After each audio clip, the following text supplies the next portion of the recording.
A fiery blonde beauty sat on the bed, her voice sweet as honey as she called out to the disheveled-haired man. "My dear," she smiled meaningfully, and another short-haired beauty whispered into his ear. "Stop pretending." The man lay back, enjoying as the short-haired beauty caressed his six-pack abs. The two beauties began their relentless assault, leaving the man in a daze of pleasure. Where did these beauties come from? Still lost in the moment, he mumbled, certain this was just a sweet dream. But then a drop of sweat rolled down, and he realized this sensation was terrifyingly real. A long, slimy tongue lipped his face, but he still groggily said, "Beauties, I'm awake now, stop licking, it tickles so much." His eyes shot open, cold sweat pouring as he realized the harsh truth. Damn it, turns out I was really dreaming, and this was reality. Two giant monster wolves, their eyes bloodshot, drooling as they eyed him like a delicious meal. One of the monsters lunged, its jagged fangs mere inches from his face, making the man scream in terror. "Don't come any closer." Cornered, Chu Guang gritted his teeth, his voice a growl. I said, "Get lost." A direct punch to the face, hitting its mark perfectly, dealt full damage to the monster wolf. He landed coolly after sending the monster flying, officially introducing himself. "My name is Chu Guang, a survivor in this post-apocalyptic world." Running for his life, Chu Guang bitterly recalled how he'd only gone out for food and, tired, dozed off for a bit, only to be chased relentlessly by these two creatures. His breathing grew heavier, sweat poured like rain, the chase draining his strength. Running and panting, he reassured himself that, luckily, these monsters were weak, not the really terrifying kind. After a burst of speed, he looked back and believed he had successfully shaken off the troublesome pack. Amidst the desolate ruins of the city, night was falling, and Chu Guang knew lingering outside any longer would only lead to death. Safety first, he decided to return to base, preferring to go hungry for a night than become prey for the monsters. The destination appeared before him, a gloomy, abandoned hospital, which was Shelter 404, Chu Guang's base. Chu Guang stood before the high-tech door of Shelter 404, finally home. He stepped inside, telling himself not to judge by the dilapidated exterior, as the interior was full of high-tech equipment. And indeed, it was no joke. Inside the base was a modern control center, a world apart from the abandoned hospital outside. With a whoosh, a rabbit-eared assistant robot rushed out joyfully. "Master, you're finally back." Its name is Little Seven, designation 777. Chu Guang waved his hand, telling Little Seven to calm down. He had only been gone for half a day, but the robot was already nagging him about unfinished tasks. As he walked, he declared himself the administrator of this place, and in that capacity, at least he had a safe haven in this wretched world. Back in the control room, the first order of business was to refuel. Chu Guang quickly munched on a piece of dry bread. Food supplies in the base weren't plentiful, only enough to last a short while. He ate while clicking his mouse to check the system. Survival mode was over. Chu Guang clasped his hands, his eyes sharp. It was time to act as an administrator. His responsibility? To use Earth's internet to summon a bunch of players to this world and make them grind and explore the wasteland. Sitting before the advanced computer setup, Chu Guang smirked, declaring that as a transmigrator, it was time to initiate the Wasteland Online Reclamation Plan. On an Earth forum, Chu Guang's account, Light, began enticing people with a super-realistic virtual reality game, but netizens only mocked him, thinking he was bluffing. In a dormitory, a blonde young man scrolled through the internet, scoffing that this Light guy was too reckless with his gaming. Technology of that caliber should be used for the military, not for games. The blonde man typed away, agreeing with another comment, suggesting that such technology would be much cooler if used to train soldiers. Suddenly, the blonde man's eyes widened, sweat pouring, his face filled with disbelief at what had just appeared on the screen. Light had just dropped a bombshell in the group chat. "Anyone want to try it?" Accompanied by a direct link to the Wasteland Online website. Back in the Wasteland, inside Shelter 404, the central control room was still active, with lines of code running continuously. Chu Guang, still in his command seat, confirmed via the system. "I've sent the link, anyone interested can give it a try." His screen displayed the Wasteland Online registration interface, with the slogan, 100% realistic game, accompanied by images of two fierce female characters and the current number of registered players, 11. Chu Guang flashed a calculating smile, confident that this number of guinea pigs was enough for him to complete his mission. Beep, mission complete. Chu Guang received a nanocarbon bulletproof vest and 5 bonus points. Finally some reward after 5 months of grinding in this ruined world. Recalling 5 months prior on Earth, Chu Guang was still a dashing salesman, looking every bit the big boss. That day, after closing a big deal, he was partying hard in a bar with some pretty girls. The fun was cut short. Chu Guang suddenly felt a tightness in his chest, and pain struck without warning. A piercing sound rang out. And before he could understand what was happening, his consciousness faded. A splitting headache assaulted him, and Chu Guang woke up in a completely different state. His eyes wide, sweat pouring, as he became aware of the harsh new reality. Opening his eyes, before Chu Guang was a city in ruins, desolate, and exactly like an apocalypse movie. At first, he thought it was a prank, or he'd stumbled onto a movie set, so he ran headlong to escape this cursed place. But after running endlessly without finding an exit, he collapsed from exhaustion in the wasteland, realizing this was no joke. But what was more terrifying than the desolation itself was Chu Guang, realizing he had transformed into a completely different person, a true survivor. Just then, the piercing sound that had rung out before he was translocated once again tormented his mind. And then the most absurd thing happened. A virtual system panel suddenly appeared right before Chu Guang's eyes. The panel welcomed him to Wasteland Online and assigned him the title of Scavenger Chu Guang. His first reaction as a law-abiding citizen was to find his phone and call the police. But then he bitterly realized he had lost everything. Wandering aimlessly for an entire day, his hungry stomach began to rumble, pulling him back to the harsh reality. To survive, Chu Guang was forced to accept the truth. His immediate goal was to find something to eat. Unexpectedly, luck smiled upon him. He discovered an inhabited place, Bet Street Survivor Camp. Hiding behind the fence, Chu Guang observed the emaciated survivors inside, determined to find food first. Peeking from behind the fence, Chu Guang calculated that this was an opportunity to gather more information about this damned world. Suddenly, a cold gun barrel pressed against the back of his neck, and a gruff voice rang out. "Freeze, unless you want your brains blown out. Which shelter are you from?" Although he had never heard this language, Chu Guang realized that thanks to his transmigrator's privilege, he could understand everything. The one holding the gun was a bearded old man named Old Walter, and Chu Guang was astonished to find that he not only understood, but could also speak this strange language fluently. Chu Guang quickly raised his hands in surrender, forcing a smile as he explained, "Calm down, I was just passing by." Slash. A dazzling sword slash gleamed, fresh blood splattering nearby. It turned out that while Chu Guang was being captured, another axe-wielding survivor had just taken down a giant bear monster right in the camp. Old Walter growled a warning to Chu Guang. "The wasteland is no playground for kids. Don't wander around without protection." The old man gestured with his chin towards the monster's corpse, continuing his lecture. "Otherwise, you'll just become prey for the monsters out there." Chu Guang smiled, thanking him for the reminder, recalling that it was precisely thanks to this harsh lesson that he had survived for 5 months and gradually understood this world. A brief flashback. In 2129, a massive atomic bomb detonated, wiping out human civilization in a parallel world. Since then, the world entered a post-apocalyptic era, where hideous mutated monsters fought for survival in a bloody food chain. But the threat didn't just come from monsters, it also came from humans themselves. Desert marauders ready to tear anyone apart to survive. 5 months after being thrown into this ruined world, Chu Guang had gradually understood the rules of survival here. However, there was one thing he couldn't explain. A piercing sound that echoed in his head whenever he approached the place where he first appeared.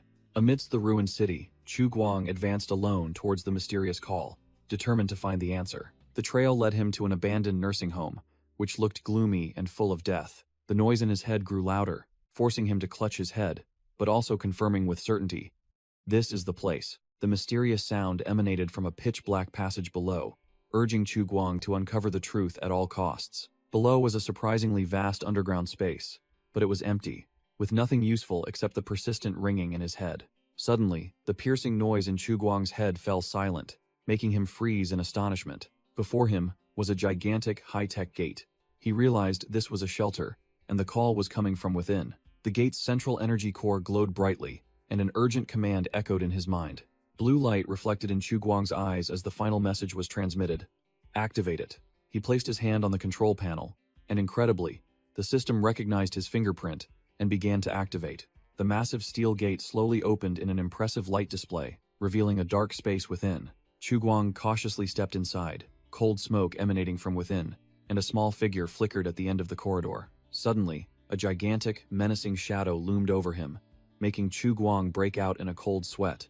Damn it, did I just release the final boss? But no, the shadow was just a trick of the light. What was actually rushing towards him was just a tiny robot. Little Seven jumped up, gleefully welcoming him. Welcome, Administrator. Congratulations on becoming the Master of Shelter 404. I am your little assistant, serial number 777. Chu Guang was stunned when the system announced that he had officially become the administrator, gaining full control of this shelter. The notification board confirmed.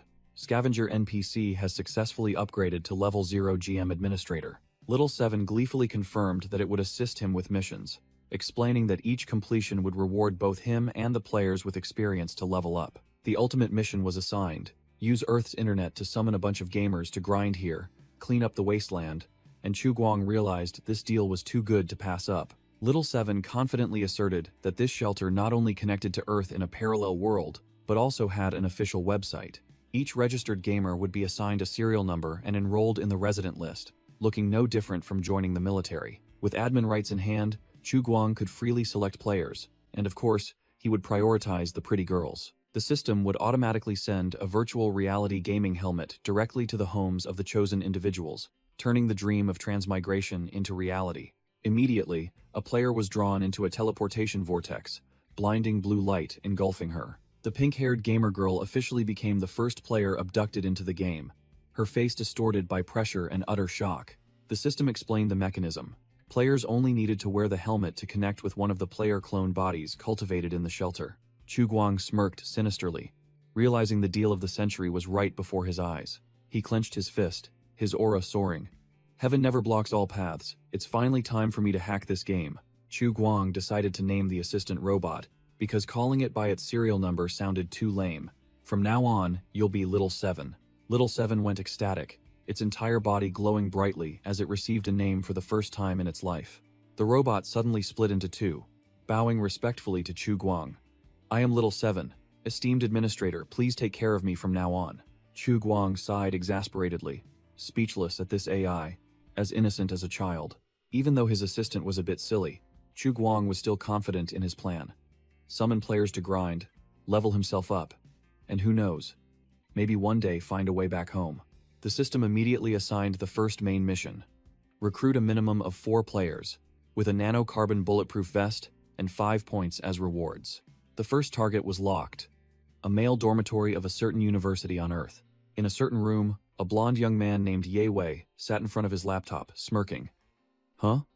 There's even a game like this? Meanwhile, a gamer group chat was exploding over Wasteland Online, a game advertised as 100% hyper-realistic, feeling just like real life. Ye Wei scoffed, thinking this kind of hyper-realistic advertisement was cheap, fake goods. What era was it that they still used such outdated tricks to lure players?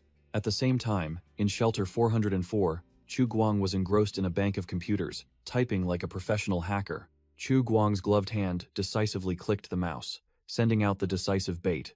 In the group chat, Chu Guang's account, Light, dropped a final challenge with the game link, daring the gamers. If it's real, does anyone dare to try it? Ye Wei froze, sweat starting to pour as he saw that message. He began to fantasize. If this game was so realistic, could the waifus he modded into the game step out into real life? An illusion appeared. Ye Wei was at the peak of his life, surrounded and cared for by a harem ranging from dark-skinned elves to ancient beauties. He slammed the table, his eyes burning, telling himself he had to research this new technology and shouting, "Damn it, I'm playing." After making his decision, Ye Wei muttered, "Let's see how realistic you really are," then decisively clicked the register button for Wasteland Online. Scene change. At a university cafeteria, Ye Wei ambled in. He buried his face in the food tray, sniffing the spicy chicken like a starving man. This spicy chicken is damn good. With a full belly, Ye Wei walked along, whistling, let out a loud burp, and headed straight for the dormitory. Arriving at his room door, he froze when he saw a huge package. Huh? A parcel? Ye Wei carried the box inside, and a roommate curiously asked, "Wei, what did you buy that's such a big box?" He replied blankly, "I didn't buy anything. Who sent this?" Both roommates shook their heads, not knowing. Ye Wei broke out in a cold sweat, his face full of suspicion. "This is super suspicious." Ye Wei's eyes narrowed. A premonition told him something wasn't simple. Inside, the package was a high-tech helmet, looking extremely cool.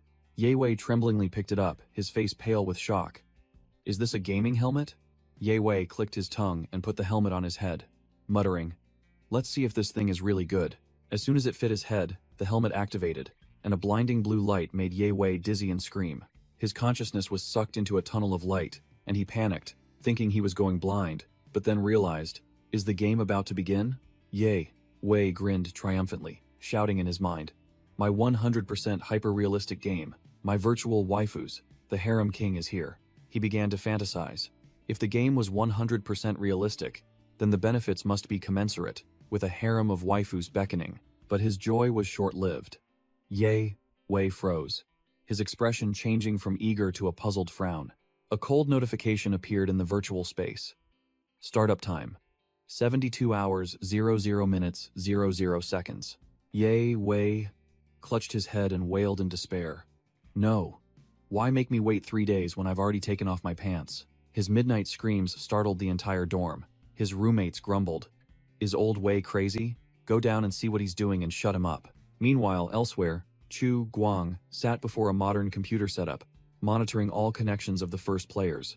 In the Bulls and Horses Club group chat, the gamers were buzzing because they suddenly received gaming helmets. Some found them at their doorstep, some in their garage, and some in their office. Level 8. Great. Gale analyzed the problem sharply. They are 500 kilometers apart but received the items almost simultaneously, proving that this game company's technological prowess is extraordinary. The group was half believing, half doubting. Some demanded to take off the helmets to check. Others wanted to call the police, but ultimately concluded that without evidence, reporting it would be useless. While they were confused, Chu Guang sent a voice message, fabricating a story that this was a company secret, and he had tried his best to secure 4 beta test slots for his brothers. A blue light connected the gaming helmet to a female gamer's player clone body, and a clear notification appeared. The helmet will be permanently locked to the user. Each person can only create 1 unique account. After hearing Chu Guang's explanation, the whole group decided to try the game. White, horse, passing, a crevice. Even joked that if the game was 100% realistic, he would try to relieve himself in it. Chu Guang smirked triumphantly, thinking to himself that his decision to find his old teammates to grind with him was absolutely correct. But then he became pensive, thinking about how he had been missing from Earth for 5 months, and everyone must have thought he had vanished long ago. Regaining his composure, Chu Guang turned to order his robot assistant, Little 7. Our official website is too crappy. Add a forum, wiki, and media to it right now. Chu Guang determined the marketing strategy. The early game phase requires intense grinding, so it must focus on male gamers. Therefore, the website needs cool warrior waifus images to attract them. Chu Guang explained the dominant marketing strategy. Use hot AI, chatbot, waifu, to entice and persuade male gamers to stay and grind. The bait was taken. Ye Wei, with heart-shaped eyes glued to the screen, shouted, declaring that Big Brother Wei would carry them far and wide. Returning to reality, Chu Guang assigned the task to Little 7. You have 3 days to upgrade this crappy website for me, preparing for the game's launch.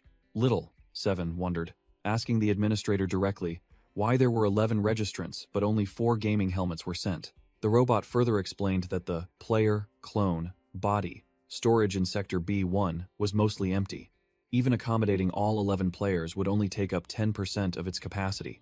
Chu Guang smirked, explaining nonchalantly, supply is tight. Fewer mouths to feed means less expense. Moreover, he only needs those who are truly serious. He can't force mediocre players to grind for him. He decided to play it slow and steady, focusing on nurturing the 4 highest quality players. White, horse, passing, a crevice, night 10, there, will, be, ample, time, and level 8, great, Gale. The system immediately announced the player recruitment mission complete. The reward was a nanocarbon bulletproof vest and 5 bonus points. Chu Guang muttered that the name nanocarbon bulletproof vest sounded quite fancy, and he didn't hesitate to press the receive button. Whoosh! The bulletproof vest automatically equipped itself onto Chu Guang with a super cool high-tech effect, surprising him with its awesomeness. The nanocarbon bulletproof vest's stats panel appeared, showing a perfect 100% durability, helping to absorb and disperse damage. Chu Guang thought to himself that going out would be much safer from now on. Little 7 interjected, saying this vest was nothing. There were even better blind boxes waiting, with 3 tiers: low tier for 1 point, mid tier for 10 points, and the highest tier for 100 points. The robot explained clearly, low tier boxes yield food, mid-tier yield medicine, and if you want hot items, you have to play the high-tier box. Chew. Guang pondered, calculating whether to spend all 5 points opening some crappy boxes or grind to accumulate 100 points for a really good gun. While he was hesitating, Little Seven reported that a new mission had just been updated, asking him to check it immediately in the administrator log. The mission panel appeared. The main mission required at least one player to log in to receive an active material extractor. The side mission was to prepare a 10 kilowatts generator to receive a hot reward of 100 points. Chu Guang was heavily shocked to see the 100 point reward, while Little Seven further explained that active material was the resurrection currency used to create clones for players if they died. Chu Guang smirked cunningly, deciding to use the 100 bonus points from the mission to roll for weapons later. For now, he ordered Little Seven to use all current points to open low-tier blind boxes. Hiss. A giant storage chest slowly opened, and cold smoke billowed out obscurely. Chu Guang and Little Seven stood waiting, staring at the thick smoke as something inside began to crawl out. The smoke from the blind box gradually dissipated. Chu Guang and Little Seven stood still, holding their breath, waiting to see what the first spoils of war would be. And the result was 3 lollipops in apple, banana, and mango flavors, along with a compressed biscuit. Chu Guang was speechless, his face darkening at the pile of snacks. He snapped, unable to believe the box yielded these cheap children's items, and even one item was missing compared to what was promised. Amidst the pile of candies and biscuits, a crumpled piece of paper lay nestled, looking unremarkable. Chu Guang's eyes paused, a flicker of doubt appearing.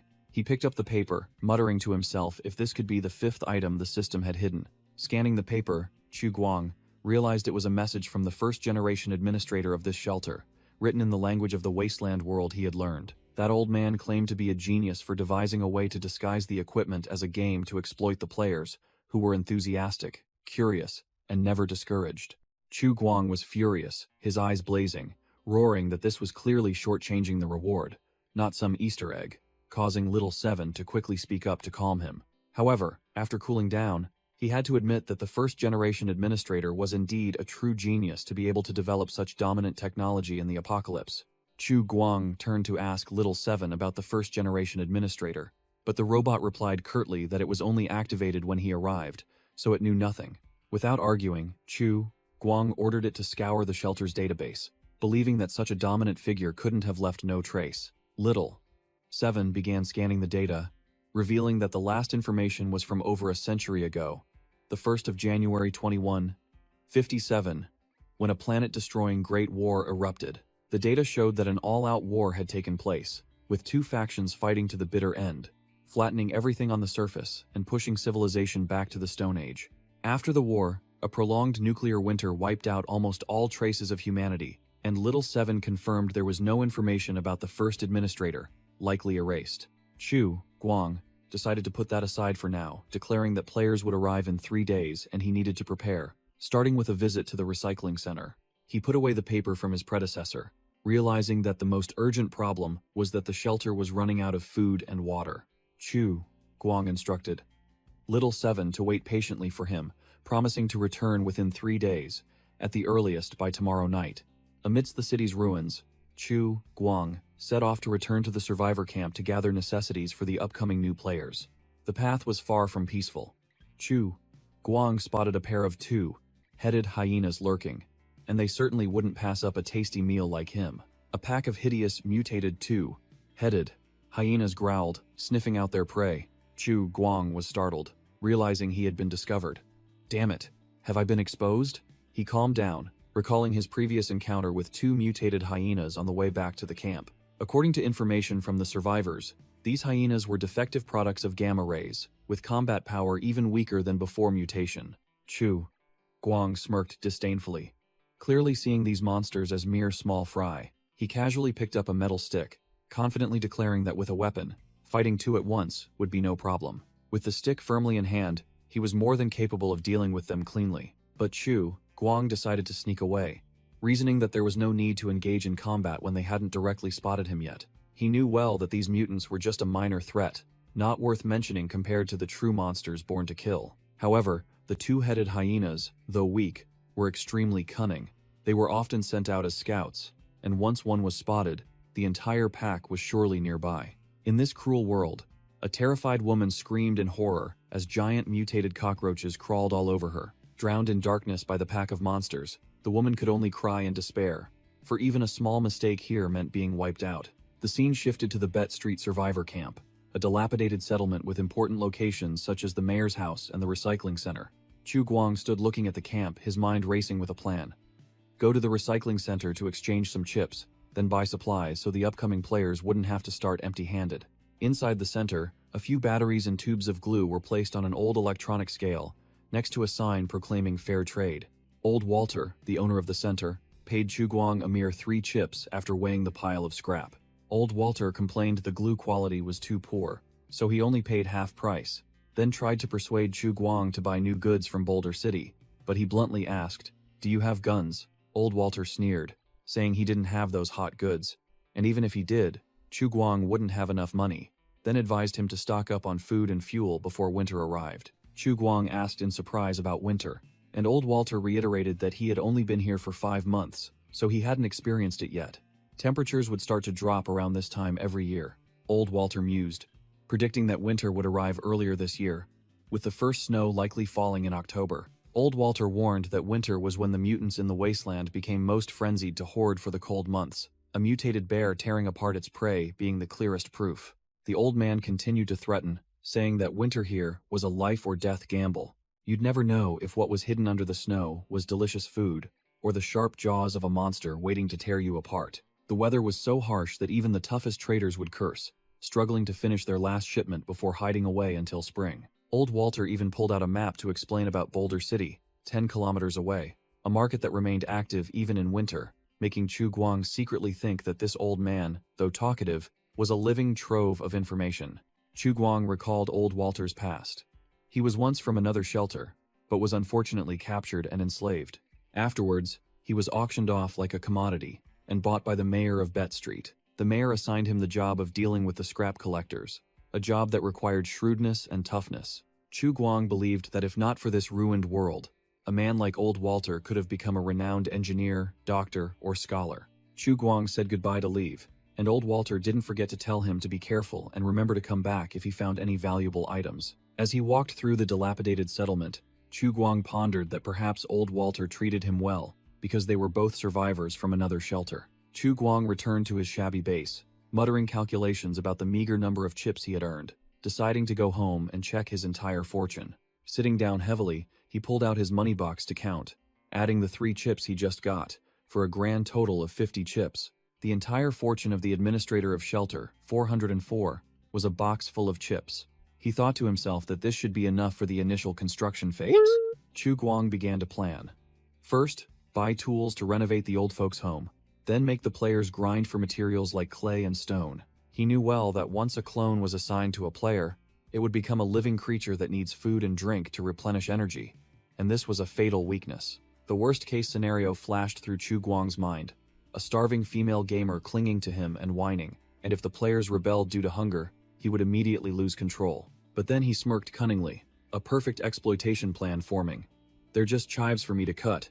Why bother feeding them well? Chu Guang decided to go to the recycling center first, but just as he opened the door and stepped out, he bumped into someone rushing. The unexpected collision caused Chu Guang's jacket to fly open, revealing his toned six-pack physique and the nano-armor underneath, which stunned the girl. The young girl apologized profusely in a panic, and Chu Guang immediately recognized her as Yu Xiaoyu, the youngest daughter of the Yu family. Yu Xiaoyu's face flushed, and she shyly explained, "I heard noises from your house. I was afraid there was a thief, so I came to check." Chu Guang cleared his throat and gave a perfunctory thank you. While the little girl looked visibly pleased, Yu Xiaoyu quickly offered to house-sit for Chu Guang whenever he was away in the future. The little girl grinned, saying she had nothing to do at home anyway.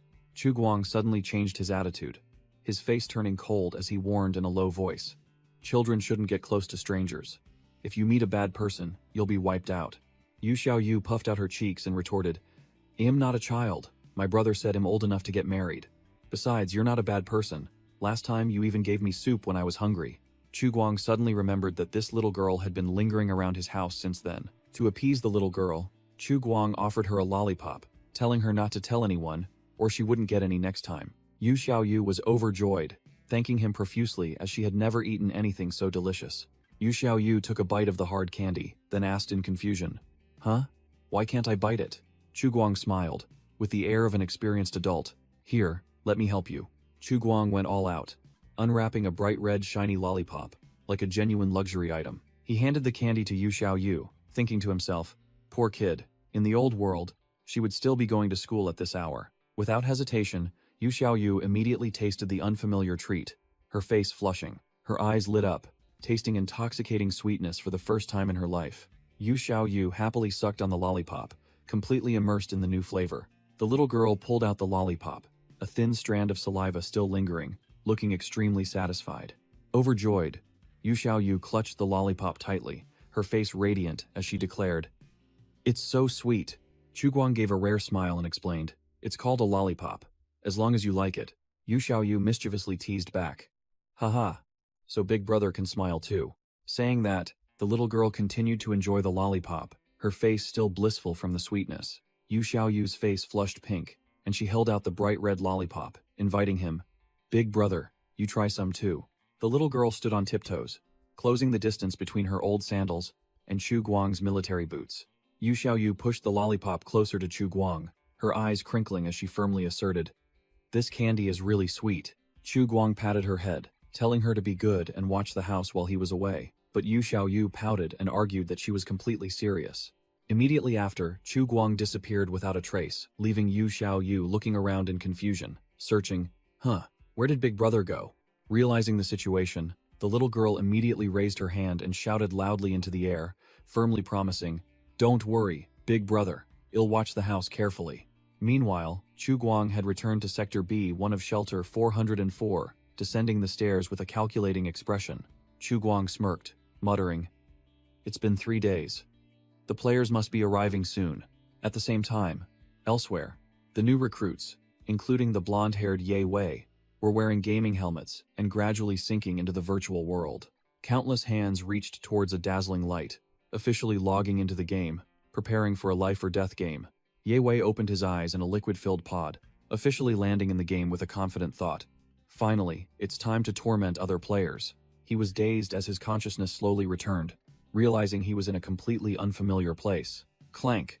The pod opened, and Ye Wei was released onto the floor in a dark laboratory. Water from the pod splashed everywhere as Ye Wei landed, his body still soaking wet. At the same time, 3 other players also spawned, all looking at each other in a similar state of confusion. The white-haired man, white horse passing a crevice, pinched his own cheek and growled because the pain felt too real. This is a game? How could it be so real? Meanwhile, the curly-haired man, there will be ample time, bitterly looked at the character creation interface for a female character named Lai Rifang Cheng, muttering, because the game automatically locked his gender to male. The blue-haired bookworm, level 8 Great Gale, wiped his glasses, admitting that this feeling was no different from being transported to another world via a gaming helmet. Ye Wei suddenly snapped awake, shouting excitedly, "Exactly. I can even feel my underwear drying right now." All the new players were startled when a door in front of them emitted a blue light, and one person curiously asked, "Someone's coming? Is it Brother Guang?" A large figure and a small robot stood before the glowing doorway, and a voice rang out. "The war has ended, but our world has also been devastated." Chu Guang, administrator of Shelter 404, appeared with an extremely cool demeanor and bulging muscles, calling out, "That is why we need your help to reclaim our homeland, O players." He introduced himself as the administrator with the codename Dawn, then pointed to the robot beside him and introduced it as Assistant Little 7. The assistant robot Little 7 bowed mechanically, stating that it would be responsible for guiding the new players. The 4 new players, including Ye Wei, level 8 Great Gale, White Horse passing a crevice, and "There will be ample time," gaped in astonishment when the system announced that they had officially entered the game. Chu Guang smirked meaningfully, confident that he had completely controlled the situation and held the initiative. The noobs chattered like a marketplace, some asking about NPCs, some demanding to know the quests, and some bitter about not being able to change their character's gender. Annoyed, Chu Guang snapped, threw each of them a Shelter resident handbook, and ordered, "Your mission is to shut up and memorize this." After putting them in their place, Chu Guang and Little 7 led the bewildered new players deeper into a dense forest. Ye Wei and level 8 Great Gale broke into a sweat reading the handbook, realizing that the administrator was no different from a GM with the power to permanently ban accounts, while White Horse passing a crevice reminded them that this game slot was provided by Brother Guang, and they couldn't afford to be banned so foolishly. Chu Guang began his pep talk, preaching about the apocalyptic setting, and emphasizing that these new players were the luckiest people on Earth to be chosen. He continued his impassioned speech, calling on the new recruits to shoulder the mission of reclaiming the wasteland, and they all responded enthusiastically in unison. Chu Guang assigned the first mission, a beginner quest that couldn't be more mundane, to chop wood, to prepare for the upcoming winter. He explained the larger objective, to stockpile fuel and transform the nearby dilapidated nursing home into a sturdy outpost.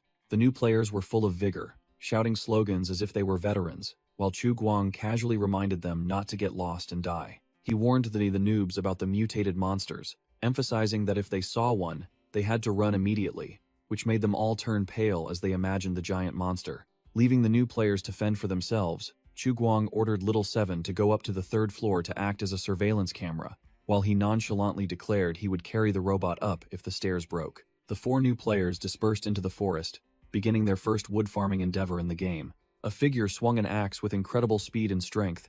The wind whistled as the axe blade came down with decisive blows. Ye Wei and Level 8 Great Gale were out of breath, while White Horse passing a crevice carried the axe as light as a feather, making Ye Wei bitterly exclaim about this absurd difference in physical stats. Ye Wei was indulging in fantasies, imagining his six-pack body surrounded by girls, secretly lamenting that it would be a waste if no girls admired this body. Meanwhile, There Will Be Ample Time began analyzing the game's lore like a precocious old man, hypothesizing that the characters had different stats because they were ancient people in hibernation or artificial humans. He leaned towards the second hypothesis. The players were artificial humans synthesized with high technology. His logic was that this mechanism would explain realistic resurrection in the game. If you die, just take the DNA clone and make a new body. Easy game. There Will Be Ample Time went into a high-tech frenzy, his eyes shining like headlights as he dreamed of a game system combining DNA and classes, while the other 3 looked at him with the expression, "This guy's at it again." Ye Wei suddenly pointed into the deep forest, a seemingly not-so-smart idea popping into his head. And as expected, Ye Wei again sank into fantasy, this time being passionately embraced and kissed by 2 beautiful elf girls in the forest. White Horse, passing a crevice unceremoniously, poured cold water on his fantasy, reminding him that the game's setting was 200 years post-apocalypse. The only things they could encounter were mutated abominations, or zombies, not elves. Level 8, Great Gale, and There Will Be Ample Time also joined in to correct Ye Wei, reiterating the administrator's order not to wander around, and that the whole team only had 1 axe, so encountering a monster would mean instant death for all of them. Ye Wei swung his axe, muttering dismissively about Chu Guang's order, believing him to be just an NPC, but then clicked his tongue and let it go out of respect for the brother who gave him a free game account. Suddenly, Ye Wei's sense of danger flared up, his eyes wide with vigilance. The axe in his hand fell to the ground, signaling an ill omen. A red warning icon appeared. Ye Wei shivered and wondered, "What is this? Why do I suddenly feel so uneasy?" Crash. An invisible attack struck, sending Ye Wei flying like a ragged doll. He scrambled to his feet amidst the rubble, his face still heavily shocked after the devastating impact. Black feathers fluttered down. Ye Wei looked up at the sky, muttering, "Damn it, I almost got taken out." A giant blackbird mutant with glowing red eyes appeared, making Ye Wei scream. "We're screwed, it's a mutant. Help!" The monster charged straight at him. Ye Wei howled in despair. "Chasing me again? Ancestor of blackbirds, spare me." Outside shelter 404, a figure was frantically running towards the bunker door. Inside, the alarm system blared. Little Seven shouted in panic, oh no, something's happening." The system announced that Chu Guang had received the manual for the active material extractor, a formidable item capable of breaking down everything from minerals, humans, to even mutants. Holding the manual in his hand, Chu Guang confirmed. "So this is the active material extractor?" He looked at the giant machine, mentally calculating that according to the manual, even mutants were within its processing range. Chu Guang smirked calculatingly, putting the mutant issue aside because what was more important was that he finally had a way to acquire materials to synthesize clone bodies. While he was feeling pleased, Little Seven rushed over, shouting, "Master, something's happening." The assistant robot reported urgently, its voice full of panic. "Esteemed Administrator, a giant bird is attacking players north of the nursing home." Chu Guang frowned, his face showing disbelief. "Giant bird? The monster mentioned was a giant blackbird mutant with bloodshot eyes, letting out a roar full of murderous intent. In the northern forest, Ye Wei screamed, his face pale with fear. But there will be ample time, nonchalantly praised. Big Bro Knight, your dodge was amazing. While level 8 Great Gale analyzed. It looks like a crow. Ye Wei confusedly asked how he knew. There will be ample time explained clearly that these were mutants. Creatures transformed by gamma radiation according to the information on the homepage. Ye Wei shouted at Level 8, Great Gale. The homepage doesn't have any of this stuff? Wasn't there just a registration button? Level 8, Great Gale nonchalantly pushed up his glasses, explaining that the mutant library section was only updated yesterday. Truly a noob. White Horse passing a crevice appeared, grabbing the panicking Ye Wei. That can wait. Right now we need to figure out how to deal with this giant crow. White Horse passing a crevice growled, trying to boost the team's morale. Don't be scared. The muscular man shouted the hold your ground strategy, while the blackbird mutant was still circling in the sky. If the enemy doesn't move, we don't move. Level 8 Great Gale was speechless after hearing that, muttering the second half of that ancient strategy. If the enemy moves, we move first. As soon as he finished speaking, Level 8 Great Gale vanished in a flash, leaving an empty space. The blackbird mutant roared in frustration. What the hell? What kind of teammates are these? While the other three were hiding stealthily in the bushes. Whoosh! A stone flew straight at the monster, making it roar furiously. The whole team looked bewildered and vehemently denied it, not understanding who just did something stupid. The blackbird mutant's glowing red eyes flashed with lightning. It had locked onto its target. In the nick of time, Chu Guang appeared, bare-handedly catching a flying shard of icy energy. Chu Guang landed coolly, an iron pipe clutched in his hand, his sharp gaze locked onto his target. The blackbird mutant roared furiously, charging straight ahead like a blue lightning bolt, its crimson eyes burning with murderous intent. Facing the colossal shadow of the diving monster, Chu Guang stood firm without the slightest tremor. He tightened his grip on the iron rod, preparing for the direct impact. Chu Guang smirked mockingly, tauntingly saying, "Humph. A beast will always be a beast." Chu Guang's image reflected in the monster's bloodshot eyes. It was stunned to see its prey completely unafraid. The blackbird mutant circled in the air, seeking an opportunity to attack, while Chu Guang stood on the ground, looking up defiantly. He pointed his weapon directly at the monster's face, growling. Even if your head were bigger, you still wouldn't have a human brain. Without hesitation, Chu Guang charged straight at the monster. An epic solo battle was about to begin.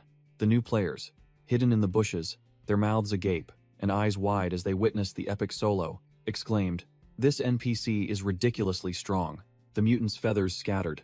The battle ended in a flash, and they all cheered in unison, praising their administrator as so cool, so awesome. Without further ado, Chu Guang started a fire, and began roasting the creature he had just taken down, smoke billowing amidst the desolate forest. The colossal blackbird mutant was roasted golden brown on a makeshift spit, fat, sizzling enticingly. They all watched the roasted bird. One of them wondered if it was edible. Chu Guang casually replied, "If it's cooked, it's edible. And this is an eagle, not a crow." Flipping the prey, Chu Guang warned the rookies. Mutants are just one of the threats. Sometimes, humans are even more dangerous. Chu Guang sighed, regretting the lack of salt, which would have made the dish perfect, but finding salt in this inland city was like searching for a needle in a haystack. Seeing the oversized prey, a player worried they couldn't finish it all. Chu Guang casually told them to just throw the leftovers in the fridge, as if it were obvious. Chu Guang smirked, revealing a harsh truth. In this land, only the mayor has luxuries like a refrigerator in his castle. Hearing mayor, Ye Wei immediately lost himself in thought, imagining himself as a lord surrounded by beautiful maids serving his every whim. Ye Wei, immersed in his fantasy, had 3 beauties surrounding his bed. Cooing, "Your Excellency, Mayor, let us warm your bed for you." This made him blush furiously as he replied, "Hey hey, then I won't be shy." While Ye Wei was reveling in his mayoral dream, "There will be ample time" slapped his shoulder, pulling him back to reality. "Hey, wake up. Stop daydreaming." He then asked Chu Guang about the mission. Chu Guang coldly and concisely replied, demanding the new players collect as much wood as possible. Looking at the sluggish, hungry new players, devoid of any survival motivation, Chu Guang thought to himself, "These kids are different from me. They can log out any time. To make them work, there must be rewards." Chu Guang snapped his fingers, offering a sweet deal. "Here's the deal. For logs as thick as an arm, you get 1 point per meter. For logs as thick as a thigh, 2 points per meter. Reward points can be exchanged for prizes. Just as they heard prizes, Chu Guang added a critical blow that made Ye Wei and Whitehorse passing a crevice drool. For example, a roasted leg costs 50 points. Level 8. Great Gale.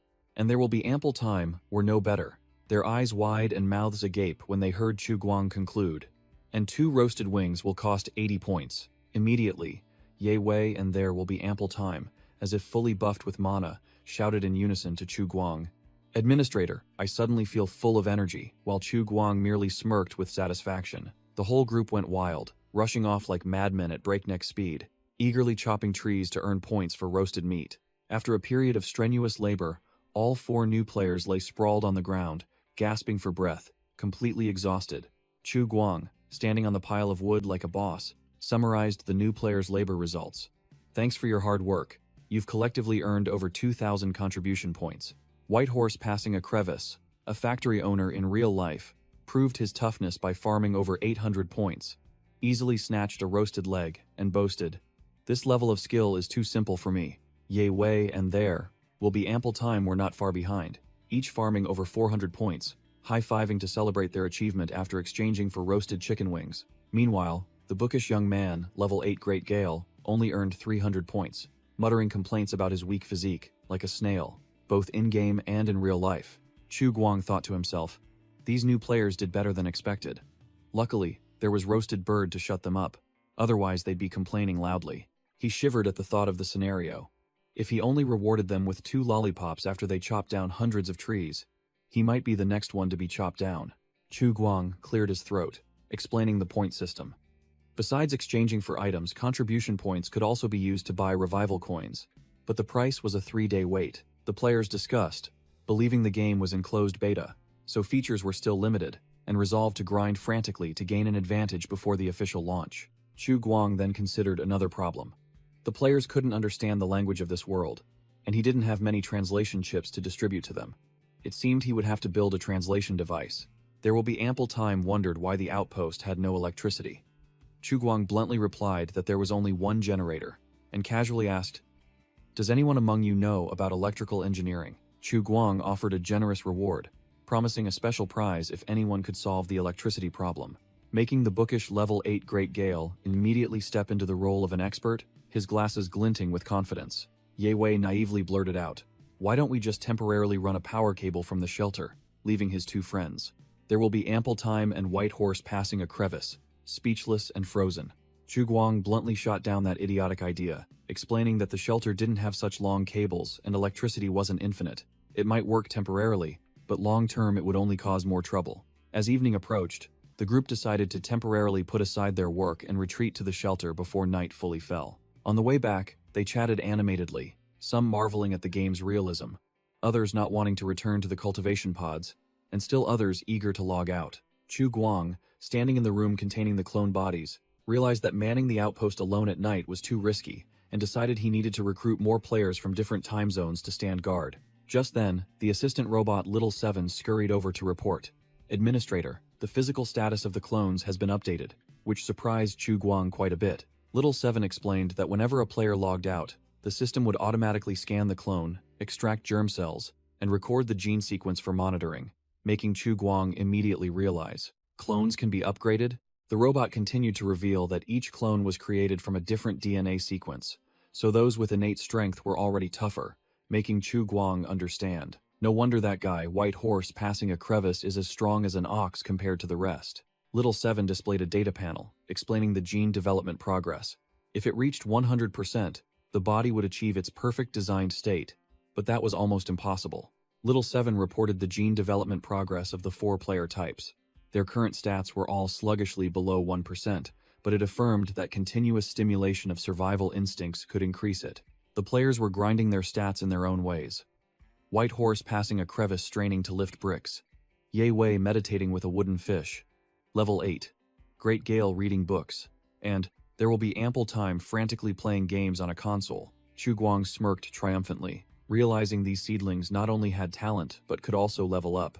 Deciding that in the future, he must design a truly special training course for them. The scene shifted to the real world.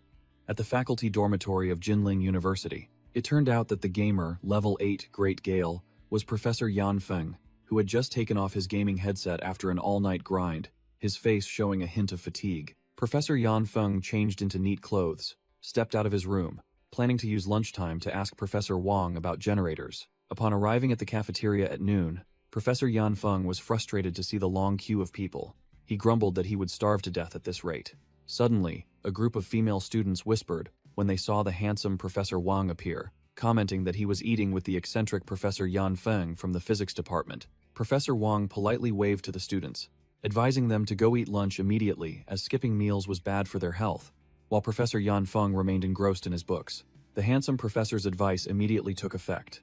The hard-eyed female students obediently listened, praising him for being both understanding and thoughtful, saying age was no issue.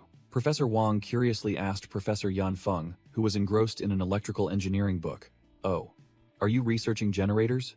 Thwack! Professor Yan Feng slammed the book shut, his face as cold as ice. He explained, "Recently, I've been reading a post-apocalyptic novel." Professor Wang propped his chin, his face full of interest. "Oh, and then?" Professor Yan Feng posed an extremely serious question. "I want to know, if the apocalypse really happens, how would the lucky survivors generate electricity?" Professor Wang was speechless. "Don't tell me this is what you wanted to ask me," Professor Yan Feng casually confirmed, making his colleague sigh and advise him not to take a novel too seriously. Suddenly, Professor Wang leaned over and grabbed Yan Feng's hand with a meaningful smile, making the latter's face flush. The handsome professor smirked. "Unless you can truly transmigrate into a post-apocalyptic world." Yan Feng froze, unconsciously pushing up his glasses, unable to utter a word. The gamer was inwardly shaken, sweat pouring down. How did he know? Weren't there only 4 closed beta slots? Professor Wang burst out laughing, scratching his head nonchalantly. "Haha, don't be so tense. I was just kidding with you." Yan Feng breathed a sigh of relief, sweat still streaming down, secretly thinking it was a good thing his gamer identity hadn't been exposed. Professor Wang suddenly put on a serious face, trying to cover up. "I only read cultivation novels, so I'm not familiar. Could you briefly tell me about the setting of the novel you're reading?" Yan Feng immediately adopted the role of an expert, clasped his hands together, and declared confidently, "The setting is 200 years after a nuclear catastrophe." Professor Wang pondered. Analyzing that 200 years after a nuclear war would be tough, as electromagnetic waves would fry any unshielded electronic devices. Yan Feng brought up the idea of civilian generators, but Professor Wang immediately dismissed it. After 200 years, machinery would be rusted, scavenged, and gasoline would have evaporated long ago. Professor Wang smirked mysteriously, acting like he knew everything. "However, there's still a way." Yan Feng's eyes lit up, holding his notebook and pen like an exemplary student, urging, Tell me. Professor Wang began his lecture, pointing out that the generators in every car were good stuff. Just a little modification, get it spinning, and you'd have a stable 12V current, enough for lighting. He further explained that if they could find an inverter, they could upgrade it to 240V, running TVs and refrigerators. While Yan Feng was engrossed in taking notes, making the professor secretly think, physics students are really strange. No wonder there are rumors about robot Professor Yan Feng never smiling. Professor Wang concluded his lecture, acting like a senior, telling Yan Feng to ask if he didn't understand, then prepared to slip away for his afternoon class. No sooner had he finished speaking than a group of hard-eyed female students swarmed Professor Wang, shouting for private tutoring. Harassed by the fervent fans, Professor Wang broke out in a cold sweat, trying to escape while the girls pleaded and made all sorts of promises. Completely oblivious to the drama beside him, Yan Feng remained engrossed in his notes, his mind only on asking the administrator where to find cars once he logged into the game later. Suddenly, the phone in Yan Feng's pocket vibrated, and he wondered if it was new information about the game. Yan Feng opened his phone and saw a lengthy analysis from a gamer named There Will Be Ample Time, and he disdainfully thought to himself, another guy who doesn't work and only plays games, though he admitted the guy did have a few speedrun titles. The scene shifted to There Will Be Ample Time's room, a true pro gamer with a gleaming array of trophies on his shelf. The gamer began his stream, announcing to viewers that he would speak directly instead of typing for speed, and revealed that there were currently 2 NPCs in the game. There Will Be Ample Time analyzed that the human NPC named Dawn and the assistant robot Little 7 both had extremely advanced AI, feeling just like real people, and he suspected there was a hidden favorability system. To prove the game's realism, he pinched his own cheek and concluded that the game had a sense of pain, but also a protection mechanism, causing the viewers to type 666 inches applause. "There will be ample time" suggested that the developers should let gamers adjust the pain level themselves, even though he admitted the current realism was already incredibly satisfying. When asked about the resurrection mechanism, "There will be ample time," nonchalantly replied that he had never died, but the rule was a loss of contribution points and a 3-day cooldown. He grimaced, flatly stating that he had no interest in testing death, and challenged anyone brave enough to try it and report back. Suddenly remembering, he directly called out the administrator's name, earnestly pleading, "Chu Guang, please let the game have a gender change feature." At Shelter 404, Chu Guang was watching the stream and disdainfully muttered, "This kid." Little Seven reported that the number of players reserving slots had skyrocketed, but Chu Guang remained calm, believing there was no need to rush and that a test should be prepared for the new batch of rookies. Chu Guang admitted that "there will be ample time" was quite a figure, once a top 200 PUBG player, and thanks to his stream, all the lurkers in the group were drawn out. He also boasted that the streamer had just made him a group chat administrator and decided to turn on voice input mode to show off. Chu Guang entered the group chat, humbly pretending to have been busy, and confirming "there will be ample time's" information, causing all the fans to spam "believe in Chu Guang" memes. Immediately after, Chu Guang poured cold water on the streamer's request. He posted a registration link for the new test, along with a huge crossed-out image over the gender change icon, to assert that this game does not allow self-selection of gender. The system explained about favorability. At level 10, the white-haired NPC vendor looked at players like trash, snapping, "What are you looking at? There's nothing for you here." But when favorability was maxed out at 100, her attitude did a complete 180, affectionately offering a gun and inviting, "Hello my love, I have new stock. Would you like to be its new owner?" Hearing about hidden quests and unlockable hidden classes, the gamers reacted fiercely. Some were shocked, some were jealous, and Ye Wei got a nosebleed from wishful thinking. Chu Guang concluded, telling them to check the details on the website and then get to work, not forgetting to praise "There will be ample time's" review as good enough to be pinned to the top, making the streamer ecstatic. Done with work, Chu Guang leaned back in his chair, breathing a sigh of relief as he saw that the new rookies' first experience connecting to their clones seemed smooth. It turned out that the streamer "There will be ample time" had clearly explained that players needed official gaming helmets to connect their consciousness to their in-game clones. Chu Guang had an idea, turning to ask Little Seven, "If players can connect to clones, can I connect my consciousness to one?" Little Seven reported back dejectedly, her voice full of helplessness. "I'm sorry, Administrator. I don't have your genetic sequence data. These clones weren't designed for you to use." Chu Guang patted Little Seven's head to comfort her, not bothering to argue, then ordered, "Never mind. Use my health check results to calculate my attribute stats, just like you did for the clones." Chu Guang's stat panel appeared with all attributes at level 6, except for strength, which was 7.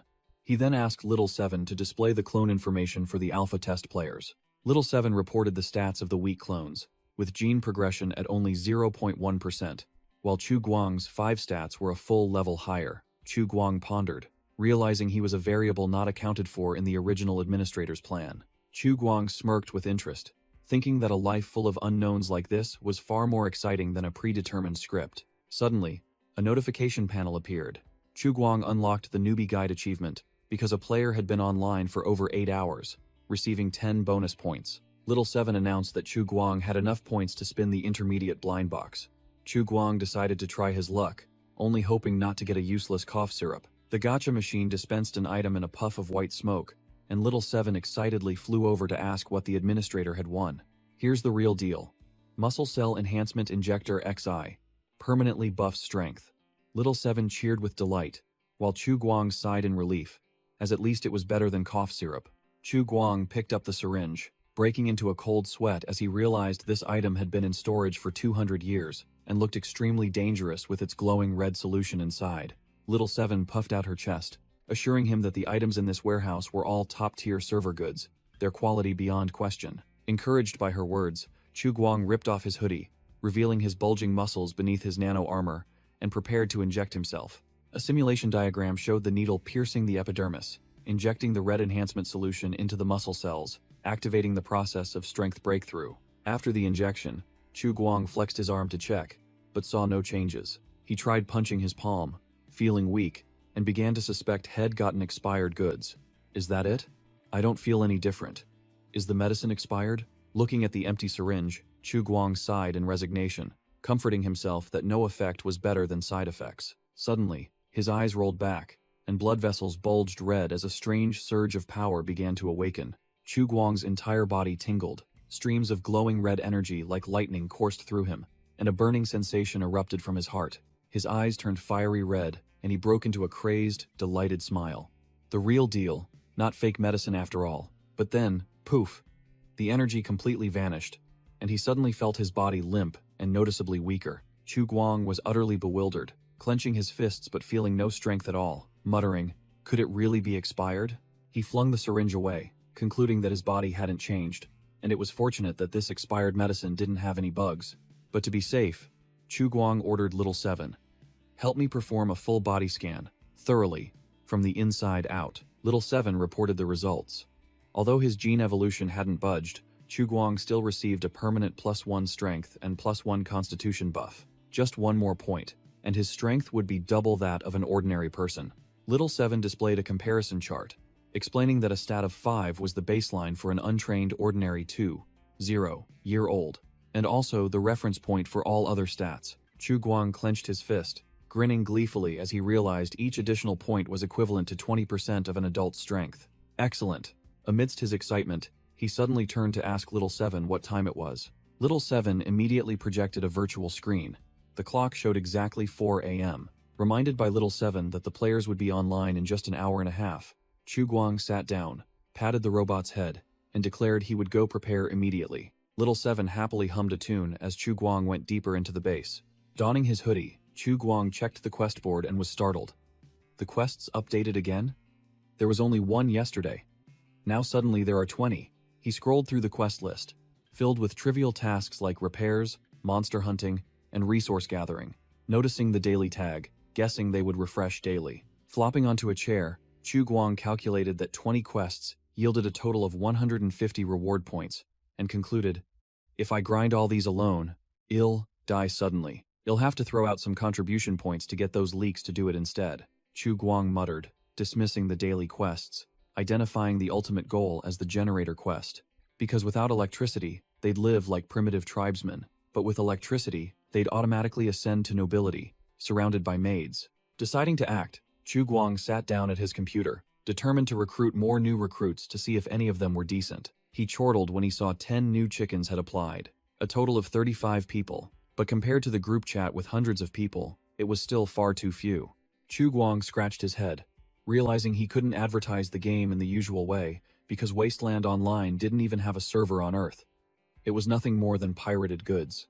He wearily imagined a scene of immature players, just whining, demanding food, complaining about bad gear, then logging out to go on dates, determined to raise the recruitment standards. An idea struck him, and Chu Guang decided to modify the registration page, requiring players to declare their phone numbers and home addresses to filter out the weak-willed and the trash clones. Typing like a hacker, he added an attribute survey to attract serious grinders, then directly dropped the registration link into the group chat. Immediately, a notification from the Bull and Horse Club group on the Teng Teng app popped up on the screen. At the same time, elsewhere, a girl wearing glasses who was working suddenly flinched at the notification sound. It turned out to be a female designer tearing her hair out due to a lack of inspiration. She sighed in relief, thankful it wasn't a client's message pushing a deadline. The female designer sipped her coffee, muttering that she was utterly swamped with the company's fashion show and had no time to play games with the group. She decisively placed her cup on the table, apparently drawn in by the group's conversation. Scrolling through the group chat, the girl frowned when she saw a bunch of people praising Wasteland Online to the heavens. From its hyper-realistic graphics to its 100% immersive experience, suspecting it was just cheap marketing. However, when she saw even the veteran player, there will be ample time also praising Admin Light, she began to waver, thinking this game might be worth a try. Chu Guang, under the alias Light, finally dropped the registration link into the group. Without a second's hesitation, the female designer clicked her mouse, deciding to dive in. The Wasteland Online registration website appeared on her laptop screen. The interface looked quite decent. The registration page announced that players would have to complete a survey to allocate 5 basic attributes, promising that strength-type players would have a higher chance of getting strength-type talents. The strength attribute was illustrated very intuitively. It increases carrying capacity, melee damage, and even weapon throwing distance. Next was the agility attribute, which increases reaction speed, movement ability, and dodge chance, perfect for hit-and-run players. The constitution attribute was introduced. It increases toughness, healing ability, and resistance to negative effects. Perfect for tanks. The intelligence attribute was not an IQ score, but learning speed, mental recovery, and the ability to control neural devices, allowing multitasking like a boss. Finally, there was the perception attribute, which determines intuition and sensitivity to danger, helping players sniff out traps and uncover hidden clues. Sitting in front of her computer, the female designer sighed, muttering that this game wasn't particularly special. But then a line of text on the screen caught her attention, and her eyes lit up. The registration page announced an incredibly powerful feature. If players were not satisfied with their character's appearance, they could undergo plastic surgery or even body modification in the future. The words plastic surgery and body modification struck her like lightning. The female designer clutched her head, her face flushed, realizing these were the hottest trends. That's it. I've finally found my inspiration. The girl jumped up, completely shedding her previous fatigue. Her face glowed with extreme excitement, and she whispered ecstatically, "Amazing, absolutely amazing." Without a second's hesitation, the female designer rushed to her computer, typing frantically, shouting in her mind, "Wasteland Online, let's do this." The female designer sighed in relief when she saw the game had enough registration slots, hoping to glean some inspiration for new costume designs. Meanwhile, Chu Guang propped his feet on the table, smirking as he saw the number of players skyrocketing, muttering that the era of good products selling themselves was long gone. Marketing was still the true love. Suddenly realizing something, Chu Guang's gaze sharpened. The clock struck exactly 6 a.m. Chu Guang jumped up, let out a domineering sneer, declaring it was time for the online players to get a taste. In the game, a perception-type young man named Girl's Public Enemy 10 times a night was turning pale. Little Seven welcomed the players back, while the whole group was complaining about their pathetic intelligence stats. An intelligence-type player boastfully showed off his 7 intelligence and 3 strength points. Suddenly, Girl's Public Enemy 10 times a night clutched his stomach, his face green as if about to faint. He shouted for Little Seven, asking where the toilet was because he couldn't hold it anymore. But the robot calmly replied that there were no living facilities here, and advised him to calm down because perception-type players had very strong senses. 2 other players had to rush to hold back the blonde guy who was having a fit. White Horse passing a crevice was surprised by his unexpected strength, while the others shouted to stop them, fearing that offending an NPC would cause their favorability points to plummet. Girl's Public Enemy 10 times a night's face drained of all color, sweat poured down him like rain. Realizing a physiological disaster was imminent, Chu Guang stood from above, in a commanding voice ordering the chaotic players, "No fighting, line up." The whole group of players, including Girl's Public Enemy 10 times a night and White Horse passing a crevice, turned pale with fear, and immediately fell into line obediently. Chu Guang smirked inwardly, secretly pleased at having scared the new recruits with the favorability point trap, telling himself to maintain his domineering demeanor, to accelerate the outpost's construction before winter. He began to announce the quests, stockpiling food, water, fuel, and building fortifications, then directed them to the sign at the nursing home for details. Hearing about new quests, Flex Muscle players' eyes gleamed, eager to show off, while the intelligence-type player was disappointed there was no quest to find a generator. Chu Guang concluded the brief meeting, declaring that if no one had any questions, the team would depart immediately. Just then, Girl's Public Enemy 10 times a night couldn't hold it anymore, shouting for the administrator, asking to go to the bathroom, which made Chu Guang freeze, realizing he had overlooked this fundamental issue.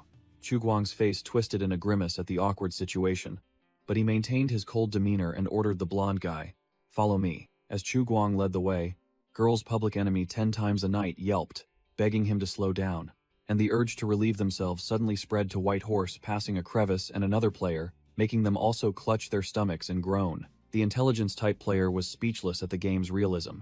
Even diarrhea was simulated, while a pathetic scream echoed from afar, due to the stench. Chu Guang and Little Seven stood watching the group of players dragging themselves back, each of them pale-faced, staggering as if they had just survived a life-or-death battle. The whole bunch started complaining loudly. One complained about the lack of toilets, another cried about using leaves to wipe until they were sore, and Girl's Public Enemy 10 times a night shouted about a burning sensation, only for the intelligence-type player to calmly ask if he had used stinging nettles. Chu Guang sweated profusely, speechless, thinking to himself he should have told them to use cloth, but the whole group had bolted like ghosts once they reached the surface. A thud echoed as a military boot stomped heavily on the ground, signaling that something was about to happen. Chu Guang froze, his face blank, not understanding what was happening before his eyes. Flex Muscle Player bravely raised his hand, and on behalf of his comrades, proposed to the administrator. We propose building toilets at the base. And the whole group clamored in agreement. White Horse passing a crevice, the dark-skinned, white-haired man, followed up with a detailed plan. Once there are toilets, we should dig a large pit to collect the products. The Flex Muscle Player continued to explain like an agricultural expert, detailing how to mix waste with plant ash and wood chips for microbial composting to kill pathogens. And so, from their immense pain, they invented a way to produce high-quality organic fertilizer for the base. Chu Guang suddenly remembered that the Bet Street area also collected waste to sell to the nearby Brown Farm, perhaps also for making fertilizer. The Flex Muscle Player continued to analyze, explaining that in his hometown, people even composted waste with organic garbage to produce methane gas in biogas digesters. This methane gas could be used for fuel cells, and from that, they could even build a power plant run by toilets. Chu Guang reflected that Brown Farm indeed had a biogas digester to generate electricity, so theoretically, their base could also build one themselves. Chu Guang nodded, admitting this idea wasn't bad, and had to concede that these players were much more useful than he had imagined. The intelligence-type player immediately pointed out the core problem. To build toilets and biogas digesters, they would need a large amount of sealing and gas-containing materials. Chu Guang chuckled, reassuring everyone that this wasteland had no shortage of plastic, as the locals were afraid of burning it and releasing toxic gas, so they didn't dare touch it. He pointed towards the notice board, telling everyone that if they searched around this area, they would find piles of necessary materials. On the board was a brand new quest list: collect wood, find water containers, and scavenge for recyclable waste, all exchangeable for contribution points. Chu Guang smirked, announcing he had added new quests for everyone. Pick up plastic bags and plastic bottles. The players marveled at how realistic the game was. Even NPCs knew how to analyze the situation to give quests. While Girl's public enemy 10 times a night broke out in a cold sweat, recalling the administrator's smile, suddenly, the intelligence-type player raised his hand, declaring he had a better way to solve the generator problem. He stood in the middle of the junkyard, boldly presenting his idea in front of Chu Guang. He pushed up his glasses, proposing a simple yet effective idea. Find a normal car, because every car already has a generator inside. Chu Guang replied that he had already checked the nearby parking lot and found nothing valuable. But the intelligence-type player still insisted on checking again, believing that if they found a generator, the outpost would have electricity. Chu Guang nodded in agreement for him to go, but didn't forget to add a condition. He warned that the wasteland was full of mutants and extremely dangerous, so he needed to choose one more person to go along for support. Hearing this, the rest of the players turned pale, and everyone broke out in a cold sweat, realizing that an intelligence-type player going to farm items definitely needed a tank to go along and take hits. Chu Guang crossed his arms, declaring bluntly, "I need to pick one more person to go with level 8 Great Gale to find the generator." Without further ado, he pointed directly at Ye Wei and ordered, "You, go with him. Both of you.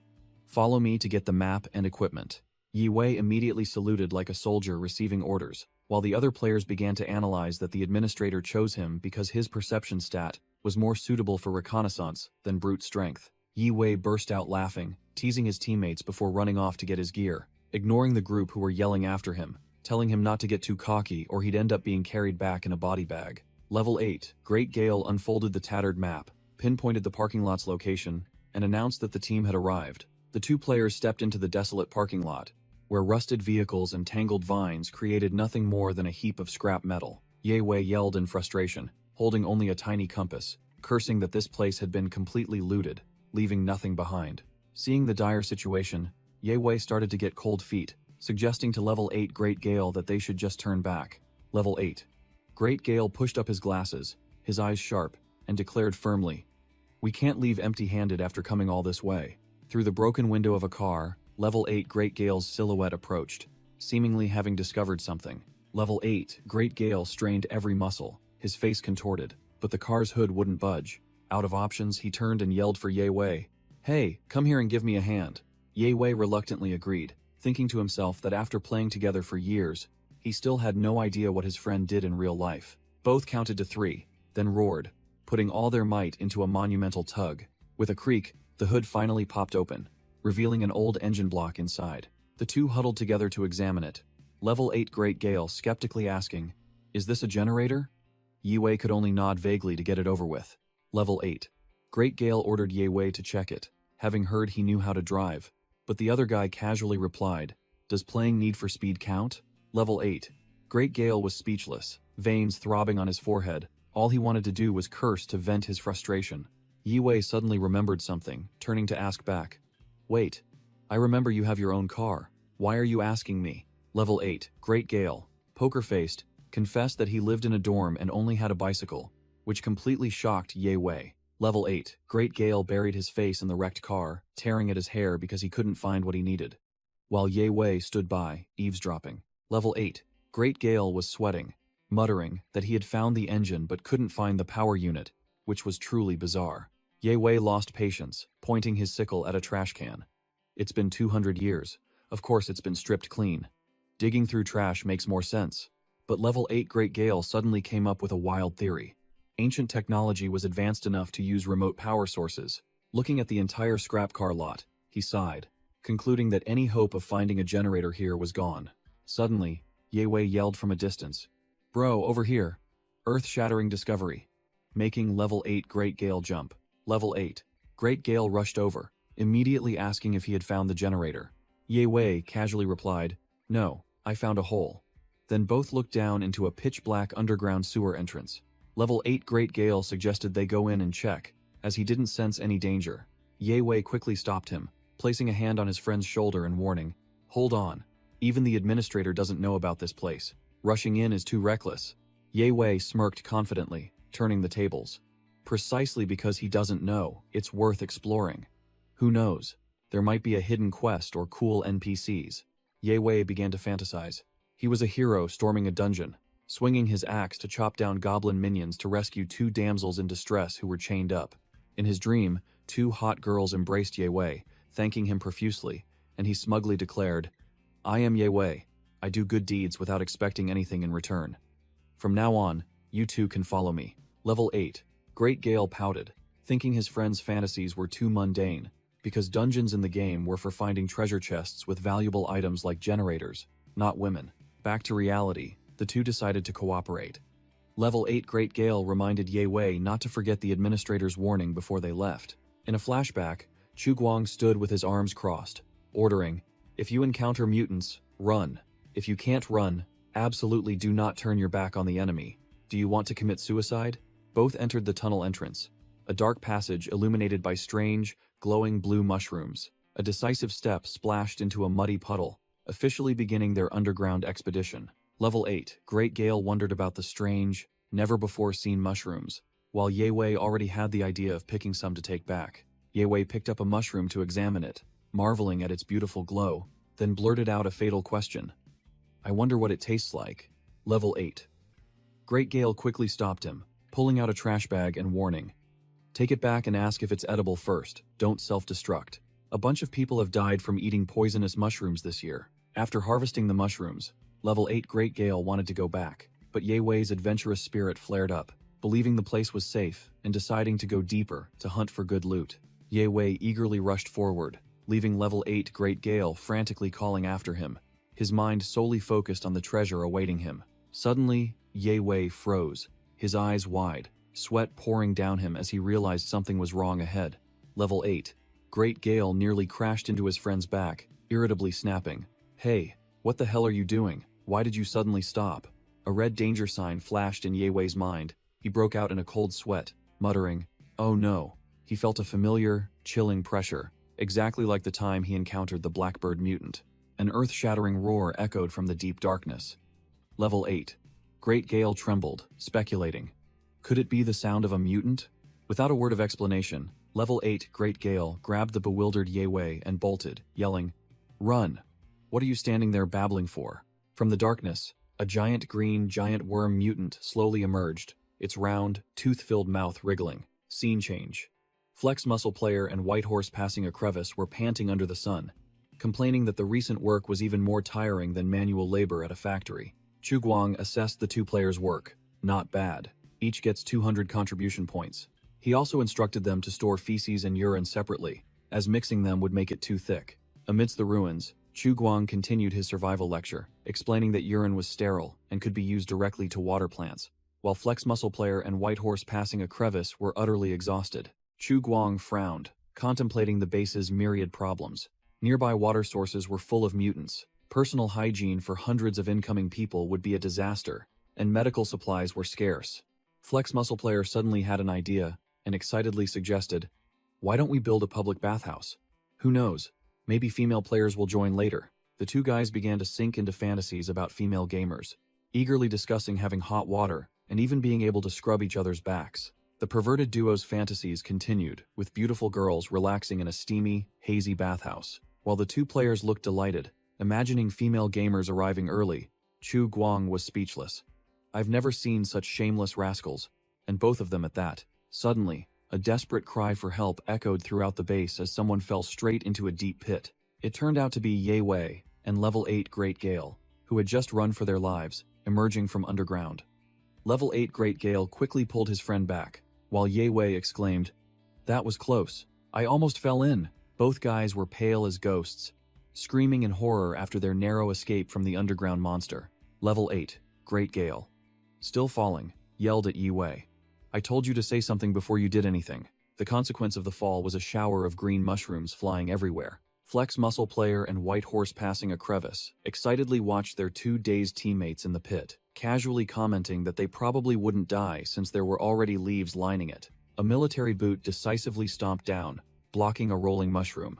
Chu Guang bent down and neatly picked up the green mushroom. Chu Guang held out the mushroom, smiling meaningfully, and declared that everyone had worked hard and could go get water to wash up and rest, secretly thinking that these guys had found something good. A huge pot of mushroom soup was placed over the fire, bubbling vigorously and looking quite appetizing.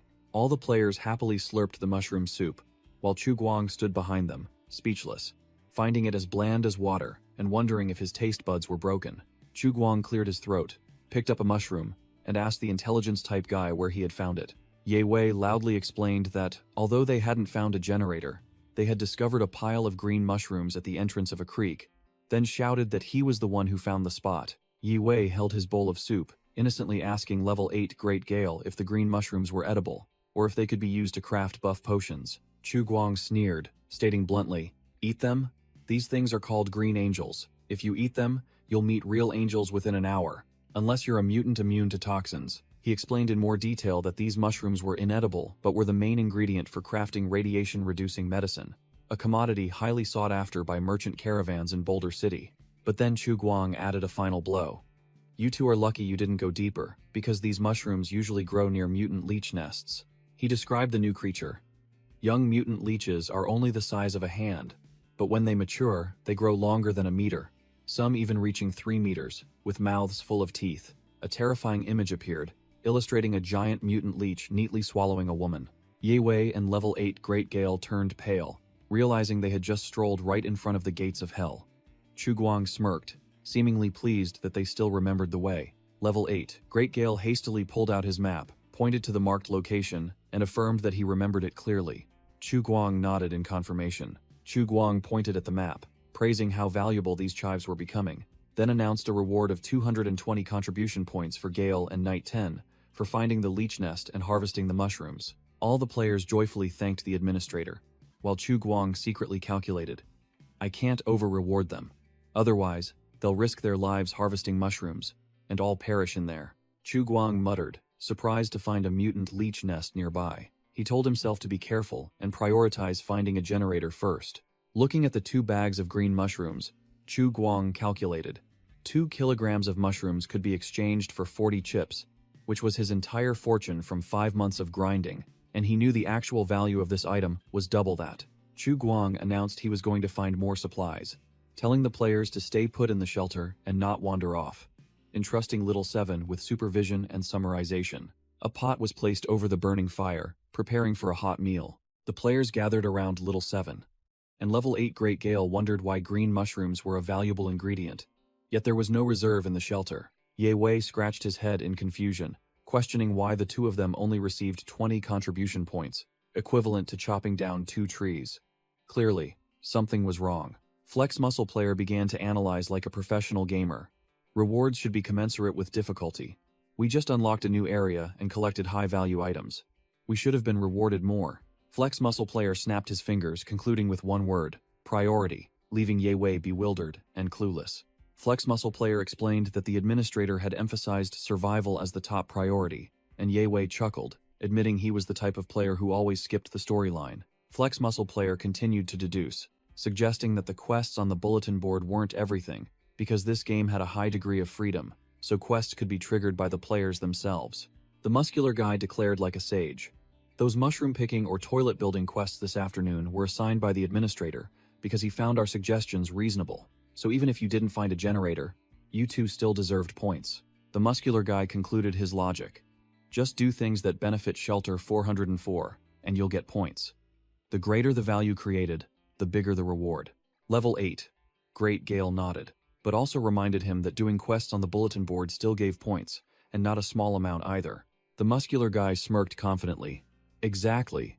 The muscular guy continued his display, reiterating the favorability mechanism that the game dev had mentioned. White Horse passing a crevice nodded, indicating he understood, while Ye Wei remained clueless, snapping, "Understand what? Just say it directly, I'm getting impatient." The muscular guy gave 2 thumbs up, praising his own intelligence, then explained, "The quests on the board are just fixed. Low reward tasks. Actively triggering new quests shows your skill level and, most importantly, improves the administrator's evaluation of us." Just as he was feeling smug, the muscular guy suddenly turned pale, sweat pouring down him like rain, stammering, "No!" He continued to mumble, his voice full of panic, that all the above deductions were only true if this was a 100% virtual reality game, and the administrator's behavior wasn't that of a pre-programmed AI. The muscular guy analyzed further. If the administrator's intelligence wasn't as high as they thought, then all deductions would be useless. But the problem was, this guy was much smarter than Little Seven the robot, acting just like a real person. Level 8. Great Gale suddenly realized a terrifying possibility. "You mean he's tricking us?" Ye Wei also flinched. "Don't tell me he's exploiting our labor?" All the players stood before the bullet-riddled shooting target, sharing a chilling thought. Could the administrator really be exploiting us? The muscular guy brushed aside the worry of being exploited, reasoning that even if the administrator was a real person, it didn't matter since he had saved them. The current issue was to grind NPC favorability before the second test phase. With that, the muscular guy extended his hand, officially calling for the formation of an alliance to gain an advantage over the new players. White Horse passing a crevice, and Ye Wei immediately agreed, while Level 8 Great Gale hesitated slightly but also joined, only asking for more details. The muscular guy declared that from now on, they were a team, sharing information and supporting each other, with the goal of utilizing each person's strengths. He immediately assigned a task to Level 8 Great Gale. "You go investigate the lakeside, pay attention to the distribution and paths of the mutants, and mark any spots that look like lairs." The muscular guy further instructed to avoid combat at all costs because the team needed a safe water source, making Ye Wei grumble irritably. "Damn it, he's just appointed himself captain, hasn't he?" After that, the muscular guy turned to shake hands with White Horse passing a crevice. Both decided to continue chopping wood, also promising to look online for ways to utilize that wood tomorrow. Night gradually fell upon the desolate world, signaling the end of a day's grind for the new recruits. Under the sunset, 2 figures were leading a caravan of pack animals silently into a ruined settlement. The clinking of iron chains echoed as a chained woman, her legs shackled and dressed in tattered clothes, walked across the dusty ground. A voluptuous blonde girl appeared, but her situation was miserable. Her clothes were torn, and her neck and legs were shackled like merchandise. The nearby thugs immediately stared, one of them uttering a crude remark, "What a fine piece of goods," while another lamented, "What a shame. Such a delicious cabbage is about to be eaten by pigs." In the ruined settlement, the caravan foreman yelled, urging the caravan workers to unload the goods quickly, so as not to delay List's journey. Old Walter, representing the mayor of Bet Street, bowed deeply in welcome and showed extreme deference to the newcomer. List, the human trafficker, handed the blonde girl over to Old Walter, calling her the merchandise the mayor wanted, and advising the old mayor to use her carefully. A pair of military boots stopped, signaling the arrival of a character observing from afar. Chu Guang stood behind, muttering as he recognized that List had come here once again. He recalled rumors about Boulder City's slave trade and was surprised to witness it firsthand today, imagining high-end merchandise being kept in glass cages. Chu Guang smirked, thinking that only the corrupt mayor was capable enough to afford such a luxury item, and more importantly, the presence of the caravan was an opportunity for him to find a good buyer for his own stash. After unloading the goods, List tossed bonus money to the caravan workers, who profusely thanked him and begged to be called for work again next time. Amidst the ruined sunset landscape, Chu Guang and Little Seven stood watching List's pack animals prepare to depart. Without further ado, Chu Guang stepped out to block the path, calling out, "Hey List, got a moment? I have something you want."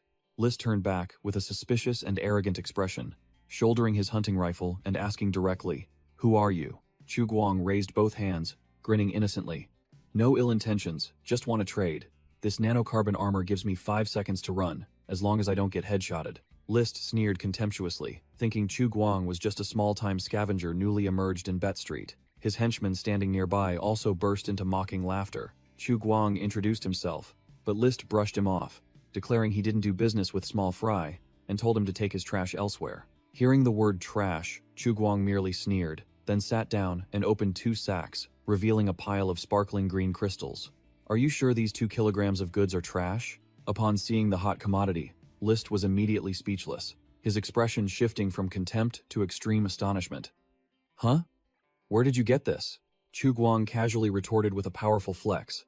"Under the sewers next to a mutant leech nest. Want to go down and check?"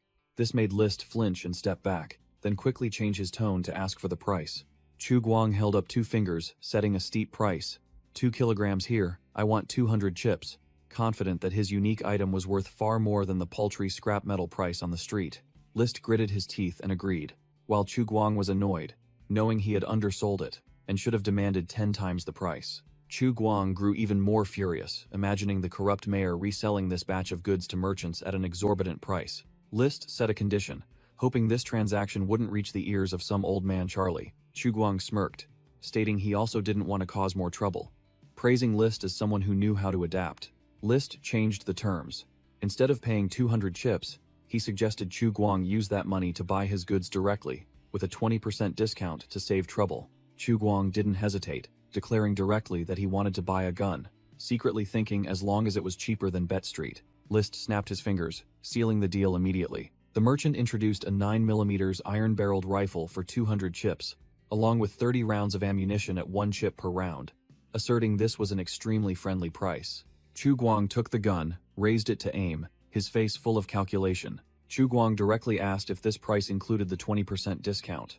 List confirmed and offered an additional 5mm pistol for 100 chips, but concluded that cheap goods were only for shooting people, not for dealing with mutants. Chu Guang began to haggle, demanding a 9mm rifle, 60 rounds of ammunition, and an additional 25 chips for necessities, causing List to frown at the unexpected counteroffer. Not giving the other party time to react, Chu Guang played his trump card, smirking as he revealed there were over 2 kilograms of mushrooms in the mutant leech nest, pointedly asking List if he understood the situation. Chu Guang turned the tables, declaring bluntly, "Invest in me, and I'll bring back 10 times the goods." He asserted that even at this price, List would still profit handsomely. List began to calculate, realizing how much radiation-resistant medicine 20 kilograms of Blue Angel mushrooms could produce. Enough profit to buy hundreds of guns, let alone just one. Immediately, the cunning merchant changed his attitude, extending his hand and introducing himself. "Let's be friends. I am List. I'm very interested in you." Chu Guang shook hands to seal the deal, also introducing himself, officially establishing a business partnership. As soon as he agreed to cooperate, Chu Guang smirked slyly to himself. "However much you cheated me today, I, Chu Guang, will get back tenfold later." The transaction complete, Chu Guang requested List to immediately deliver a new rifle, 60 rounds of ammunition, and some supplies. List held the glowing blue mushroom in his hand, nodding smugly. "Just as I thought. All the good stuff is hidden near nuclear bomb craters." Chu Guang wrapped the brand new rifle in cloth, his eyes sharp, looking like a true player ready for any hunt. List paid Chu Guang a handful of chips, considering it a tip for the lucrative business deal. The merchant put on a superior air. "Normally few people get chips from my hands, you're an exception." Chu Guang smirked, replying nonchalantly, "It seems my luck isn't bad after all." List smirked to himself, imagining Chu Guang facing the giant worm mutants, and hoping his luck was great enough to survive. Chu Guang also fully understood the difficulty of this deal. List was right, good mushrooms always grew near monster lairs, and there was no telling how many mutant leeches were in their nest. He muttered, analyzing the goods. "These giant worm mutants have thick skin and flesh. Ordinary bullets would only tickle them. What's worse, their vitality and regenerative abilities are absurd. Even if a section is cut off, it still wriggles as usual. The severed body part quickly regrows into a new head, ready to fight again." The worst part is that if you cut them in half, they don't die but split into two complete new creatures. Only a few critical weak points on their bodies can kill them. Chu Guang dismissed the idea of using fire. Burning them is easy. But if the mushrooms burn too, what will I eat? Dirt. List patted Chu Guang's shoulder, feigning calculated friendliness. The merchant made an offer. I'll be back at the end of this month, which is also my last trip of the year. I hope to see your 20 kilograms of blue mushrooms then. List casually set the price. I'll round it up to 2,000 chips for those 20 kilograms of mushrooms. Just order from me. You won't have to pick up scraps others don't want. Chu Guang smirked, muttering to himself, this merchant is trying to trick me again. Then asked directly, how do I know what goods you have? With a snap of his fingers, List signaled his subordinate. A List henchman immediately brought out a glowing tablet, presenting the catalog of goods to Chu Guang. Chu Guang glanced over it, speechless at the quality of the goods. Flying goggles for 50 chips, bulletproof vests for a whopping 500 chips. Truly impressive. List confidently advertised as Chu Guang looked at the night vision goggles and bulletproof vest. The goods are guaranteed to be exactly as pictured. You know how to use them, so I don't need to teach you. Chu Guang continued scrolling on the tablet, and his eyes widened in astonishment when he saw an unbelievable item. A formidable item appeared. A 10 kilowatts wood-burning generator, priced at 1,200 chips, an ultimate item in the apocalypse. Chu Guang scrolled to the next formidable item. The KV-1 Power Exoskeleton, a basic but robust item, priced at 800 chips. Have you chosen? List asked, and Chu Guang confirmed he had finalized his order. List praised Chu Guang's discerning eye, advertising the KV-1 as the most durable item, then conveniently tried to persuade him to buy more batteries for the generator. The cunning merchant continued to entice him with cheap exchange services, quoting a chemical energy battery for a hefty 150 chips. List began to grow suspicious, directly asking where a mere scavenger like Chu Guang intended to hide such a huge generator. Chu Guang smirked confidently, reassuring the merchant. Don't worry, I won't be taking it back to Bet Street. Chu Guang's eyes flashed with calculation. He decided he had to quell this man's suspicions for the transaction to proceed smoothly. Chu Guang turned and walked away, muttering curses under his breath about the merchant, while List casually bid him farewell, promising to meet again. Night gradually fell, ending the intense negotiation. At the last minute, Chu Guang still tried to salvage something, calling back to demand a 20% discount, but List just smirked in response. Haha, the price you see is already discounted, kid. Cheated by the merchant, Chu Guang angrily raised his middle finger and cursed under his breath. You dog. Just you wait. I'll bleed you dry later. As night fell, the desolate city became more dangerous. Chu Guang muttered that it was time to return to base. He decided not to risk traveling at night, and instead found a nearby shack to stay in temporarily. Chu Guang entered a makeshift market, where survivors were jostling to buy luxuries like soap and cooking oil. A tired old man hawked both salt and tobacco, letting the crowd choose for themselves before going to rest, showing the chaos of the market. Suddenly, a town official raised a sign high, shouting an order for requisition. Each household must submit 100 kilograms of firewood and a quarter cubic meter of fur before the end of the month. The survivors immediately began to murmur and discuss, some lamenting how they would survive the winter, others fearing eviction if they didn't comply. Chu Guang smirked, well aware that the corrupt mayor was trying to make one last grab before the trade caravans arrived, to enjoy a luxurious winter, but he didn't care, as he would be long gone from this place before winter even arrived. On his way, he encountered a boy bothering Yu Xiaoyu, who resolutely blocked the door. No, my brother told me to watch the house. The boy, Wang Defu, the third son of the Wang family, strained his neck and yelled, "What's the point of guarding a dead man's house?" Yu Xiaoyu's face flushed red, and she gritted her teeth, refusing to give an inch. She shouted back that her brother wasn't dead, but Wang Defu just smirked, thinking she was lying because that foreigner had been gone for days. The young man began to divide things up, demanding the roof beams and the door, throwing the rest to the Yu family, then outright chasing the girl away. Seeing Yu Xiaoyu stubbornly refusing to leave, Wang Defu started to get furious, raising his fist threateningly. You stinking brat, get out, or you'll get a beating. Yu Xiaoyu was stunned, unable to believe this thug dared to hit someone in broad daylight. Wang Defu smirked smugly, thinking he had nothing to fear since her father and two older brothers were all away. Just as the fist was about to connect, a cold hand stopped it. Chu Guang appeared, his voice nonchalant. Who said I was dead? Yu Xiaoyu was so happy she almost cried, shouting, "Big brother," when she finally saw the person she had been waiting for return. While Wang Defu lay sprawled on the ground, Yu Xiaoyu quickly reported him to Chu Guang, who calmly thanked her for helping him watch the house. Chu Guang placed a hand on Yu Xiaoyu's shoulder, declaring firmly, "With me here, no one will bully you." Chu Guang smirked menacingly, looking directly at the stunned Wang Defu. "Little Wang, are you going to leave by yourself, or should I escort you out?" In the desolate wasteland, Chu Guang stood shielding Yu Xiaoyu, his overwhelming aura completely dominating the retreating thug, Wang Defu. Wang Defu broke out in a cold sweat, his face pale, stammering incoherently under the terrifying pressure. Chu Guang slowly reached out, touching the hilt of the sharp weapon on his back. A silent warning. Frightened to the point of panic, Wang Defu grabbed Yu Xiaoyu's hand as a shield, his mouth still trembling with incoherent sounds. Seeing he couldn't win, Wang Defu turned tail and ran, yelling curses. "Just you wait. I'll definitely go tell my father and my brother." Yu Xiaoyu looked up at Chu Guang with sparkling eyes, softly thanking her big brother. Chu Guang replied that it was just mutual help, but in his mind, he wondered, why does she keep staring at me? Could it be? Chu Guang gave Yu Xiaoyu a lollipop as a reward. "You've worked hard these past few days." Yu Xiaoyu happily accepted the lollipop from Chu Guang, softly thanking her big brother. She unwrapped the candy and licked her lips with delight. Chu Guang offered to watch the house whenever she went out, then teased that she probably just wanted more candy, but admitted that the girl was loyal and deserved a reward. Suddenly, a group of men carrying heavy sacks called out Yu Xiaoyu's name from a distance, startling her. It turned out to be her father and two older brothers, Yu Hu and Yu Xiong, who had returned, and her face immediately changed. Seeing her family, Yu Xiaoyu bolted, leaving Chu Guang bewildered and wondering, is her family forbidding her from playing with me? That's strange. Yu Hu used to come over and talk to me back then.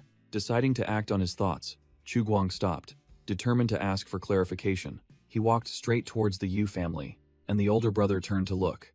Yu Hu, the second son of the Yu family, offered a greeting typical of the apocalypse. "Long time no see. I thought you'd kicked the bucket." Chu Guang smirked and replied nonchalantly, "Looks like your intuition isn't very accurate, huh?" Leaving Yu Hu frozen, Yu Hu explained the tense situation. "The mayor just issued a requisition order.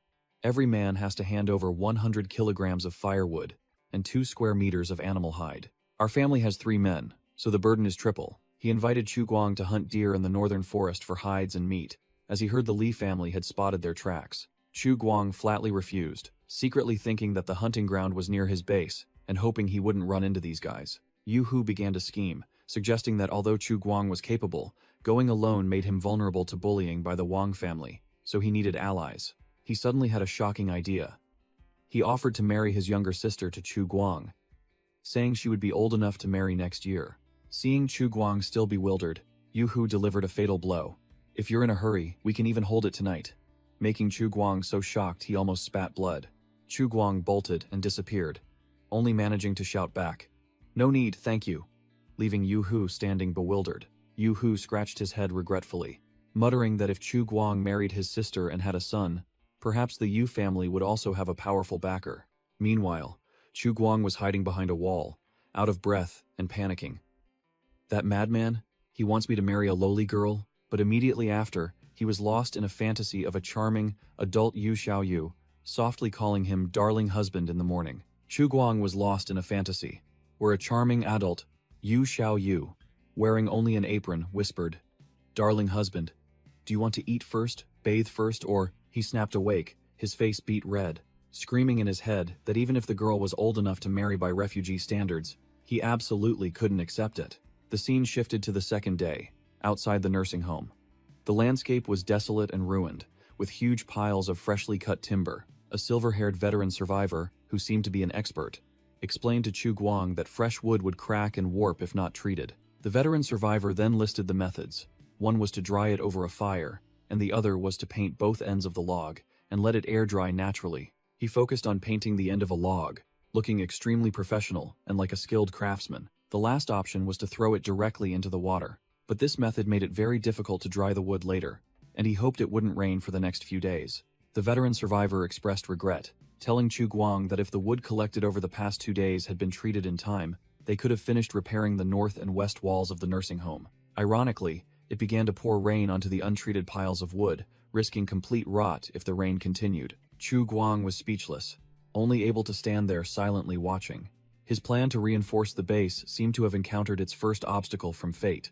Seeing his wood plan thwarted by the heavens, Chu Guang changed tactics, patting the veteran survivor on the shoulder and sealing the deal. How about we use cement instead? Chu Guang pointed to the rubble, explaining that scrap concrete was abundant in the nursing home and throughout the wasteland, so there was no shortage of material to use. The veteran survivor mused, admitting that even if it was shoddy construction, mixing concrete rubble with cement and rebar was still much better than wood. But a new problem arose. To get cement, they needed coal and a kiln capable of withstanding 1,450 degrees Celsius, all rare commodities. Just as they were racking their brains, Ye Wei and Level 8 Great Gale clattered back with buckets, loudly announcing the good news. "We're back! We've made a big discovery."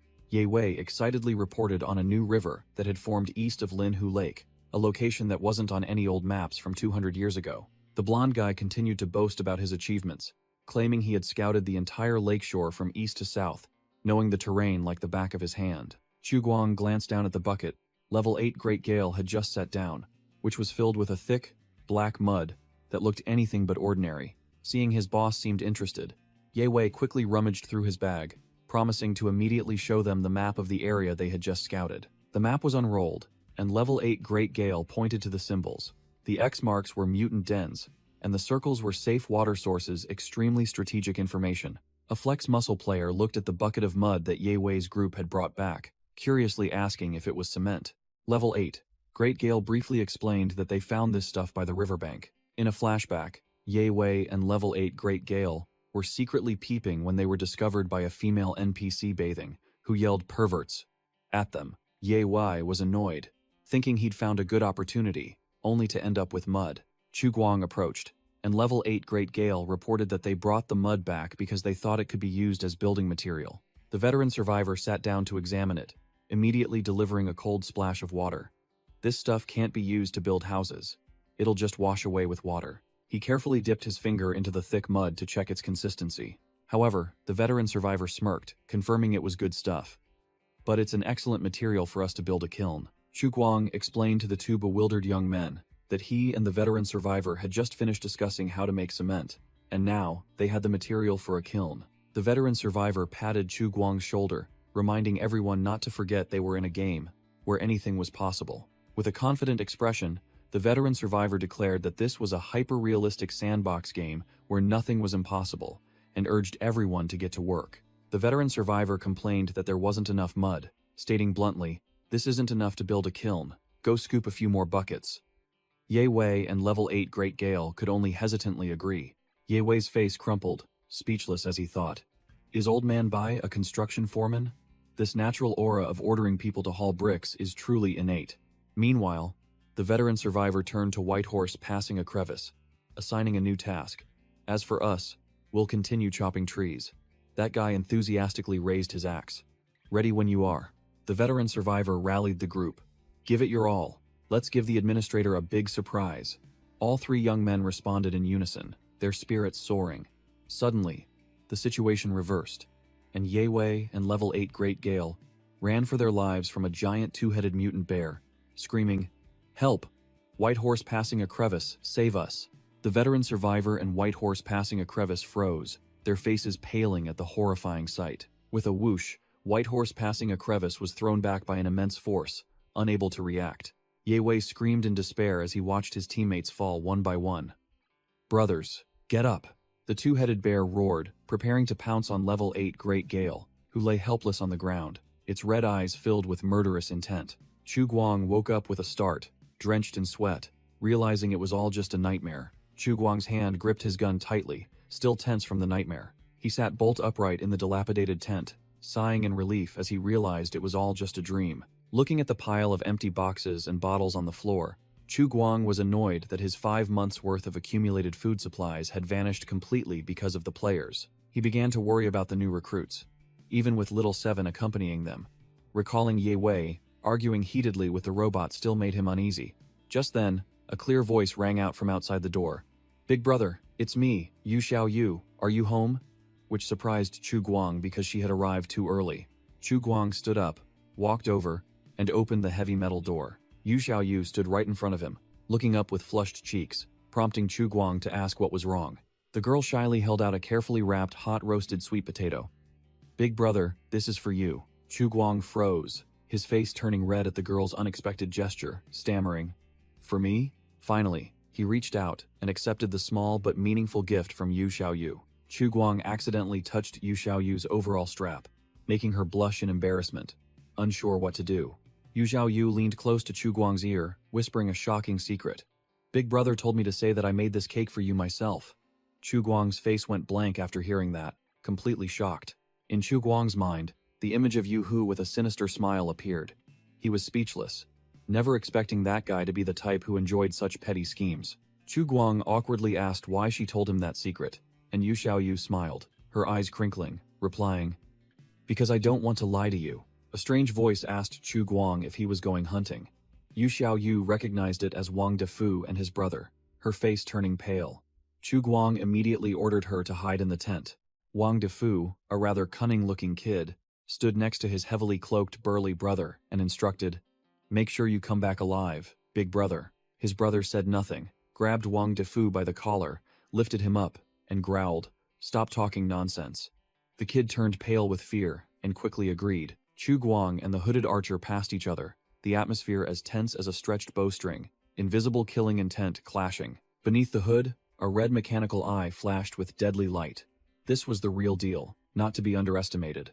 Chu Guang narrowed his eyes. He clearly felt the danger emanating from this stranger, an opponent not to be taken lightly. Chu Guang watched the backs of the two brothers, confirming in his mind that the hooded archer was indeed a tough opponent. He turned back, waving to reassure Yu Xiaoyu that everything was fine, and that he was also about to leave. Yu Xiaoyu's face was flushed, and she softly told Chu Guang to be careful, promising to stay home and wait for his return.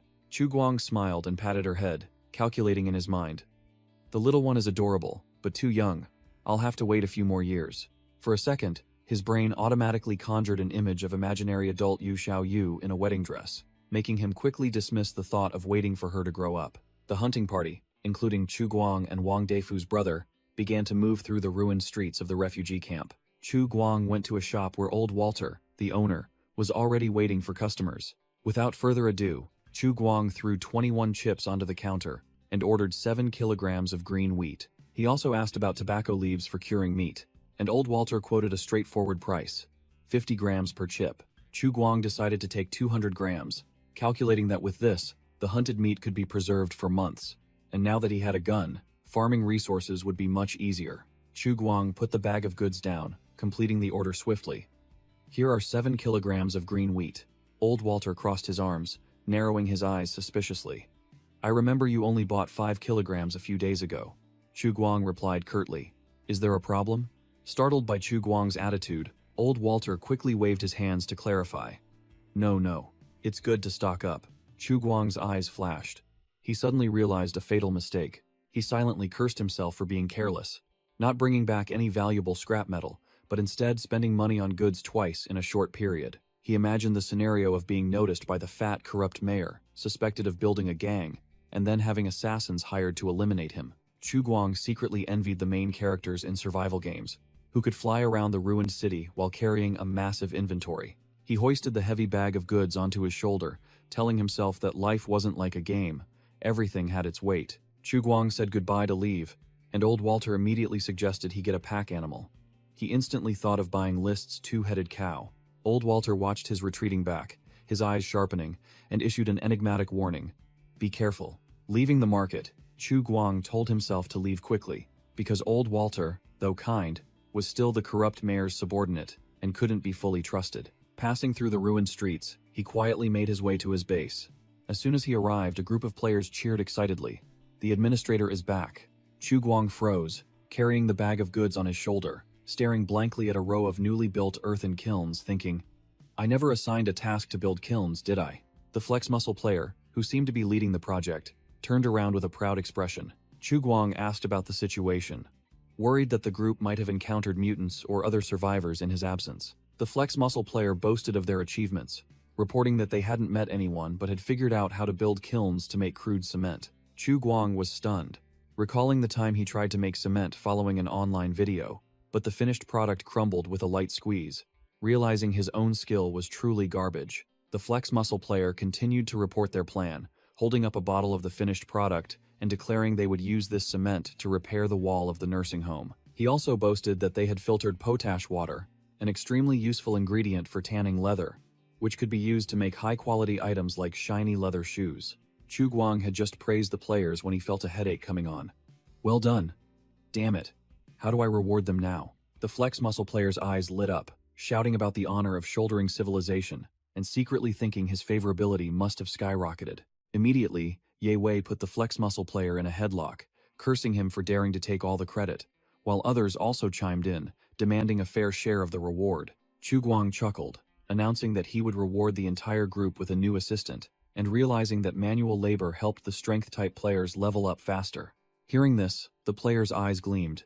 Ye Wei shouted for the administrator to invite a young, beautiful female player, while the dark-skinned player suggested it should be a muscular big sister to be cool. Chu Guang broke out in a cold sweat, nodding awkwardly. I will consider your suggestions. Keep up the good work. The entire group of players immediately stood at attention, saluting militarily, shouting slogans of obedience to the administrator, and swearing under the banner of the Human Federation. With their spirits boosted, the group eagerly rushed back to work, scrambling to chop trees, while Chu Guang stood behind them, deciding to let them develop freely. Chu Guang returned to the central control room, threw the heavy sack of goods onto the floor, preparing for his next plan. Suddenly, a virtual notification popped up, and Chu Guang was astonished to receive another reward, likely due to the player's cement-making achievement. Chu Guang decided to spend 7 reward points on gacha, and the system announced the successful exchange for a blind box. First box, 5 fruit-flavored lollipops. Not bad, good for a quick sugar boost. Second box, a 200G chocolate bar. Basic energy recovery item. Nothing special. Last box, a 500G bag of refined salt. A premium item, the kind survivors usually only dream of. Chu Guang leaned back in his chair, sighing in disappointment because the bag of salt was too small, only enough to cook a few dishes, let alone marinate meat. But then his mind immediately sparked. Wait, if I trade this refined salt for coarse salt, I could multiply the quantity by 20 or 30. He quickly dismissed that idea, realizing that refined salt was second only to weapons in value, and trading it without sufficient strength would be suicide. Chu Guang decided to put aside the idea of getting rich, focusing on building the base first. He'd think about wealth once he had power. Meanwhile, the Wasteland Online game group chat was buzzing with new players, and Ye Wei was boasting about his achievement of grinding cement all night. Chu Guang watched the conversation, secretly judging the new recruits as a bit green, but was also pleased that his first 4 guinea pigs were promoting the game for him. The group chat was lively. The new players were discussing the game's exhausting realism, while a guy named Quit Smoking was loudly begging the administrator for a slot. Suddenly, a new account named WC Really Has Mosquitoes jumped in, spouting a string of chemical knowledge about wood distillation, which stunned Chu Guang, who was observing. Chu Guang's mind raced, realizing that this guy's knowledge could be used to create smokeless gunpowder, an incredibly strategic item. Without a moment's hesitation, his hand glided over the mouse, a decisive click echoing. His target was WC Really Has Mosquitoes' profile, determined to find out who this knowledgeable deity was. The guy's profile appeared, male, looked quite ordinary, but an album of photos caught his attention. Looking at the photos of a woodworking shop full of tools, Chu Guang temporarily deduced he must be a furniture seller. While the first batch of players were still struggling to chop wood in the background, Chu Guang smirked triumphantly, having found a talent who could turn useless wood into treasure. Scene shifts to the real world. A man was diligently sketching technical drawings on his workbench in his woodworking shop. Revealed, it was WC Really Has Mosquitoes, a professional carpenter, the one holding the key to technology for Shelter 404. WC Really Has Mosquitoes received a message from a stranger named Light, inviting him to join the closed beta. He cautiously asked, "Who are you?" The other guy claimed to be the game designer of Wasteland Online, named Light. WC Really Has Mosquitoes was utterly shocked, unable to believe that the big boss of the game company would seek him out. Keeping a cool head, WC Really Has Mosquitoes demanded proof. Light didn't say much, just threw a registration link at him, telling him to enter and find out for himself. After clicking the link, WC Really Has Mosquitoes carefully asked if there was a fee, but Light had vanished, with no reply. Although he knew online scams were rampant, WC Really Has Mosquitoes still smirked, deciding to take a big gamble. What if this game was real? In the dark control room, Chu Guang, who was Light, was sitting in front of a computer setup, typing away. After completing the registration, WC really has mosquitoes messaged Light again, asking what to do next. Chu Guang typed furiously, replying quickly. Send your registration number. I'll mark it in the system. And in 3 days, the online game will notify you. Chu Guang sat with his arms crossed, a look of extreme satisfaction on his face, having recruited a skilled carpenter, while in the distance, the new player WC really has mosquitoes had already begun his first menial task of carrying wood. Suddenly, a ting-ting sound rang out, and Chu Guang's eyes flashed with vigilance. In the Bull and Horse Club group chat, WC really has mosquitoes crowed loudly. Ha ha ha, brothers, I got a beta test slot. Making Quit Smoking curse angrily because he had registered earlier. Sitting in front of the screen, Chu Guang muttered irritably as he saw the guy boasting everywhere. It seems I can't keep my cards hidden anymore. Chu Guang, as Administrator Light, had to enter the group to calm down the frantic players, explaining that this was just a testing phase and required specialized players. Seeing the crowd still clamoring for slots, Chu Guang broke into a sweat, pondering deeply. Maybe I should let a few more in? Suddenly, a brilliant idea struck him, and he flashed a cunning smile.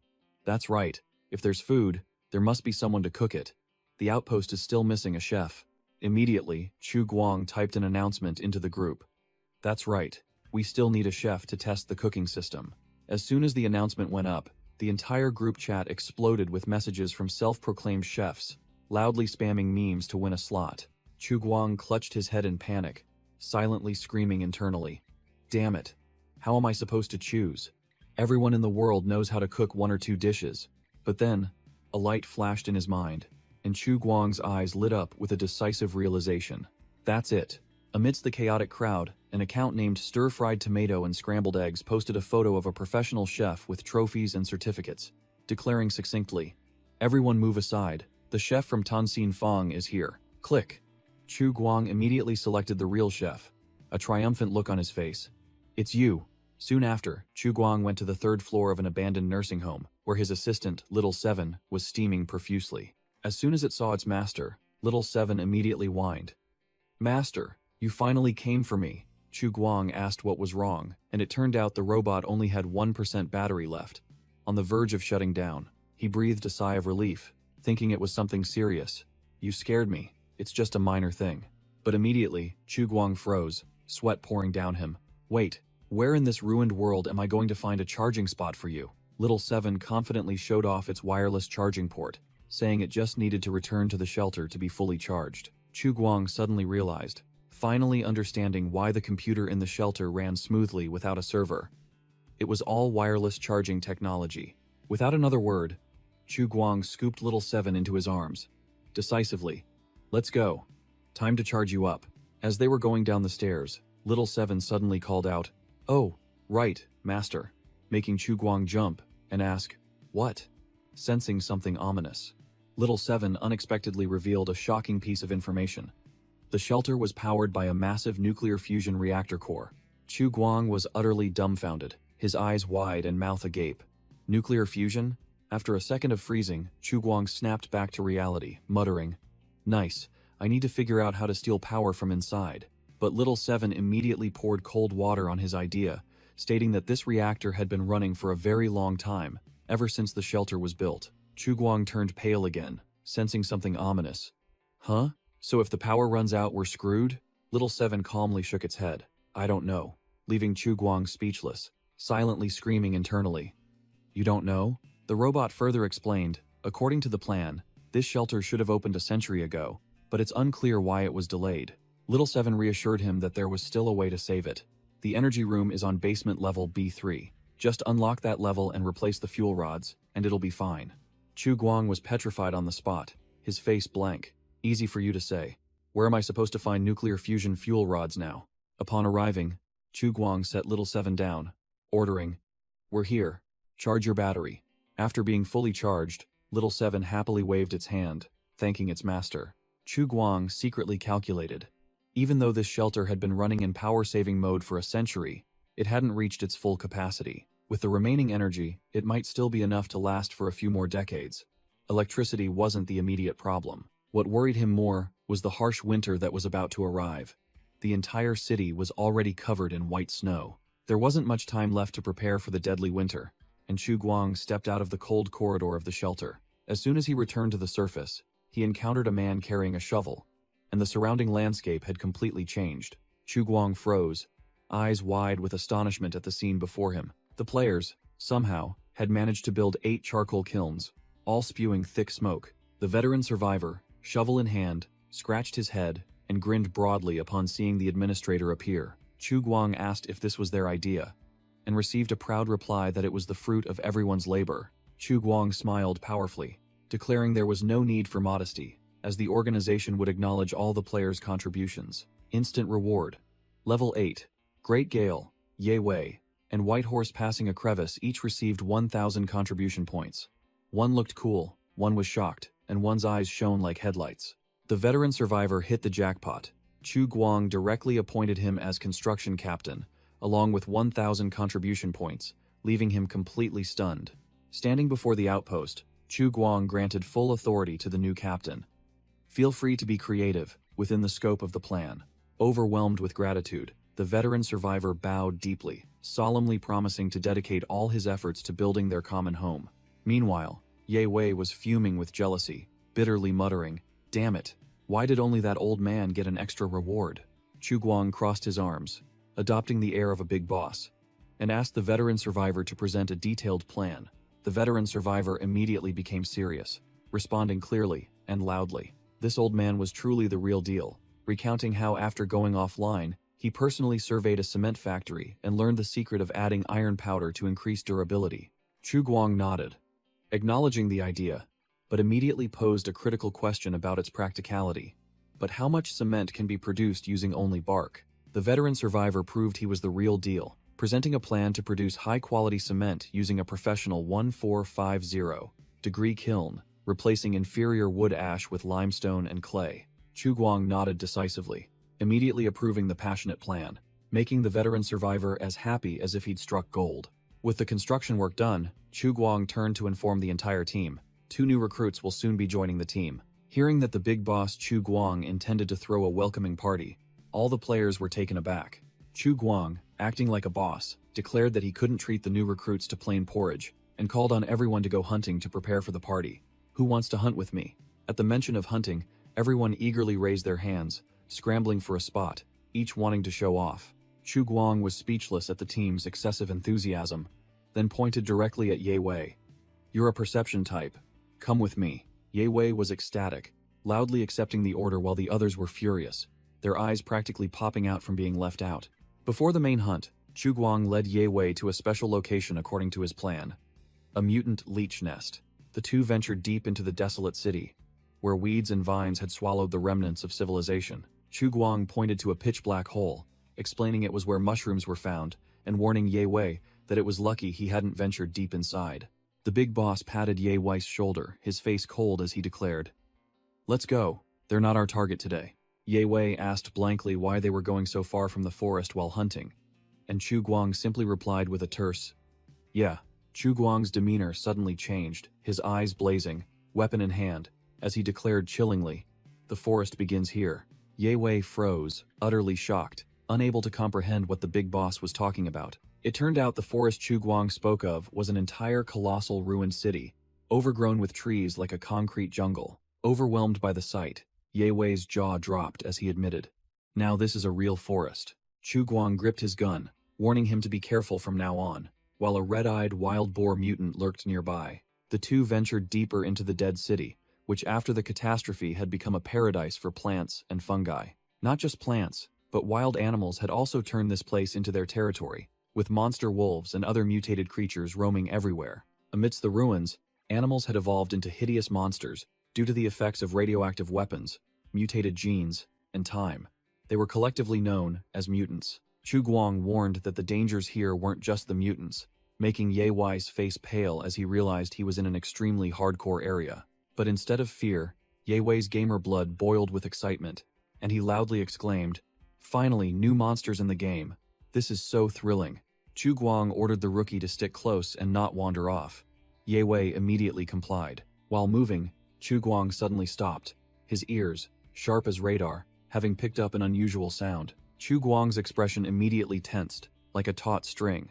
A predator's intuition told him something was amiss. Chu Guang raised a hand to signal a halt, informing Ye Wei that something was happening nearby. While Ye Wei was still bewildered, not understanding what was going on, Chu Guang was highly focused, observing the situation. Chu Guang, now with his face covered by a scarf, stated definitively, "There are traces of survivor activity."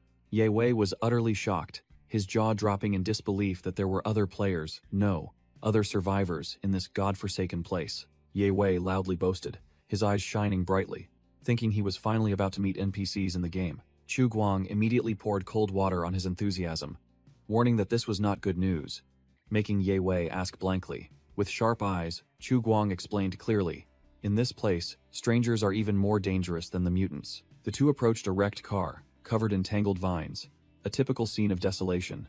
Chu Guang picked up a fragment, quickly analyzing. Gunpowder containing sulfur, spikes, and iron shards. There might be mutants or marauders nearby.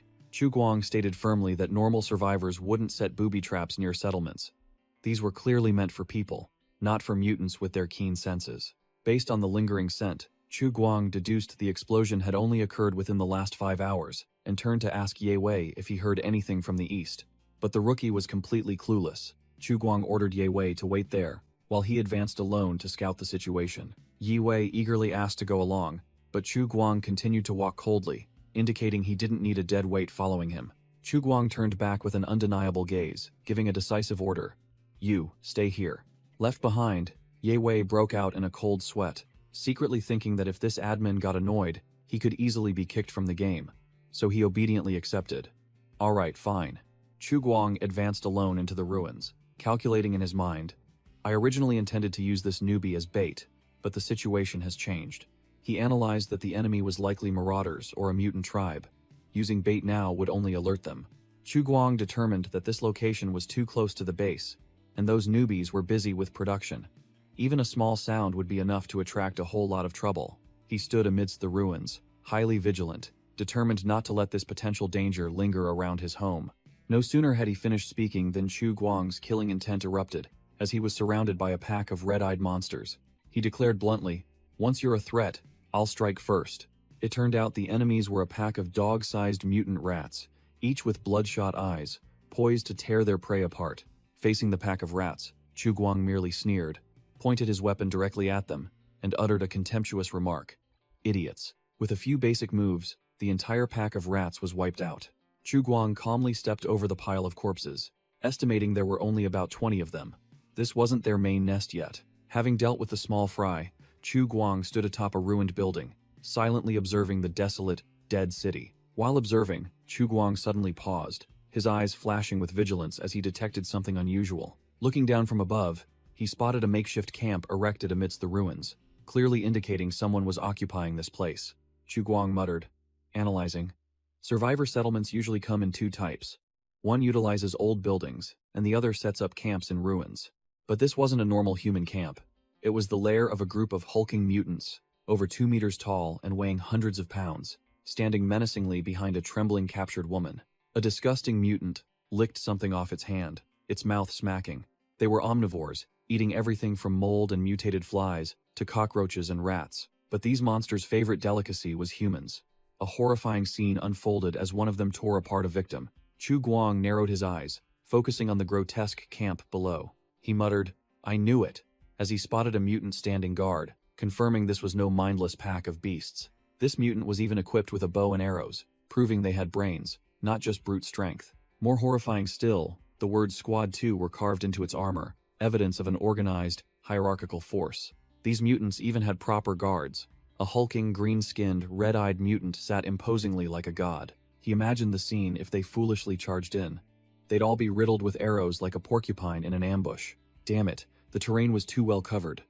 Chu Guang held his breath, scouting, unable to count how many were inside. A quick glance at the shoddy camp scale led him to estimate there were around 20 to 30 mutants lurking about. Chu Guang broke out in a cold sweat. Just a small settlement, yet it was this tough. These guys were no pushovers. Just as things were heating up, a side quest suddenly appeared. Clear out the mutant tribe on Street 76. Reward 200 points. He was speechless. Accepting this quest was like offering himself to death. Feeling like a child facing a giant monster, Chu Guang was astonished. It turned out quests could be activated anywhere outside the shelter. The system couldn't be opened, but the quest still popped up.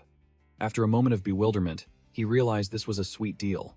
200 reward points was no small amount. Chu Guang snuck into a dilapidated factory complex, where vines and rubble covered the pathways, looking like a giant mausoleum. He calculated. The quest to summon 100 players only gave 100 points, while this mutant nest clearing quest rewarded 200 points. Clearly, it was a sweet deal, but also extremely risky. Seeing Chu Guang's tense expression, Ye Wei broke out in a cold sweat, stammering as he asked the administrator what horrible thing he had just seen. Chu Guang replied curtly, "A mutant camp." The answer drained all color from Ye Wei's face. His expression twisted as if he'd seen a ghost. Still in shock, Ye Wei naively asked again, "So, should we just run away?" A question typical of a complete rookie. Chu Guang was speechless. In his mind, he pictured a giant mutant chef preparing to put Ye Wei into a hot pot if they just charged in. Or do you want to fight them and get thrown into a boiling cauldron? He pointed to his head, lecturing the rookie. "Use your brain. We only have one gun. To be frank, I'm the only one who knows how to fight." Only then did Ye Wei realize, horrified, that the mutants weren't NPCs to farm for points, but a hostile, cannibalistic force. In his mind, he pictured a brute mutant carrying 2 girls on its shoulders. While Ye Wei was still panicking, Chu Guang decisively finalized the plan. "It's unwise to provoke these monsters now. We need to prepare thoroughly, gather our forces, and then wipe them out once and for all." Chu Guang irritably informed Ye Wei that the cannibalistic mutant camp was right opposite the park's east gate. What rotten luck, and reminded him to be extremely careful. They both entered an abandoned container area. The scene was desolate. Wild plants intertwined everywhere, and the air reeked of danger. They stopped before a giant pile of rocks. Ye Wei was bewildered, not understanding anything, but Chu Guang seemed to have recognized something. Chu Guang immediately realized it wasn't ordinary rock, but a valuable limestone quarry. His face lit up, and his mind began calculating the potential of this windfall resource. Chu Guang calculated that by simply unlocking cement technology from calcium carbonate, this limestone pile would be enough to build 2 buildings, completely solving their long-term material problem. At 3 in the afternoon, they both returned to the surface outpost, tossing down the corpses of 2 mutated hyenas as spoils. The other players immediately came out to greet them. Chu Guang rested 1 foot on a monster's corpse, declaring that this pile of meat was enough for a few meals. But more importantly, he had 2 pieces of news, 1 good and 1 bad. The veteran survivor, along with White Horse passing a crevice and level 8 Great Gale, immediately cut to the chase. "What's the good news?" Chu Guang delivered the good news. "We found an abandoned construction site to the northeast, revealing an open-pit limestone quarry. Good stuff for making cement, and there are even some wheelbarrows available. A quick fix and they're ready to use." What a jackpot. The veteran survivor's face lit up. He had been racking his brain over the lack of cement materials, and Chu Guang had solved the problem. Ye Wei's face paled slightly, sensing something ominous, and immediately asked, "What about the bad news?" Chu Guang delivered the bad news. "Nearby, there's a mutant camp, estimated to have at least 20 of them." Ye Wei was scared stiff, imagining being torn apart by the mutants, while the others seemed eager for details. Chu Guang warned, "These guys are the real deal, cannibals. Be careful." Chu Guang analyzed the situation. "These hulking mutants are at least level 10. Our current team isn't strong enough. Charging in would only feed them kills and reveal our position."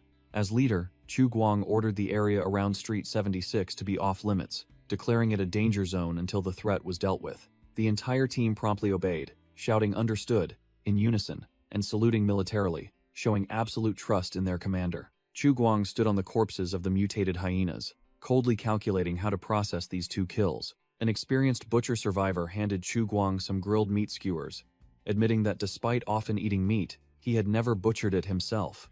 While Chu Guang confessed his hunting skills were 0, Chu Guang grimaced, thinking of the stench of the unbled prey, muttering that he only knew the theory and had never practiced. Just then, Gale enthusiastically raised his hand high, shouting for boss. Chu Guang turned to look, and Gale immediately got to the point, asking for some of the prey's blood.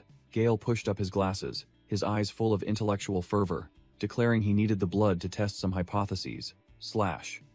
Without another word, Chu Guang drew his knife and swiftly severed one of the hyena's legs. Chu Guang tossed the bloody leg directly to Gale, his face expressionless as he curtly stated, "Take it." Gale joyfully caught the spoils, inwardly petrified but outwardly trying to appear calm, profusely thanking him. Amidst the ruins, Columns of white smoke rose from newly erected kilns, signaling a new phase of development. Numerous manual brick kilns were operating at full capacity, glowing red and puffing smoke in the twilight. A veteran survivor with white hair rushed over, shouting loudly, "Sir!" The man reported with a proud expression. "Boss, under your brilliant guidance, the cement kiln at the outpost is almost complete. Tomorrow, we can produce the first batch." Chu Guang subtly smirked, nodding his approval briefly. "Very good." He began his familiar speech, boosting his subordinates' morale. "Thanks to everyone, we've taken another step towards the great goal of restoring the human alliance. The organization will remember all your contributions, brothers." The veteran survivor's eyes shone brightly. He saluted militarily with a decisive gesture, straining his neck as he shouted, "Understood, sir." He turned to work with renewed vigor, while Chu Guang stood with his arms crossed, thinking to himself, Hey, my skill at drawing up grand plans has really improved lately." Chu Guang realized these players didn't care about his empty promises. Instead, they found joy in the arduous task of rebuilding their homeland. Chu Guang thought to himself, "This is the beauty of a sandbox game. Watching these grinders, from grilling meat, building kilns, and hauling goods, to collapsing in sleep, they're all enjoying the pleasure of building their homeland." He smirked. Of course, he was happy to see the players enjoying themselves, but the problem was that the shelter was now dirt poor. Where would he get cool rewards for them? Stepping into the control room, Chu Guang admitted to himself that for now, he could only feed the players empty promises and a bit of virtual currency. Having dealt with the chickens in the wasteland, it was time to see how the chickens on Earth were doing. Chu Guang sat down at his computer desk, deciding to check the group chat. Click! He opened the gamers group chat. The chat channel immediately buzzed loudly. The first message that caught his eye was from Ye Wei, boasting loudly. "Mutants. New faction update. The administrator has confirmed a hostile mutant settlement on Street 76. The chat channel exploded with a flurry of memes and questions. What do the mutants look like? Why hasn't the official website updated yet? Awesome. A hostile faction means the alpha test is coming soon. Ye Wei tried to reassure everyone that he hadn't seen anything either, while a player named Quit Smoking wondered why only a few people were online today. The conversation quickly devolved into teasing and complaining. Some were excited about getting into the game soon, while others whined about having pre-registered but still waiting. Truly a gamer's group chat. Chu Guang sneered as he scrolled through the chat, thinking to himself about some noob named Yorking, who still didn't believe in the existence of the virtual reality VR game. He suddenly realized something. The dedicated gamer with the nickname Good Time was nowhere to be seen in the group chat. Deciding on the spot, Chu Guang decided to check the official forum directly, guessing that guy might be active there. As soon as he entered the forum, he curled his lips into a sly smile when he immediately saw Good Time's post. A very passionate review about the test version that was attracting a lot of people. Good Time's post, who was the muscular white horse passing a crevice, summarized his grinding process in the game, building a cement kiln, praising the game's realism, and warning his comrades about the hostile mutant tribe that the administrator had just revealed. Scanning through a series of glowing comments, Chu Guang nodded in approval, deciding he would prioritize recruiting intelligent and loyal gamers like these from the forum. After reviewing the community situation, Chu Guang stood up from his computer desk, muttering that it was time to collect his own rewards. He stretched refreshingly after sitting still for a while, then called out loudly, "System!" A virtual quest board appeared, listing trivial quests like chopping trees and killing mutants, making Chu Guang a bit disappointed because he had only completed a few today. Chu Guang looked at the quest board with its crappy rewards, only a few points for chopping trees and killing monsters quests, pouted in disdain, then decided to quickly open a lucky box instead. Ding! Without a moment's hesitation, he pressed the open button directly. With a whoosh, the box lid popped open, emitting a mysterious blue light. Poof! After the smoke cleared, what appeared was a pile of colorful lollipops, looking like children's toys. Chu Guang froze, his face pale, screaming in silent fury. "This damn system, it's all trash." But then he suddenly stopped, his eyes flashing with light as he noticed something unusual. Wait a minute. Among the pile of cheap lollipops, there was a lollipop wrapped in shimmering golden paper that looked extremely different, making him exclaim, "What the hell is this?" He realized this chocolate-flavored lollipop was an enhancement item, and seemed to be a high-quality one. An information panel appeared. Chocolate-flavored enhancement lollipop. Increases strength by 10% for 10 hours. Chu Guang burst into tears of joy, shouting that the system was truly the best, and he could finally stop being an idiot. Chu Guang held the dazzling golden lollipop, half believing it was a snack, and half doubting if it was doping, but a 10% strength buff was certainly a big deal. System confirmed. Chocolate-flavored enhanced lollipop. 10% strength buff. Lasting for 10 whole hours. Chu Guang smirked, calculating. A 10% strength buff might sound small, but in a tense combat situation, it could be the key to turning the tide. He imagined himself looking cool, charging into combat with a lollipop in his mouth, but then cringed at the childish idea. Forget it. Chu Guang decided to put the lollipop away. Keeping it as a trump card for self-preservation was better. The next morning, the entire team of players returned to base after a night of grinding for materials, looking exhausted but spirited. The gamers were worn out but still excited. The veteran survivor announced that they had gathered enough materials to start making concrete. The veteran survivor got straight to work, yelling out the first command, "Smash the limestone," then powerfully swung a sledgehammer. Crash. A thunderous blow, and the pile of limestone shattered into fragments. Next, the veteran survivor instructed Ye Wei and Gale to pour iron powder and clay into the crushed limestone to mix the mortar. The batch of materials was sent straight into the blazing kiln, the goal being to reach a temperature threshold of 2,642 degrees Fahrenheit. A muscular young man eagerly volunteered to pump the furnace, declaring he would fan the flames to burn even more fiercely. While enthusiastically working, he suddenly paused, realizing a critical problem in the process. A fresh-faced gamer turned to ask, "How do we know the temperature inside the furnace?" The muscular young man nonchalantly replied, "No idea." His irresponsible answer immediately earned him a shout from someone, his face showing extreme panic. The veteran survivor snapped, scolding the group. "No idea? No time for chatter, just pump harder with all your might." The muscular young man was speechless, thinking to himself that ever since being appointed construction captain, the veteran survivor was increasingly acting like a real foreman. He suddenly looked up, startled, as if something had happened. The veteran survivor, supervising, suddenly noticed two figures had disappeared and wondered where Gale and Ye Wei had wandered off to. It turned out the two new recruits were sitting dejectedly, with their knees hugged in front of the bunker entrance, caught red-handed by Chu Guang, who had a puzzled expression.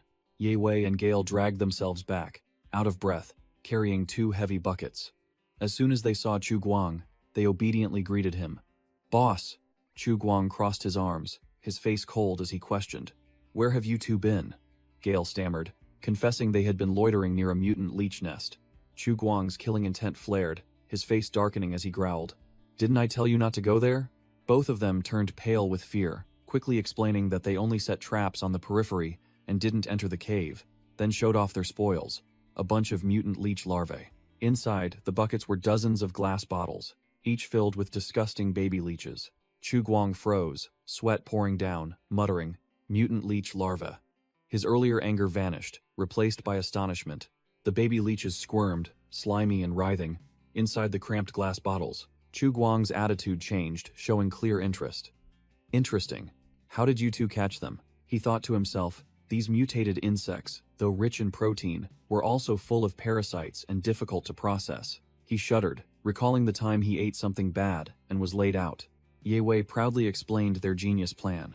Using animal blood as bait in bottles, the baby leeches could crawl in, but couldn't get out, while the big ones could only watch. Gale, acting like an expert, analyzed that these mutant leeches probably hunted at night and hid in their dens during the day. Gale grinned slyly, boasting that even though a few bottles broke, these small fry were still neatly trapped. He admitted they initially just wanted to try for fun, but the results were unexpectedly good. Chu Guang nodded in agreement. "I see. That's a truly clever idea," which made Ye Wei and Gale stand proudly, feeling smug. Chu Guang suddenly remembered. "No wonder Gale asked me for some prey meat yesterday, so it was to bait these mutant leech larvae." He turned to ask directly, "But what do you two plan to do with these creatures?" "Mutant leeches definitely aren't edible."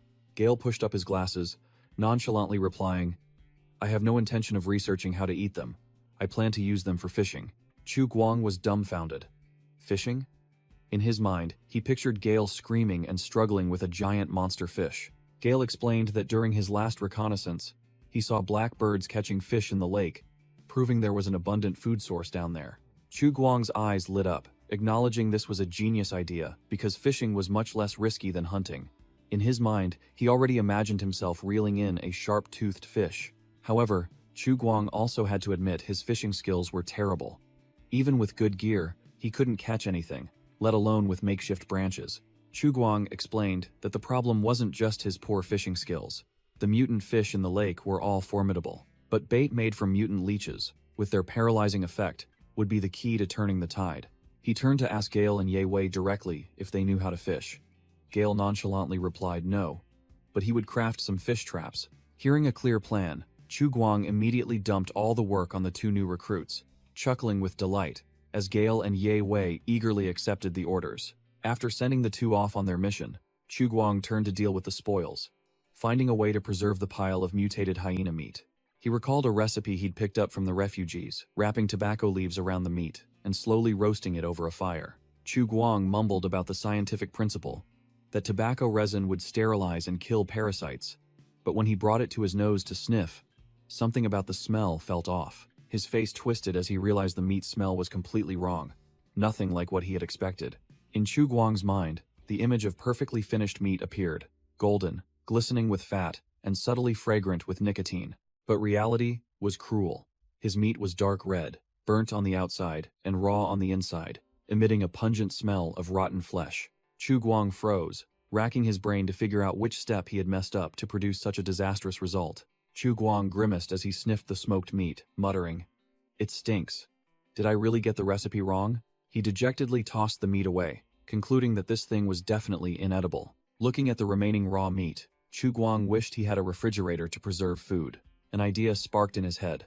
To get a generator to run a refrigerator, he needed to find blue mushrooms to trade with a man named Li Daiyu. But Chu Guang suddenly remembered that Li Daiyu's caravan wouldn't arrive in this area until the end of the month. He sighed deeply, realizing this plan was too far-fetched. He couldn't wait until the end of the month to start stockpiling food. Chu Guang silently returned to the bunker, accepting the fact that, given the current economic situation, a refrigerator was a luxury item. So for the next 3 days, Chu Guang switched to grind mode, hunting in the morning, charging straight in to skewer a mutated hyena. In the afternoon, he returned to cook for the players, watching Ye Wei and Gale eat like starving beasts. After taking care of the new recruits, Chu Guang continued his research into the art of smoking meat, determined not to give up. Even though his meat-smoking skills were still amateurish, Chu Guang still wore a smug expression because the new recruits had grinded so effectively, bringing him a sweet 7 reward points. 7 reward points glittered on the control panel. Chu Guang smirked a cunning smile, ready for the upcoming gacha pull. He could have saved up more, but he decided to go all in on a few basic mystery boxes to see how his luck would fare. What luck! This time it wasn't a useless lollipop. Chu Guang actually pulled a bottle of soy sauce, his face astonished because this seemingly simple item was a luxury brand in this world. As soon as he drizzled a little soy sauce on the chicken leg, Ye Wei, Gale, and the other players salivated like starving beasts, while Chu Guang wore a triumphant expression. The atmosphere fell into a heavy silence.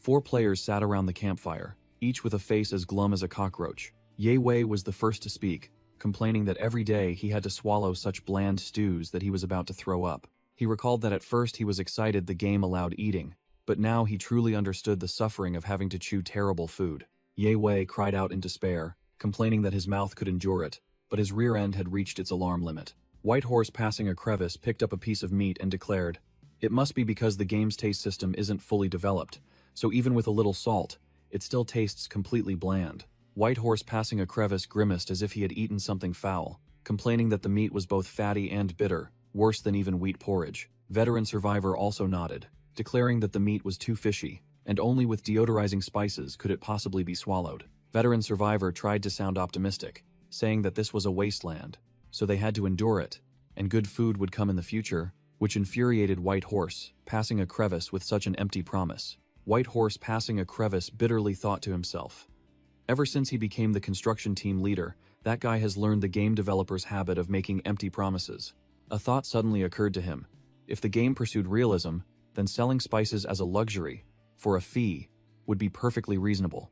Ye Wei chewed his food dejectedly while complaining, hoping the next update would sell spices. He was ready to pay for them immediately. Meanwhile, Gale just quietly munched. His mind had already moved on to other things, wondering if he could use in-game money to buy better fish traps. The conversation about food quickly reached a dead end, and all 4 players fell into an awkward silence around the campfire. Veteran Survivor then changed the subject, turning to ask Ye Wei about the progress of cement making, and boasting that the quality was improving day by day. Almost a success. Ye Wei had a blank look on his face, unable to believe his ears. but the other guy insisted he was being serious, not joking at all. Veteran Survivor continued to boast, bragging that besides cement, he and Whitehorse Passing a Crevice were also researching how to make bricks. The old man admitted that, due to a lack of molds, the finished products looked like lumps of dirt, distorted and misshapen, but still confidently declared they were probably usable, while Whitehorse Passing a Crevice was speechless. Yewei naively asked a critical question. Why not use wood for molds? Whitehorse Passing a Crevice smirked, acting like a senior teaching a junior. You think it's that simple? He began to lecture, distinguishing between good molds and bad molds, then lamented that a hardcore survival expert like him, who could build a house in the forest in half an hour, was stuck on such a basic problem. He bitterly recalled a scene where he could erect an entire villa in the forest in another game, but here he was helpless with a few bricks, the flame of indignation burning within him. Finally, Whitehorse Passing a Crevice sighed deeply, blaming the game's overly realistic, overly hardcore mechanics. Yewei fell silent, while Gale, who had been as quiet as a mouse until now, suddenly saw his chance to recount his own woes. Gale bitterly recalled his string of failures, following all the survival clips online, creating numerous traps but failing to catch a single fish. It turned out it wasn't due to his poor skill, but because the dominant mutant blackbirds by the lake had hunted all the fish long ago, leaving nothing for the players. Gale bitterly explained, "The mutated fish are now advanced, cunning as foxes. They only nibble at the bait and won't bite the hook." Recalling his helplessness, Gale could only cry out in despair, clutching his empty, self-made fish trap. While chewing his food, Gale muttered curses at the wretched fish that had devoured all his baby mutated leeches, deciding to temporarily fatten them up, awaiting the day of his revenge. Veteran Survivor gleefully announced that new recruits were coming, and Whitehorse Passing a Crevice immediately brightened up, boasting loudly that he hoped for 2 girls to join the team to change the atmosphere. Hearing about girls, Yewei immediately switched to pervert mode. His brain automatically conjured the image of an imaginary hot girl, and he affirmed that his senses told him this was definitely a top-tier pick. While the group was chatting idly, Gale suddenly froze, his sharp eyes behind his glasses, as footsteps were approaching. Both Yewei and Whitehorse Passing a Crevice also startled and became alert, whipping their heads around to look towards the bunker door. Veteran Survivor also held his breath, sensing something was amiss, and the entire group turned their eyes towards the entrance. Chu Guang stepped out from the shadows with an imposing aura, and declared simply, "Let me introduce them." Standing before the group, Chu Guang pointed behind him, where 2 tall figures stood, and announced that these were the 2 new members of the shelter. Chu Guang introduced the first new member, a chubby young man nicknamed Burger P. The second was a rather dashing fellow with long hair and a goatee, named W.C. Mosquito. Yi Wei, along with Whitehorse Passing a Crevice and Veteran Survivor, cried out in despair, "Why are they 2 more guys?" Despite the protests, Chu Guang still stepped forward to introduce the 2 new recruits to the entire team. W.C. Mosquito waved a friendly greeting, while Burger P stood beside him, looking a bit dazed. Chu Guang gleefully clapped his hands in welcome, while in old Walter's mind only one thought appeared: all these silly names. The group of veterans clapped half-heartedly, their faces as grim as if attending a funeral, their minds repeatedly asking, "When will we get female players?" Without saying a word, the group of veterans turned their backs, ignoring the 2 new members, who stood there bewildered. Being given the cold shoulder, Burger P and W.C. Mosquito dejectedly walked towards the pot of soup simmering in the middle of the yard. The rich aroma from the soup pot wafted up strongly, immediately attracting both new recruits, who instantly forgot the cold welcome they had just received. The moist, stewed meat smell hit them directly in the face, making Chu Guang and W.C. Mosquito dizzy, both exclaiming, "This is amazing." In the middle of the yard, a giant pot of meat soup was simmering over the fire, emitting an irresistible aroma. Burger Pie and W.C. Mosquito drooled profusely beside the soup pot, while Veteran Survivor stood with his arms crossed, asking about the stats of the 2 new recruits. W.C. Mosquito confidently pointed to himself, boasting, "I specialize in agility." Burger P was about to report his stats when he froze, seeing Yewei and Whitehorse Passing a Crevice already slurping soup from their bowls. Yewei, eating, explained that the administrator intended to hold a welcoming ceremony, but it seemed to have fallen apart, so he allowed everyone to eat first. Seeing the 2 new guys, Yewei offered a bowl of soup. "You 2 just woke up, right? Have a bowl?" W.C. Mosquito looked at the soup bowl, which seemed like garbage, thinking to himself that even if it was poisonous, he would just die and respawn. This was his first time eating in the game. He couldn't miss it. Deciding to go for it, he closed his eyes, brought the bowl to his mouth, and took a huge gulp. W.C. Mosquito's taste buds exploded, He cried tears of joy, shouting, "My taste buds! This game's food is actually delicious, guys." White Horse passing a crevice casually explained, "If you don't eat, your blood sugar will drop." While WC really has. Mosquitoes looked as if his soul had been drained due to the taste shock. White Horse passing a crevice thought to himself that the game didn't need to be so realistic, unless there was a pretty girl feeding him, while Burger P sniffed at the soup bowl, which looked like sewage water. Burger P turned pale when he saw a purple mist rising from the soup bowl, his voice trembling. What kind of monstrous stew is this?" Veteran Survivor crossed his arms, smirked, and replied simply, "Meat." Burger P asked again, bewildered, "What kind of meat? Pink, pigtail?" Player explained that it was mutated hyena meat, a type of mutant, unclear if it was a dog or a wolf, making Burger P disgusted and spit out all the soup. Despite the disgusting appearance, hunger still won out. Burger P closed his eyes and took a large gulp from the bowl. As soon as he swallowed, Burger P grimaced intensely, complaining, "Why is it so fishy? Didn't you bleed it?" The veteran players' faces were blank as statues, and they replied in unison, "We don't know. This prey was caught by an NPC." Veteran Survivor, seeing an opportunity, then whispered into Burger P's ear, "If you know how to cook, go see the administrator.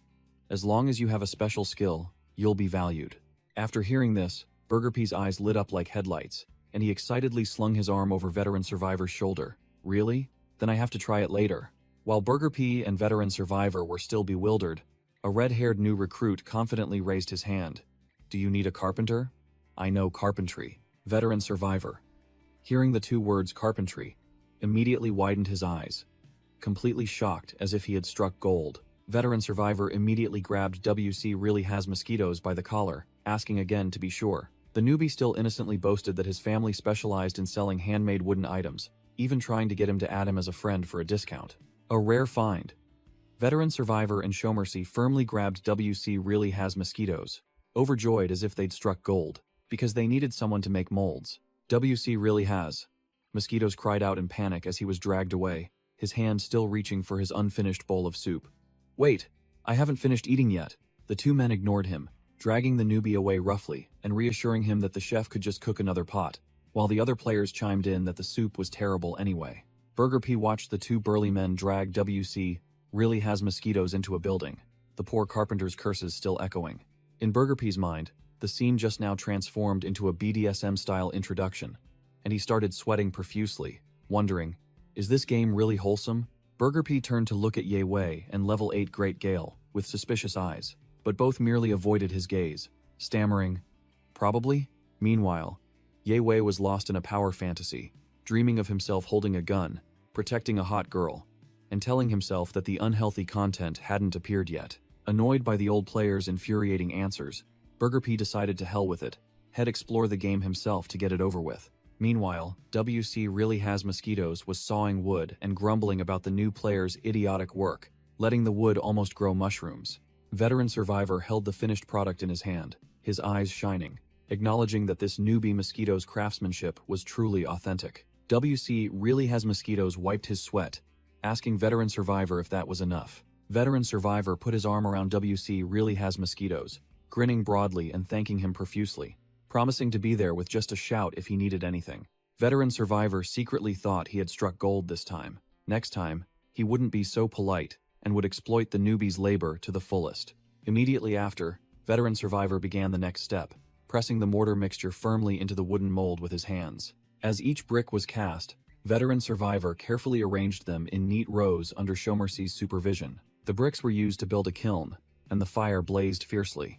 Veteran Survivor wiped his sweat, his face filled with satisfaction as he looked at the much-improved new kiln. Showmercy looked at the new kiln, his face full of doubt. Will this damn thing even work? Veteran Survivor stood tall, his aura overwhelming, and declared confidently, "Have some faith, kid." He smirked, his voice full of power. "Don't ask if it will work. Affirm that it will."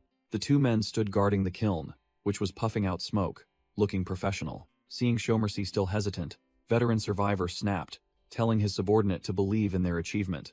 Veteran Survivor put his arm around Showmercy and pulled him away. "Leave it be, let the kiln burn for a while." The two walked towards the ruins, Veteran Survivor planning their next move. "Let's go check the cement kiln.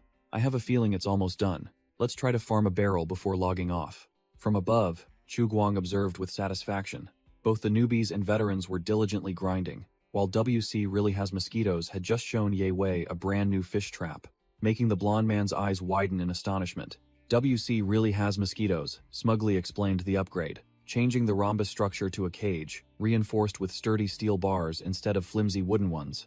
Ye Wei and Level 8 Great Gale put their arms around WC really has mosquitoes, their faces full of excitement, believing that with this awesome fish trap, their next meal would definitely be lavish. Ye Wei imagined catching a hot mermaid, confidently declaring that with this trap, no creature would escape. Spirits high, Ye Wei, Level 8 Great Gale, and WC really has mosquitoes, carried the iron cage, boldly heading into the ruins to hunt for fish. Seeing the newbies grinding so enthusiastically, Chu Guang couldn't just sit idle. He decided to continue processing the pile of hyena meat. Suddenly, a voice from behind asked Chu Guang what he was doing, making him look up to see who it was. A chubby newbie appeared, and Chu Guang immediately recognized his profile, a professional chef from a prestigious culinary academy. Chu Guang smirked, saying he was researching how to make smoked meat, and the chef had arrived at just the right time. Without another word, Chu Guang grabbed Pro Chef Player's shoulder, his face serious as he declared, "From now on, you are Outpost 404's chef." Chu Guang assigned a crucial task. Besides building facilities, they had to stockpile enough food for 100 new players about to arrive before winter. Pointing directly at the chef's face, Chu Guang concluded with a weighty statement. "I need your help." Pro Chef Player, though still stunned, quickly accepted, affirming his skills and saying he had prepared himself before logging into the game. Pro Chef Player's face twisted. He couldn't believe he was in a game but still had to practice his old profession. The chef froze, wondering if he had just switched to a life skill player class. While Pro Chef Player was still processing, Chu Guang merely smirked, replying with a meaningful remark. Chu Guang got straight to the point, admitting he had tried smoking but failed, and needed a professional's help to solve the food preservation problem. Pro Chef Player was still a bit hesitant, thinking that real-life experience might not necessarily apply in the game world. Chu Guang brushed him off, declaring that he needed a professional's opinion, and asked the chef to examine his homemade smoking rack. Pro Chef Player glanced at the so-called smoking rack and was speechless. The creation looked unbelievably crude, a giant leg of meat skewered over a meager fire. The chef screamed in silent agony. "Find out what's wrong with it. It'd be better to ask if there's anything right with it." Regaining his composure, Pro Chef Player began his introductory lecture. Smoking requires an enclosed environment. Doing it this way would only char the outer layer, not to mention the suspicious-looking powder sprinkled on the meat. Chu Guang nonchalantly explained that the powder was a special kind of tobacco leaf, leaving Pro Chef Player dumbfounded. Tobacco leaves? It turned out that in this wasteland, salt was as expensive as gold. So the survivors here used tobacco leaves rich in aromatic compounds and tar as a substitute, crushing them and applying them to meat for preservation. Pro Chef Player's face went blank, his brain starting to process the information. That works too? He mumbled that, theoretically, aromatic compounds could indeed be used as food preservatives, but the chef still couldn't accept it, his mind reeling as he cried out that this was the first time he'd heard that this damn thing was edible. Regaining his professional demeanor, Pro Chef Player stated that smoking was possible without salt, though the taste wouldn't be good, and this method of smoking with tobacco leaves was definitely unhealthy. When Chu Guang heard the part about not needing salt, his eyes widened and his mouth dropped open, shouting as if he had just discovered a new truth of life. Pro Chef Player went into lecture mode, explaining the basic principle. Smoking is for dehydration and killing microorganisms. Salt makes it more effective, but it can still be done without it, as long as it's done correctly. He continued to analyze. Lean meat is easier to dehydrate, while fatty meat is tougher. It all depends on the type of meat. However, the chef scratched his head and concluded with a blunt statement. But no matter what, without an enclosed environment, it's all meaningless. It's bound to fail. Chu Guang calculated that if food could be preserved without those bizarre tobacco leaves, it would truly be good news, saving the outpost a mountain of money. But then he realized, no matter how incompetent the refugees here were, they had survived for so long. There was no way they would be clueless about such a basic survival skill. Chu Guang patted Pro Chef Player's shoulder, smirking. "Oh well, if NPCs could solve everything, what would we need players for? This glorious but arduous task is yours." Amidst the ruins, Chu Guang casually dusted off his hands, as if a problem had been solved, leaving Pro Chef Player still bewildered and unsure of what had happened. With the food problem having a direction, Chu Guang strode along the desolate road, beginning to calculate the next plan for the base. He came up with the idea of recruiting more players to increase productivity, imagining male gamers scrambling to sign up just for a hot white-haired NPC. The harsh reality was that with only a few players lying exhausted after a day of labor, Chu Guang realized that building defensive walls this month was impossible. Suddenly, Chu Guang froze, his eyes lighting up with surprise and joy. Amazing. Damn it. It finally worked. Veteran survivor and flex muscle player rushed over, their faces beaming as they called out, "Sir!" Both held something out to Chu Guang, and veteran survivor excitedly told him to look at their achievement. Chu Guang's eyes widened, sweat pouring down as he couldn't believe what he was seeing. What shocked him was a pile of silicate cement that had just been successfully manufactured, looking no different from a pile of loot. Veteran survivor and flex muscle player proudly showed Chu Guang, "Sir, we've finally succeeded in making silicate cement." Flex muscle player explained that since it was a test batch, they didn't produce much. Veteran survivor confidently reported that with this homemade furnace, producing half a ton a day was a piece of cake. Tears welled up in his eyes, proud that despite their shoddy equipment, they still managed to achieve something great. Both recalled working their fingers to the bone, fanning the furnace until their arms ached, and shoveling coal until their muscles bulged, all to fire the cement. Chu Guang nodded in satisfaction, acknowledging their efforts. "You two did very well." Standing before the pile of cement, Chu Guang declared that the plan had advanced a step further and rewarded each of them with 1,000 contribution points. Hearing about the huge reward, both veteran survivor and flex muscle player were completely stunned, their eyes wide and mouths agape. Veteran survivor and flex muscle player cried out in joy, tears welling up as their days of hard work had finally paid off handsomely. Chu Guang mused about his past, where he only wished to earn money and enjoy life. But now, as an admin, he had to worry about over-distributing currency to the new players, which could cause inflation and affect the game's lifespan. To solve the problem, Chu Guang came up with the idea of draining the players' resources by releasing luxury items, such as steak combos, limited skins, and even supercars and villas, leaving the two men to cry as their contribution points vanished. Chu Guang had a brilliant idea. Open a virtual girlfriend gacha system with only a 5% SSR drop rate, each pull costing 1,000 contribution points. A perfect money-burning machine. Back in reality, Flex Muscle Player seriously raised his hand, interrupting Chu Guang's thoughts to report something important. He explained that now that they could produce cement, they needed more manpower to start building the outpost, officially expanding their scale. Chu Guang crossed his arms, looking like a powerful admin, and directly asked the two players about the number of workers they needed for the plan. Veteran Survivor was extremely excited, his eyes shining brightly as he declared they needed at least 10 people, and of course, the more the merrier. He analyzed in detail. The cement kiln required 2 people to manually fan it in shifts, and when the second kiln was built, that number would double. Furthermore, the material grinding process also consumed more manpower, significantly increasing the total number of people needed for the production line to operate smoothly. Veteran Survivor continued calculating. Just transporting rocks from the construction site alone would take 4 people. Moreover, building walls and houses required another 8 people, totaling a formidable labor force. Flex Muscle Player broke out in a sweat, mentally calculating a total of 16 people, while the outpost's current food supply was only enough for 7 people for 1 week. Chu Guang pondered. If the population suddenly doubled, logistics would surely be in chaos. He worried that with the soaring number of mouths to feed, the meager food supply would vanish in an instant, and time waited for no one. Looking at the unfinished building amidst the approaching snow, Chu Guang understood that if they didn't speed up, the plan to build the outpost before winter would fall apart. He decisively said, "All right, I understand." Chu Guang, acting like a powerful admin, declared that he would request support from his superiors, and in just 3 days, a new group of members would be awakened to join the grinding efforts on the surface. Hearing the news of more people, Veteran Survivor and Flex Muscle Player were overjoyed, their eyes sparkling as they imagined a formidable army of new recruits about to arrive. Veteran Survivor clenched his fist, his spirit ablaze. "Excellent.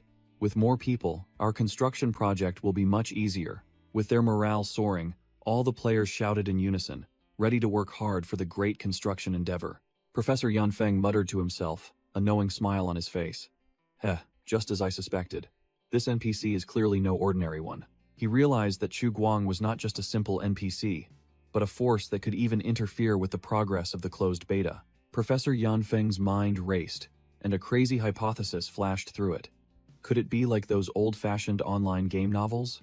He imagined Wasteland Online was not an ordinary game, but one run by a supercomputer with infinite power, where the AI generated all the content itself. In his imagination, Chu Guang was the one manipulating every line of code, a true admin in the virtual world. Snapping his fingers, Professor Yan Feng concluded, Wasteland Online is precisely that kind of top-tier virtual reality game. Meanwhile, at the outpost, construction was still unfinished amidst the desolate landscape, with dust flying everywhere. WC really has mosquitoes in the restroom sighed in relief, a blade of grass in his mouth, looking like a cool guy. Phew, finally done. He proudly showed off his achievement. A high-quality wooden toilet carved from a tree trunk, guaranteed not to hurt the user's backside. WC really has mosquitoes. Crossed his arms smugly, while Pro Chef Player burst into tears of joy, finally escaping the fate of squatting until his legs went numb. Professor Yan Feng's face turned pale. He yelled that he couldn't hold it anymore, and dashed off like a whirlwind. Just then, WC really has mosquitoes appeared like a god, proudly presenting the VIP wooden toilet to Burger P. Here's the hot stuff, try it right away. But Professor Yan Feng looked disgusted. Thinking about having to share it with other people's butts already felt wrong. He flat out refused and bolted straight outside, leaving Burger P bewildered. Professor Yan Feng declared head rather squat in the bushes, leaving Burger P speechless at the professor's pickiness in a game. Burger Pie could only show a helpless expression, completely unable to understand his teammates' logic. Suddenly, a call of pie rang out, making Burger P jump and turn around. A loud noise echoed, and dust flew up from the riverside, making Burger P look up. Yi Wei carried a giant fish mutant on his shoulder, excitedly running back to show off his trophy. Pie, we did it. Burger P's jaw dropped, his eyes wide in disbelief at the sight before him. Yi Wei yelled for everyone to come see. While Burger P's jaw dropped, his face contorted in horror at something oversized rushing towards him. It turned out Ye Wei was straining to carry a mutant fish as big as a boat, boldly declaring, "Look what we caught." Boom! Ye Wei hurled the monster to the ground with terrifying force, the impact sending Burger P, who was standing nearby, flying. As soon as he finished straining, Ye Wei burst into tears, clenching his fists in celebration because he had finally hunted one after 3 days of struggle. Professor Yan Feng, who had just returned from relieving himself, was astonished at the sight, and asked Ye Wei if he had carried this mutant fish back alone. Ye Wei turned and snapped at Professor Yan Feng, taunting that it was all thanks to the professor abandoning them halfway just because he couldn't relieve himself in the wilderness. Hit where it hurt, Professor Yan Feng blushed awkwardly, stammering that he needed a familiar toilet. Burger P circled the fish, then bluntly remarked, "Only one after 3 days, and it looks like it's dead?" Hearing that, Ye Wei exploded, pointing directly at Burger P and yelling, "You think one is too few? You dare say it's not fresh? Do you even know how we've lived these past 3 days?" It turned out that for those 3 days, Ye Wei and Professor Yan Feng had to sit and stake out prey by the river until their legs went numb, achieving nothing. Ye Wei recounted that while they were both hiding in the bushes, he had expressed doubts about the new trap, but Professor Yan Feng had snapped at him to shut up and wait. A sound echoed, and the rope tightened, signaling that heavy prey had been caught. Both jumped, looking up sharply as they felt a huge commotion from the trap. The two men scrambled out of the pit as the trap snapped shut, preparing for the harvest. The giant fish mutant growled in the pit, its strength bending the iron bars of the cage. Level 8. Great Gale's eyes lit up with excitement. He yelled urgently as he pulled the rope with all his might. "Quick, pull the fish up." Suddenly, a premonition of death arose, and Ye Wei grabbed Level 8 Great Gale, shouting a warning of impending doom. Swoosh! A lightning-fast aerial attack swooped down, forcing both of them to flatten themselves on the ground to dodge the deadly dives. Looking up, both were stunned to see a flock of mutant blackbirds also circling overhead, hunting. Ye Wei explained that as soon as the birds flew away, they had to quickly use a pole to drag the fish mutant ashore before any other variables appeared. Ye Wei continued. The fish mutant, though trapped, was incredibly strong, thrashing once and scaring both of them pale. To prevent the predatory birds in the sky from detecting it, Ye Wei and Level 8 Great Gale had to use cold weapons to silence the fish in a pool of blood. After a struggle, the group finally managed to drag the giant fish carcass back to base. Pro Chef Player looked dazed. Ye Wei put an arm around Pro Chef Player's shoulder, assigning the task to the expert. Pro Chef Player, see if this thing is edible. Pro Chef Player, a professional chef, also gaped. I've been cooking for almost half my life. This is the first time I've seen a catfish this big. The chef continued to exclaim, estimating that this monster must weigh over 100 pounds, its head alone enough to fill a wash basin. Yi Wei proposed a seemingly amateur idea. How about we smoke it? Which left Pro Chef player speechless. Pro Chef player grumbled, explaining that no one would smoke a fish this fatty and slimy. It would be extremely troublesome to process. The three stood looking at the enormous trophy. Level 8 Great Gale broke the silence. So, what do we do next? Pro Chef player broke out in a sweat, muttering calculations that this 100-pound fish would collapse the grill. They'd have to start over. Pro Chef player broke out in a sweat as the oversized mutant catfish collapsed the makeshift grill. Amidst the desolate ruins, the team lit a campfire, preparing for their survival meal. After much deliberation, Pro Chef player settled on the final plan. Mutant catfish soup. This is the only dish possible. The entire monster fish head was dropped into the pot, bubbling in the golden, steaming broth. The team gathered around the fire. Pro Chef player distributed the soup and announced the situation. No tofu, no spices to remove the fishy smell, just salt and soy sauce, guys, make do with this. Ye Wei cautiously brought the bowl of soup to his mouth, reassuring himself. The smell is fine. It should be edible. The whole group, from Ye Wei, level 8 Great Gale, to the other veteran players, all slurped down a large mouthful. Immediately, everyone's eyes widened, utterly astonished by the incredible taste of the dish. The whole group burst into tears like children, shouting in delight. It's so delicious. Finally, a normal meal. Ye Wei froze, his face turning serious, and he declared bluntly, "It's 1,000 times better than anything those NPCs cook." 6 p.m. in the wasteland. The players had logged out. Chu Guang stood alone in the laboratory, observing the player clone bodies suspended in the tanks. He sat in the command chair before the massive array of screens, muttering that it was time to recruit more chickens, new players to help with construction. Click-clack. He began typing on the keyboard, preparing to release a new announcement to stir up the community. The Alpha 0.2 update announcement was posted. 24 more test slots opened, bringing the total number of players to 30. Chu Guang smirked, knowing that the Dog's Body gamer community was in an uproar over this news, just as expected. In the group chat, Quit Smoking yelled, urging everyone to check the homepage, then announced the game update and new slots, astonishing the whole group. Yorking mocked the herding chickens incident, while Quit Smoking was thrilled it was free. No. One recycler immediately dashed his hopes. Over 100 guys have already registered, the competition is fierce, and Nalav confirmed the number was 111, leaving Quit Smoking to just curse. Chu Guang rested his chin on his hand with an extremely cunning expression, thinking gleefully, "Over 100 guys, huh? Now which chickens should I pluck?" He intently gazed at the long list of registrations on the screen, beginning the process of selecting new recruits. The detailed update appeared. Player count increased to 30. Upcoming winter event with temperatures of -50 degrees Fahrenheit. Survive for a title. Fail for a server reset, along with physics upgrades, new monsters, and bug fixes. Ding. A Player Handbook 2 update notification popped up. The number of registrations had jumped to 113, making Chu Guang smirk. A quick F5, and 2 more guys appeared. Chu Guang started to feel bewildered, wondering where these people came from, as the group chat wasn't that crowded. He immediately dismissed the thought of someone using clone accounts, because Wasteland Online's system was extremely strict against cheating, leaving no room for such nonsense. In his mind, the anti-clone mechanism appeared. Only 1 slot per person.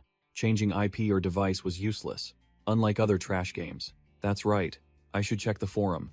Chu Guang decided to scout the situation and clicked his mouse.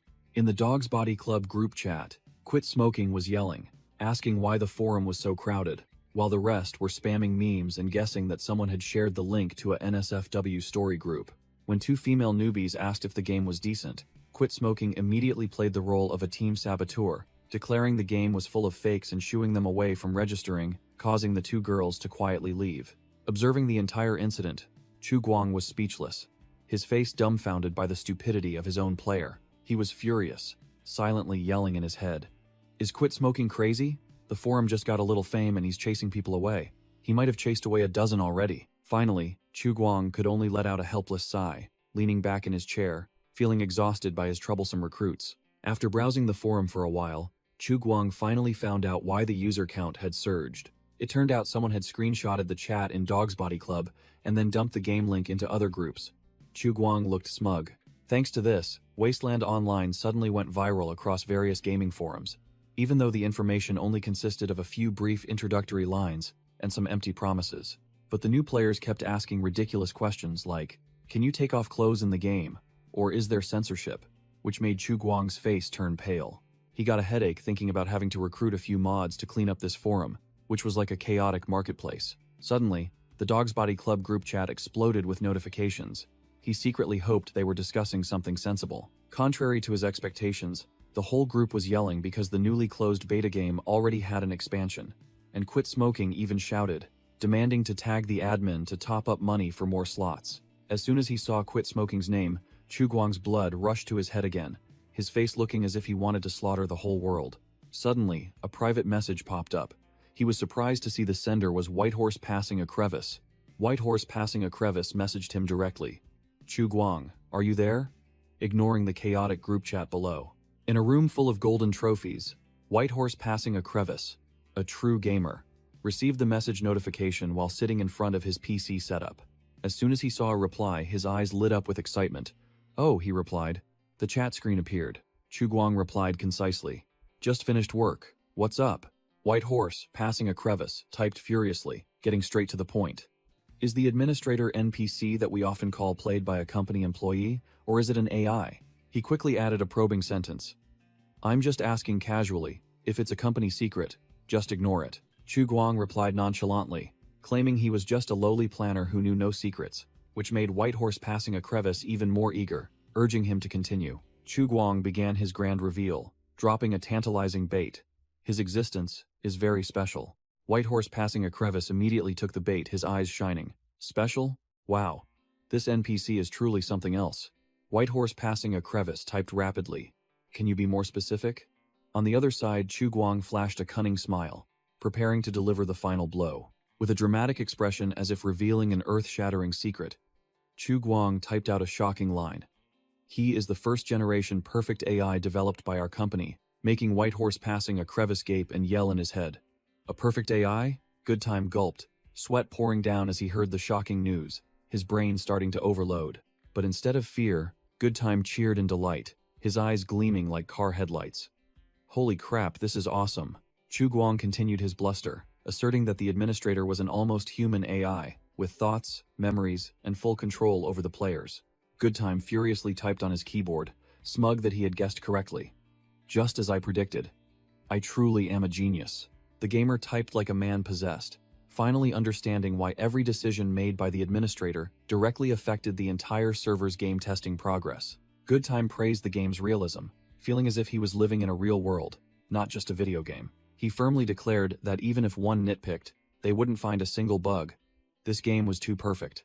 According to Goodtime, the game's only weakness was having just one NPC, and that was the administrator. He deduced that the purpose of this test wasn't to test the game, but to test that super powerful AI itself. Goodtime concluded that even the Winter is Coming update was released solely to serve this AI test. Goodtime puffed out his chest, confidently declaring that he had seen through the developers' true intentions and grasped their entire scheme.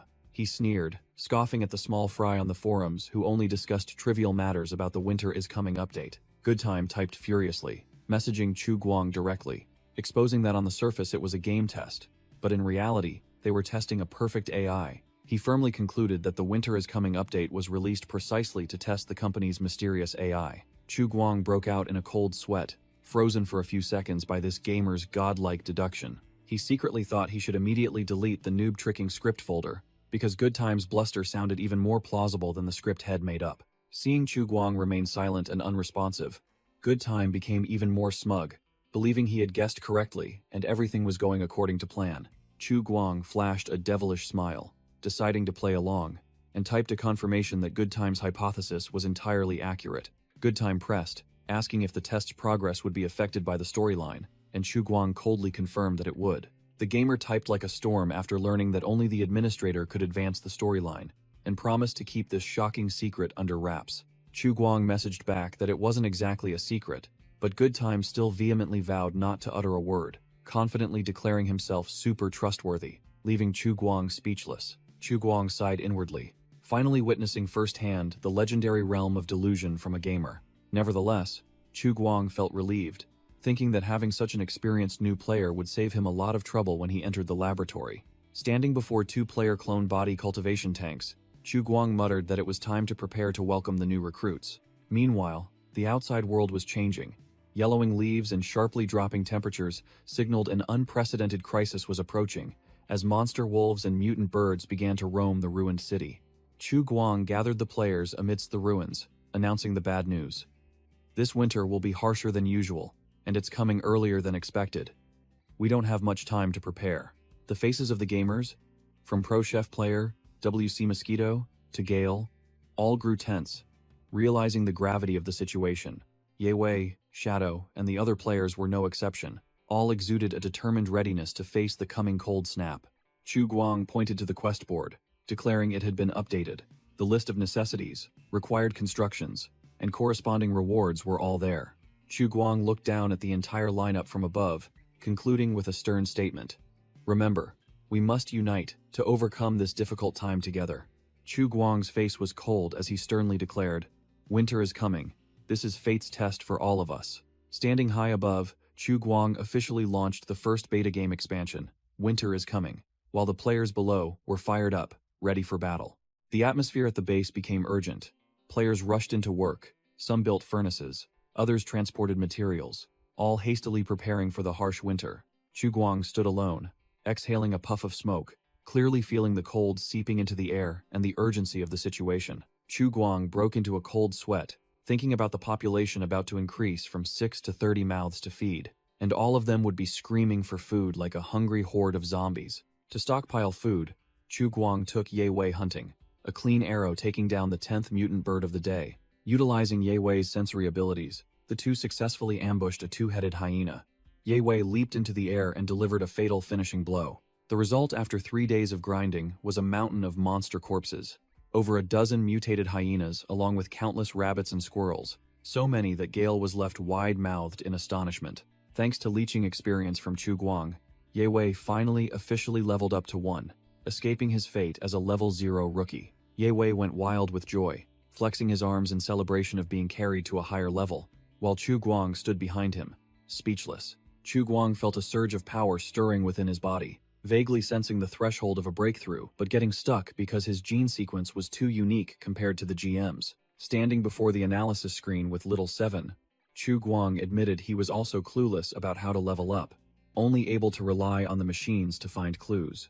The scan results showed that his gene development progress had only budged a little, reaching 52%, a number that revealed how arduous the path of a true original was. Meanwhile, the new players were performing exceptionally well, each with their own talents, throwing themselves into the base construction under Chu Guang's observation. Shadow and WC Mosquito teamed up to build a crude smelting furnace, using charcoal as a reducing agent to begin the metal refining process from scrap. The first result was a pile of glistening iron slag, refined from rusty steel bars and old car parts, a major step forward in recycling. The two men put all their strength into it, swinging hammers with resounding thuds to crush limestone and clay, preparing for the cement clinker production stage. After much sweat and effort, both men breathed a sigh of relief before the pile of high-quality cement clinker fresh from the kiln, a crucial material for construction. Whether it was manually pulling the furnace bellows or pushing wheelbarrows full of rocks, all the work was arduous manual labor, draining both of their strength, but their efforts were well rewarded. Shadow roared with delight as his strength-type gene sequence officially leveled up to 2, gaining an additional attribute point. Time also roared with delight as he broke through from level 0 to level 1, but ironically, the increased stat was agility, not strength. The logic of this game was very realistic. Use it to strengthen it. Shadow swinging a hammer increased strength, while those who only freeloaded would only drop levels and become useless. Among the beta players, only Storm was the biggest deadweight on the team, still stuck at level 0 while his two friends had already leveled up to 1 and were laughing at him. Seeing Storm's experience bar was pitiful, stuck at 99.99999%, just a tiny bit short of leveling up but unable to budge. It turned out that farming monsters with traps only gave a few meager experience points, while personally spearing a mutant fish rewarded 5 points. Truly, the game encouraged hands-on players. The two remaining new players worked tirelessly, like WC Mosquito, who was highly focused on his woodworking. Pro Chef Player was no less diligent, frantically showcasing his cooking skills by the fire, contributing to the team's logistics. WC Mosquito not only took care of his own work but was also a great teammate, occasionally running over to help Shadow in time. He was even kind enough to sit and repair Storm's dilapidated fish trap. Truly, a professional was different. Besides helping his comrades, WC Mosquito also completed an impressive construction on his own, a sturdy wooden house, looking like a professional builder's work. WC Mosquito not only built a house but also transformed it into a chemical laboratory and storage room, truly befitting a mad scientist type. He collected all sorts of bottles and jars from the construction site, preparing equipment for his makeshift lab. Chu Guang was speechless at this sight, anticipating a massive explosion, but ignoring it because WC Mosquito seemed very high. In contrast to WC Mosquito's unorthodox style, Pro Chef Player was a genuine grinder, diligently focusing on his specialty. Burger P not only handled the cooking but also doubled as a butcher, neatly processing the hunted meat for Chu Guang. The chef's biggest challenge was having to smoke meat for storage when salt was a luxury, unavailable for use. Without salt, we'll go primitive. Burger P confidently declared he would smoke the meat without adding anything. The chef began the process, hanging the cut meat on a steel rack, before placing it into a makeshift oven made of clay and bricks. The meat was slowly smoked using charcoal and pine branches, an ancient technique that dries the meat and preserves it for a long time without salt. When winter arrived, this dried meat would be wrapped and buried under the snow, enough for the entire team to last through spring. However, Chu Guang tasted the smoked meat, and his face contorted. Its flavor was indescribably bad. Not only a cook, Burger P was also a resourceful player, skinning the mutated hyenas to prepare for the tanning process. The manual tanning process was extremely complicated and smelly, from chemical soaking to hair scraping, making Chu Guang feel disgusted just by looking at it. But the goal wasn't designer brands. A set of warm animal hides to withstand winter was enough, so the chef skipped all the tedious steps. The main ingredient was the potash lye that Shadow had filtered beforehand, stored in several scavenged plastic barrels. Burger P used that very liquid to soak the freshly stripped and cleaned raw hides, beginning a homemade processing method. After the hides were thoroughly soaked, he stretched them onto a makeshift rack to dry, resulting in a decent quality hide. Finishing his work, Burger P sat on the ground, reporting the results to the esteemed administrator Chu Guang, while Ye Wei stood beside him. The chef, sweating profusely, complained that he was overwhelmed and shouted for more help, even just one person. Ye Wei froze, while Chu Guang and Burger P exchanged fiery glances. A tense, silent interview began. The chef glared at Ye Wei, thinking, "This guy is utterly useless. He's good for nothing but carrying things for the administrator. Might as well make him help out." Being stared at, Ye Wei was startled and frantically waved his hands in denial. "Why are you looking at me? I'm very busy." Ye Wei sneered, a scene of him tagging along with Chu Guang to hunt monster wolves and leech EXP flashing through his mind. Dream on. Miss out on leeching EXP from such a high-tier NPC just to cook with you? Blood rushed to his head, and the chef roared, his eyes blazing. "Busy my ass." Chu Guang stepped in to mediate, calmly explaining, "I need Night 10 to scout for prey. His danger perception ability is unique, so he can't stay and help you." But Chu Guang immediately reassured him, promising confidently, "Your problem will be solved soon. Reinforcements are on their way." Hearing that, the chef sighed in relief, sweat pouring down. "That's great, thank you." The chef then brought up another issue, pointing at the drying animal hide. "There's one more thing. I've finished tanning the hide, but it's only roughly processed. I don't know how to sew it into clothes." Chu Guang smirked mysteriously, as if he had planned everything. "Don't worry. Among the upcoming reinforcements, there's someone specialized in this." The image of a pigtail player in a cloning tank appeared as Chu Guang declared, "Leave the hide processing and warm clothing production to her." Chu Guang, Ye Wei, and the chef walked together through the desolate landscape of a ruined city, where skyscrapers were mere skeletons of steel. Chu Guang patted the chef's shoulder, confidently reassuring him, "Don't worry. I'll have that person handle this." He smirked smugly, thinking about the 24 beta players he had recruited from all walks of life.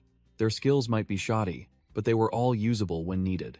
His confidence was further bolstered when he learned the game was still connected to the internet, and the system screen displayed a series of successfully registered gamers, ready to join the fray. Chu Guang laughed like a true capitalist, gleefully envisioning exploiting the labor of the new recruits to one day become rich and prosperous. The timeline shifted to 6 p.m. on September 12th. The game server finally officially opened after 3 hellish days of waiting. A man followed the instructions on the homepage, put on his gaming helmet, lay flat on his bed, and closed his eyes. It turned out this was player Showmercy, a seemingly haggard uncle sweating profusely, still skeptical about this technology. Suddenly, his eyes rolled back, and veins bulged on his face as the system began to boot up and transmitted signals directly into his brain. Whoosh!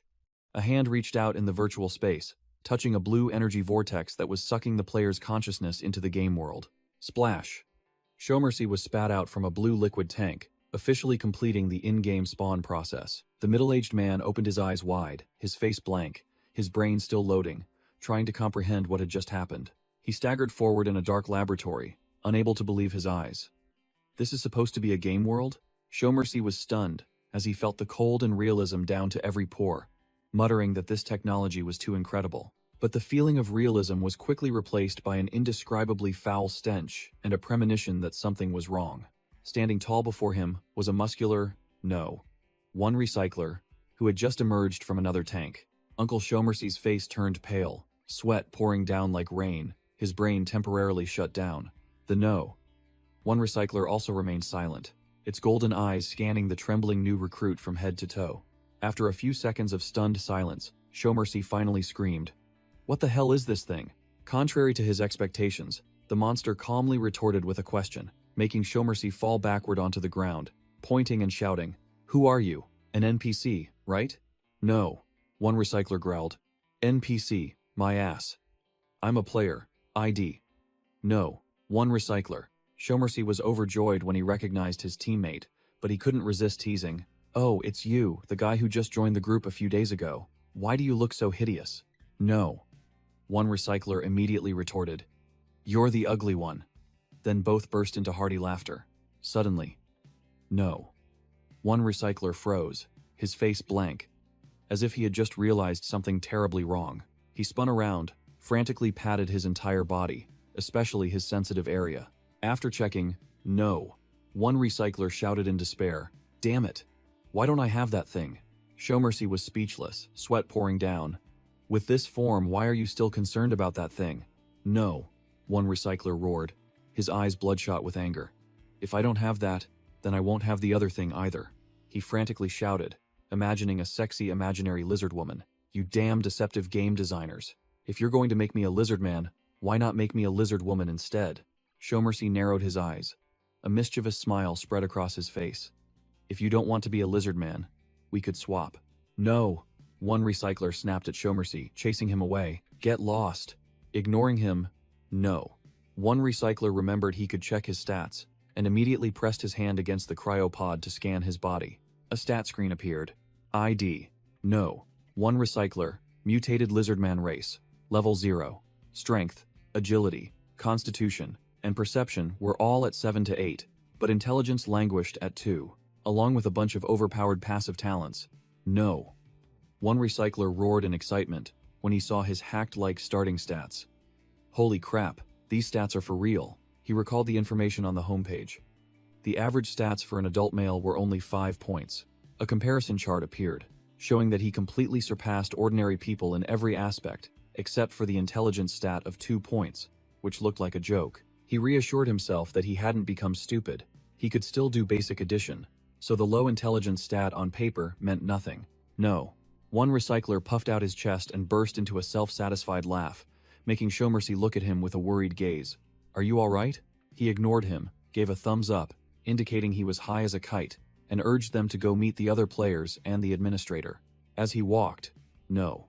One recycler continued to laugh maniacally, even casually covering that area with a cloth, while Showmercy stood frozen, speechless. Showmercy suddenly stopped, his face showing suspicion as he discovered something unusual. It turned out there was a strange piece of paper stuck firmly to the no. One recycler's scaly dragon butt. Showmercy's face twisted as he announced, "Something stuck to your butt," causing Lizardman to ask back foolishly. The Lizardman peeled off the paper, marveling that it was made of high-quality waterproof material and was completely dry. On the paper was a jumble of ancient, winding characters, looking like a spell from some unknown power. With an intelligence stat of 2, Lizardman stared at the paper, his brain completely frozen, unable to comprehend anything. What the hell is written on this? Just then, the two ran into a group of other players gathered in the hallway, including Yahello, level 8 Great Gale, and Whitehorse passing a crevice. The group of gamers gaped, one of them exclaiming in astonishment, "Damn, look!" Everyone was deeply shocked to see a flesh and blood lizard man, unable to believe this game allowed choosing races. Holy crap, unbelievable. The gamers swarmed around Lizard Man like ants, their eyes gleaming as they guessed this was a unique hidden class. Showmercy's face fell. annoyed that the hidden class was clearly more sought after, while Lizard Man stood behind him, looking bewildered. Lizard Man patted Shomercy's shoulder, emitting a toxic green mist, then declared boldly, "Don't be discouraged. Follow me. I'll carry you." Shomercy shrieked, pushing the monster away with all his might and yelling in disgust. "Get lost! That lizard smell is disgusting!" After escaping, Shomercy looked around, realizing that apart from Lizard Man, everyone else was human, and began analyzing each person's class. It turned out these new players were of all types, from strength, intelligence, to perception and agility classes, a fairly standard lineup. While engrossed in analysis, Shomercy suddenly paused when he saw two female gamers standing in a corner, who didn't seem ordinary. Shomercy's eyes immediately turned into hearts, his mouth agape in extreme delight. Holy crap, there are female players too. Two new female gamers appeared, a tall blonde player with a confident expression, and a pink pigtail player who looked grumpy, forming a contrasting pair. Shomercy and the male players watched curiously as the two newly appeared female gamers loudly argued. The tall blonde player taunted her opponent. "Have you weaned yet, little kid?" Stung by the jab, the pink pigtail player went all out, headbutting the tall blonde player's chest and yelling bitterly because her in-game height wasn't like her real-life height. 10 minutes earlier, the pink pigtail player had just emerged from the cloning tank, officially spawning into the game world. As soon as she escaped the tank, she ran headfirst while still bewildered, not understanding what was happening. It turned out she was an intelligence-type player, and she was stunned, wondering if she had truly entered the game. Standing in the middle of a laboratory full of cloning tanks, she still couldn't believe the surreal scene before her. The feeling was too real, making her break out in a cold sweat, unable to distinguish between game and reality. But her fear quickly vanished, replaced by extreme excitement as she fantasized about upgrading to awesome cybernetic gear like on the homepage. After waking up, the rookie pink pigtail player decided to immediately bolt from the cloning tank laboratory to check the situation outside. As soon as she stepped out the door, she froze, her mouth agape in astonishment at the scene outside. Before her was a massive hall where a group of uniformed players had already gathered, looking like a guild meeting. Shaking off her initial confusion, she immediately switched to a state of excitement, her eyes shining brightly. The appearance of another female gamer, a long-legged tall blonde player, immediately attracted the attention of the male gamers who were eavesdropping. The tall blonde player turned around and greeted them confidently. The tall blonde player actively approached, feigning friendliness. "Looks like it's just the two of us here, huh?" The pink pigtail player happily replied, introducing herself as Wisteria. The tall blonde player also introduced herself, saying her name was Crowy, a perception-type player. Wisteria suddenly paused, a flicker of doubt in her eyes. Crowy found it strange and asked, only for Wisteria to tell her to look around. Wisteria pointed out an obvious truth. Everyone here is wearing the same type of jacket. All the other players were wearing identical uniforms. Crowy casually assumed it was just a standard rookie gear set, but Wisteria immediately dismissed it, asserting that with her sewing experience, this was no ordinary fabric. She explained that the material could insulate, resist cold, and block wind, a technology far beyond anything she had ever seen. Wisteria's gaze sharpened, and she began to question the design of the outfit. She pointed to the yellow band on the sleeve, wondering why it was made of a different material and what its purpose was. To prove it, Wisteria yanked hard on the yellow band on her sleeve. Snap! A sound rang out, and her inner bodysuit suddenly glowed with a high-tech honeycomb pattern. The form-fitting jumpsuit hugged every curve of her body, proving it was no ordinary item. Wisteria froze, her face flushing as she realized what she had just activated. She stammered to Crowy, while still in shock. "Is there a hidden switch in the clothes?" Wisteria embarrassedly looked down at the tight-fitting outfit, which highlighted everything or nothing at all. Seeing this scene, Crowy couldn't help but laugh, trying in vain to cover her mouth. Wisteria glanced at her friend, who was trembling from trying to suppress her laughter, and began to understand the problem. Wisteria exploded in bitterness, roaring in her mind. "Damn it! She dared to laugh at my flat chest. I hate it most when others laugh at my small chest." Provoked, Wisteria burst out, cursing directly at Crowy. "What are you laughing at? Are you so proud of your big chest? You fat-brained dairy cow," Crowy retorted fiercely, sneering. "Then where's your chest? Did all the fat go to your butt? Oh wait, your butt's flat too. Poor thing, no chest, no butt." Stung in the right spot, Wisteria furiously grabbed Crowy's jacket. Rip. Wisteria yanked open Crowy's zipper, revealing the high-tech suit underneath. The form-fitting jumpsuit glowed dazzlingly, showcasing every deadly curve. Crowy puffed out her chest proudly, declaring, "I'm proud of these huge breasts. "Shut up, you flat-chested plank." The battle erupted, Crowy crowing, big and massive, while Wisteria roared, "All brains, no breasts."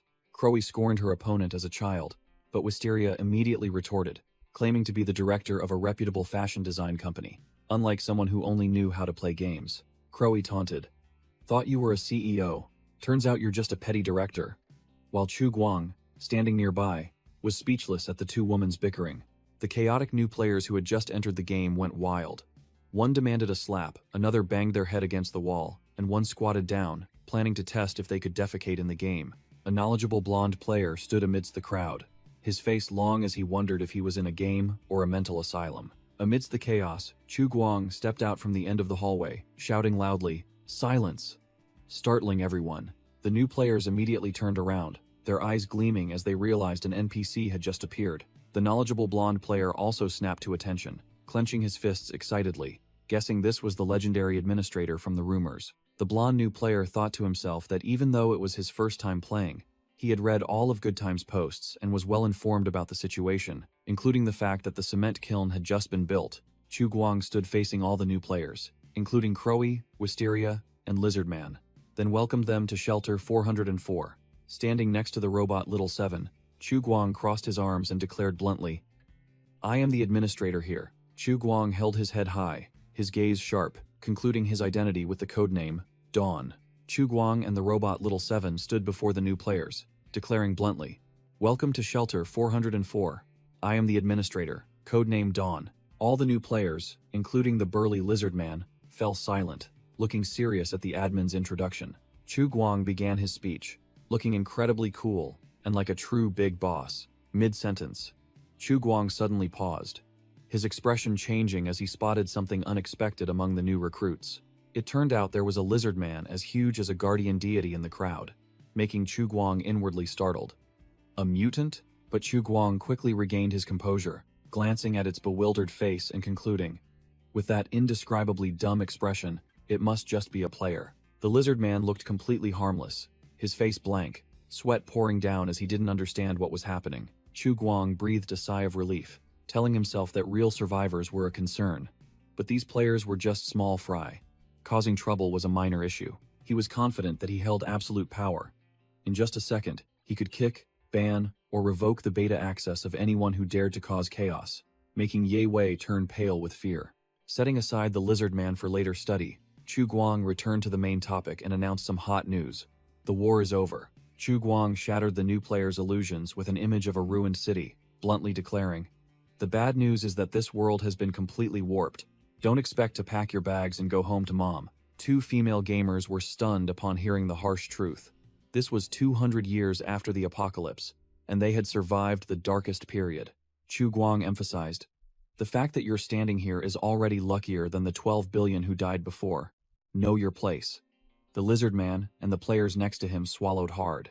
Standing before the 3D model of the shelter, Chu Guang passionately called out, "Fulfill your oath under the banner of the Humanity Alliance. Rebuild our homeland."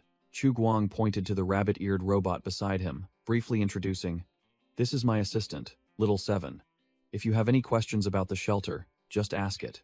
Chu Guang wore a profound expression, thinking to himself that this speech was just recycled material, and if there were no serious errors, he would use the exact same one for the next batch of new players. He held up the Shelter Resident Handbook version 2, announcing that the rules had been updated and instructing everyone to check them immediately. Chu Guang began to threaten punishments for violators, making the lizard man and Showmercy standing nearby flinch. He growled, listing punishments from mild to the most severe. Permanent expulsion, accompanied by an illustration of a blonde guy being wiped from the game. All the new players turned ashen, petrified by the administrator's powerful warning. The blonde female player was utterly shocked, thinking, "This NPC has terrifyingly absolute power." Chu Guang smirked, because once the new players registered to play, they automatically had to accept the game's rules. There was no room for argument. He explained that the new rules were only aimed at toxic players, prohibiting indiscriminate PK, harassment of other players, illicit trading, and destruction of facilities. Chu Guang continued casually, saying that most of these rules were proposed by the community on the forums. He merely compiled and approved them. He emphasized that a free game didn't mean one was allowed to ruin the game or indiscriminately affect others' experiences. Not only did he accept the proposals, but Chu Guang also personally added details to make the rules stricter, ensuring no loopholes. The punishments were also very humane: property damage, forced labor, sexual assault, permanent confiscation of the offending tool. After laying down the law, Chu Guang led 24 new players, including the Lizard Man, divided into 2 groups, and brought them to the surface for the first time. The Lizard Man and Showmercy looked up at the desolate, ruined city, stunned and wondering, "Is this really a game world? This is awesome." While the crowd was still bewildered, a few new players became excited, shouting, "So cool," and ready to boast about this achievement online. Chu Guang smiled sinisterly, thinking to himself that these new players were celebrating a bit too soon. He reiterated the rules for the new recruits, specifically emphasizing the strict prohibition against relieving oneself near the outpost. After his warning, Chu Guang handed the new players over to the 2 veterans, Shadow and Time, who were eagerly waiting to put them to work. One group was immediately dispatched to work as bricklayers, building brick walls until they were exhausted. The other group was made to push wheelbarrows, transporting raw materials for cement production. Although they didn't yet know what contribution points were for, just hearing that the game wouldn't wipe data made them all work like oxen with renewed vigor. Of course, there were other odd jobs, like drying meat, hunting, fishing, and gathering resources for other players. A prime example was the female gamer Crowy, a new player, who was assigned to the foraging team. Her system was Perception, possessing the special talent, Toxic Intuition, which allowed her to sense toxins by biological instinct. But the price was that without toxin resistance, this intuition led Crowy to be lured by poisonous mushrooms to the point of collapsing unconscious. Thanks to her high perception stat, Crowy's talent was buffed with an additional 1,000 toxin resistance points, making her a perfect candidate for foraging. Besides her, Chu Guang also had his eye on another unique specimen, the hulking Lizard Man. Chu Guang walked over and asked directly, "Are you?" "No." "1. Recycler?" Inwardly thinking the name sounded incredibly lame, the Lizard Man puffed out his chest, clapped his hands together with a thud, and boldly confirmed, "That would be me." Suddenly, he slapped his head, his mind racing. Ah, could this be a hidden quest? The Lizard Man then held out a crumpled, smelly piece of paper, reporting to Chu Guang that he had found it upon waking up but couldn't read the writing. Chu Guang grimaced at the horrible smell emanating from the paper, but still reluctantly took it to examine. The paper seemed to be made of waterproof material, bearing ancient characters of this world, and the handwriting looked incredibly familiar. Chu Guang suddenly froze, his eyes wide as if realizing something unbelievable. He growled, asking the Lizard Man where he had found this thing, and received a nonchalant reply, "On my butt." Upon hearing the answer, Chu Guang was petrified on the spot, his entire body cracking from being utterly speechless. Seeing this, the Lizard Man hastily corrected himself, stammering that the paper had been stuck to him since he was in the training pod. Chu Guang turned pale with disgust, forcing out a reassuring sentence. "It's fine, I was just asking." The content of the paper was translated. A message from the first-generation GM, admitting this was an Easter egg, and that he had foolishly tampered with the gene bank, accidentally creating mutated variants and then trying to pass it off as natural selection. After reading it, Chu Guang had only one conclusion for that deceased GM.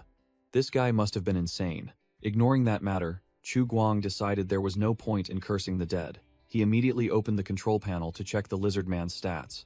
As soon as the information panel opened, Chu Guang's eyes widened in astonishment at what he saw. The stat panel was indeed monstrous. Strength 8, Agility 7, Constitution 8, Perception 8, with only intelligence being a pathetic 2. Chu Guang inwardly calculated that if not for the injections, his own strength would have nearly been caught up by this new recruit. Although there were a few absurd weaknesses like fear of cold, being clueless with machinery, or slow leveling, Chu Guang considered these mere trifles. The Lizard Man broke out in a cold sweat, feeling extremely uneasy under Chu Guang's scrutinizing gaze, as if he wanted to devour him whole. Chu Guang smirked domineeringly, declaring his recruitment of the formidable Lizard Man. "From today, you'll be hunting with me." The Lizard Man was overjoyed, flexing his muscles and roaring with excitement, ready to serve his new boss. Chu Guang chuckled with delight, pleased with the brand new recruit's eager attitude. He ordered the Lizard Man to wait at the infirmary gate while he went to arrange a few other matters. The Lizard Man saluted seriously yet awkwardly, appearing both comical and demonstrating absolute loyalty. Receiving the order, the Lizard Man immediately ran off with heavy footsteps, leaving Chu Guang watching him go. Suddenly, a voice called "Sir" from behind, making Chu Guang turn around. "Chu, Guang was stunned, realizing something was off. He wondered, huh? Why are your and Crowie's clothes skin-tight? It turned out the person who called was Wisteria, and Chu Guang was pointing directly at her distinct outfit, questioning her. She looked flustered, her voice hesitant as she explained, "Sir, this outfit was originally like everyone else's, but..." Wisteria explained that she simply pulled the yellow strap on her jacket. Immediately, a flash of light enveloped Chu Guang as he tried to follow suit. His bulky hoodie disappeared, replaced by a high-tech, skin-tight suit that hugged his body. Chu Guang gaped, unable to believe that the standard jacket had such an overpowered hidden feature. He clearly felt the new suit was much lighter and fit better, truly a premium item for professionals. Chu Guang smirked with delight, deciding to popularize this feature among all players later. While admiring his new suit, he suddenly remembered he hadn't assigned Wisteria her task yet. Chu Guang immediately opened the player info panel and selected Wisteria's ID. The stats panel appeared. Wisteria was an intelligence-type player, possessing a special talent called Handy. He suddenly recalled her real-life profession was a fashion designer, nodding in agreement that this talent was truly tailor-made for her. Chu Guang got straight to the point, asking Wisteria if she knew how to craft. She nodded vigorously, confidently asserting that with materials and tools, she could handle anything. Wisteria confidently boasted, "Although I mainly design on a computer, my practical skills are better than many." Behind her was an image of a professional female designer in deep concentration. Chu Guang nodded, declaring that materials weren't an issue. They just needed to find tools, then gestured for her to follow. He led her to an area filled with pre-processed animal hides, stretched on numerous wooden frames, and asked concisely, "Is this enough?" Wisteria's eyes lit up into hearts. Her face flushed as she looked at the pile of hides, muttering even though she didn't know what animal they came from. The moment her hand touched the soft, smooth fur, she immediately recognized it as genuine, top-notch quality. Overjoyed, Wisteria drooled, stammering as she asked if this entire pile of premium goods was for her. Chu Guang smirked, confirming, "It's all yours, if you can also handle the tanning process." He took the opportunity to tease the team's pro-chef player for only doing a superficial job. Hearing the deal, Wisteria went wild with joy, her spirits soaring as she thumped her chest, guaranteeing, "Okay, no problem, just leave it to me." She asked about style requirements, but Chu Guang simply waved his hand pragmatically. "Any style is fine, as long as it's warm enough." Chu Guang directly asked Wisteria if she needed any tools, warning her that needles, thread, and scissors were available. But a sewing machine was a luxury, so don't even dream of it. Wisteria confidently gave a thumbs up, declaring that if the goal was just warmth, that much was enough. No fancy stuff needed. Chu Guang smirked with satisfaction, nodding that he really liked such diligent and straightforward players. After assigning the task, Chu Guang stated simply, "Then I'm counting on you," then muttered about his hunting plans for the next few days to earn more game. He revealed his goal was to hunt the migrating deer herd on the elevated road north of the city, hoping for a big harvest. After assigning the task, Chu Guang ordered Little Seven to inform all players about the new suit's function, and the whole group, including the veteran survivor, excitedly put on their clothes correctly. With spirits high, the players plunged into building the outpost, some pushing carts, others building furnaces, toiling like oxen. Chu Guang declared himself a man of principles, not exploiting labor, then paid a player with a revival ticket, directly deducting 500 of his own contribution points. Wisteria's eyes shone like headlights upon receiving the crafting quest. Each item made would be rewarded with 50 contribution points, with the simple requirements of being wearable and warm enough. Chu Guang had already planned his business strategy, intending to wait for the online store system to sell these clothes to other players for 100 to 500 points, depending on quality. Chu Guang pondered, realizing he needed to recruit an NPC to manage the store. He recalled rumors about a nearby farm where they often sold off weak, unskilled farm slaves in winter to save food.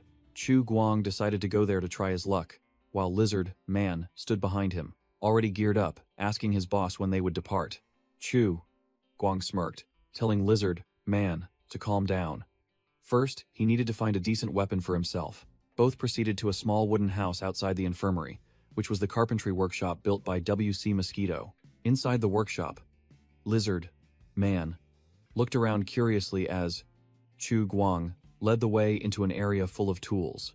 Due to the lack of quality steel tools, the current outpost had to temporarily craft many wooden items as substitutes. However, The carpenter W.C. Mosquito demonstrated his skill by utilizing industrial scrap combined with wood to craft tools with a distinct post-apocalyptic flair. Lizard, Mans, and Chu Guang's eyes immediately fixed on a high-quality crossbow leaning in the corner. This crossbow was custom-made, combining a wooden stock, a stainless steel mechanical mechanism, and a bowstring made from the tendons of mutated hyenas. Lizard, Man, greedily reached out to grab the crossbow, but Chu Guang had already calculated. Rifle ammo was running low, so mechanical weapons had to be prioritized. Slap.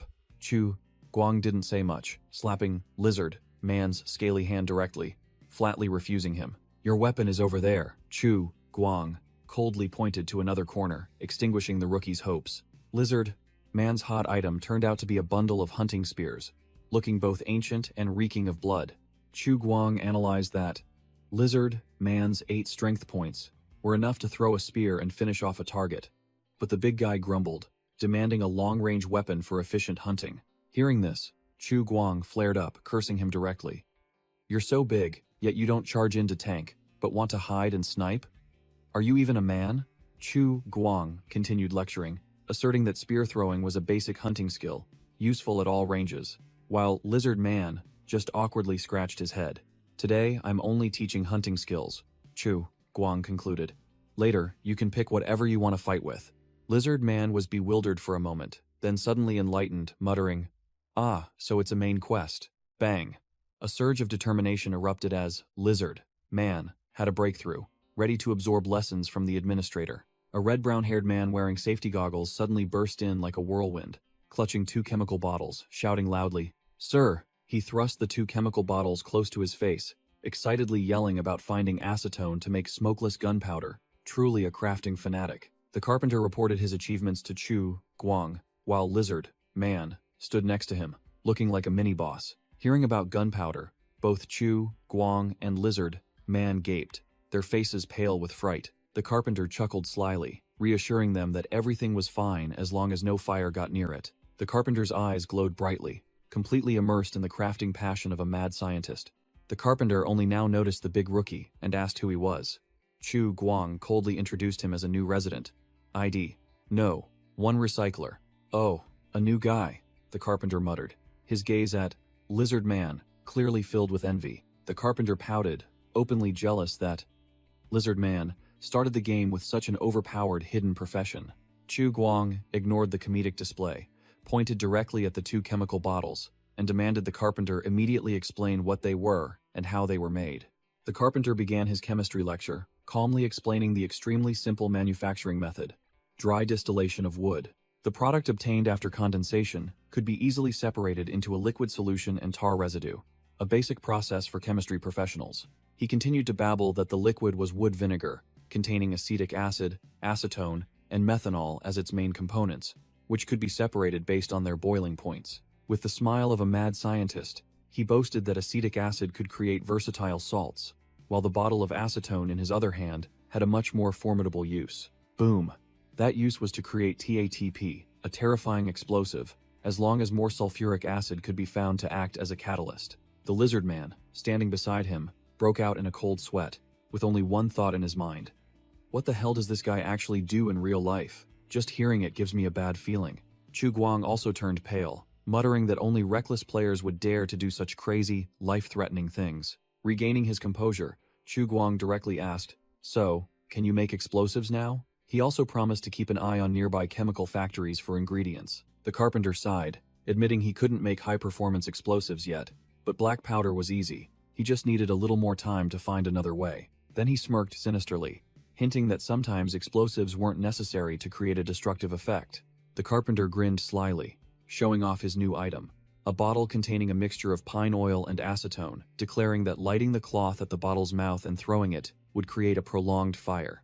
In his imagination, a homemade gasoline bomb was enough to burn an entire pack of hulking mutants to ashes. Chu Guang was initially stunned, but his eyes immediately lit up as he realized it was a Molotov cocktail, a quality toy. Chu Guang directly asked if he had tested its power, but the carpenter seemed hesitant, fearing that with such a forested terrain, once it caught fire, it would be hard to extinguish. It's a good thing this guy isn't that reckless, Chu Guang thought to himself, then took the Molotov cocktail and declared he would take it out to test himself later. The administrator immediately awarded the carpenter 1,000 contribution points, but also warned him directly that mass production of such dangerous weapons was not encouraged within the base. Instead of making bombs, Chu Guang suggested he use his chemical knowledge to create more practical items for outpost construction, such as catalysts, paint, or fire retardant spray.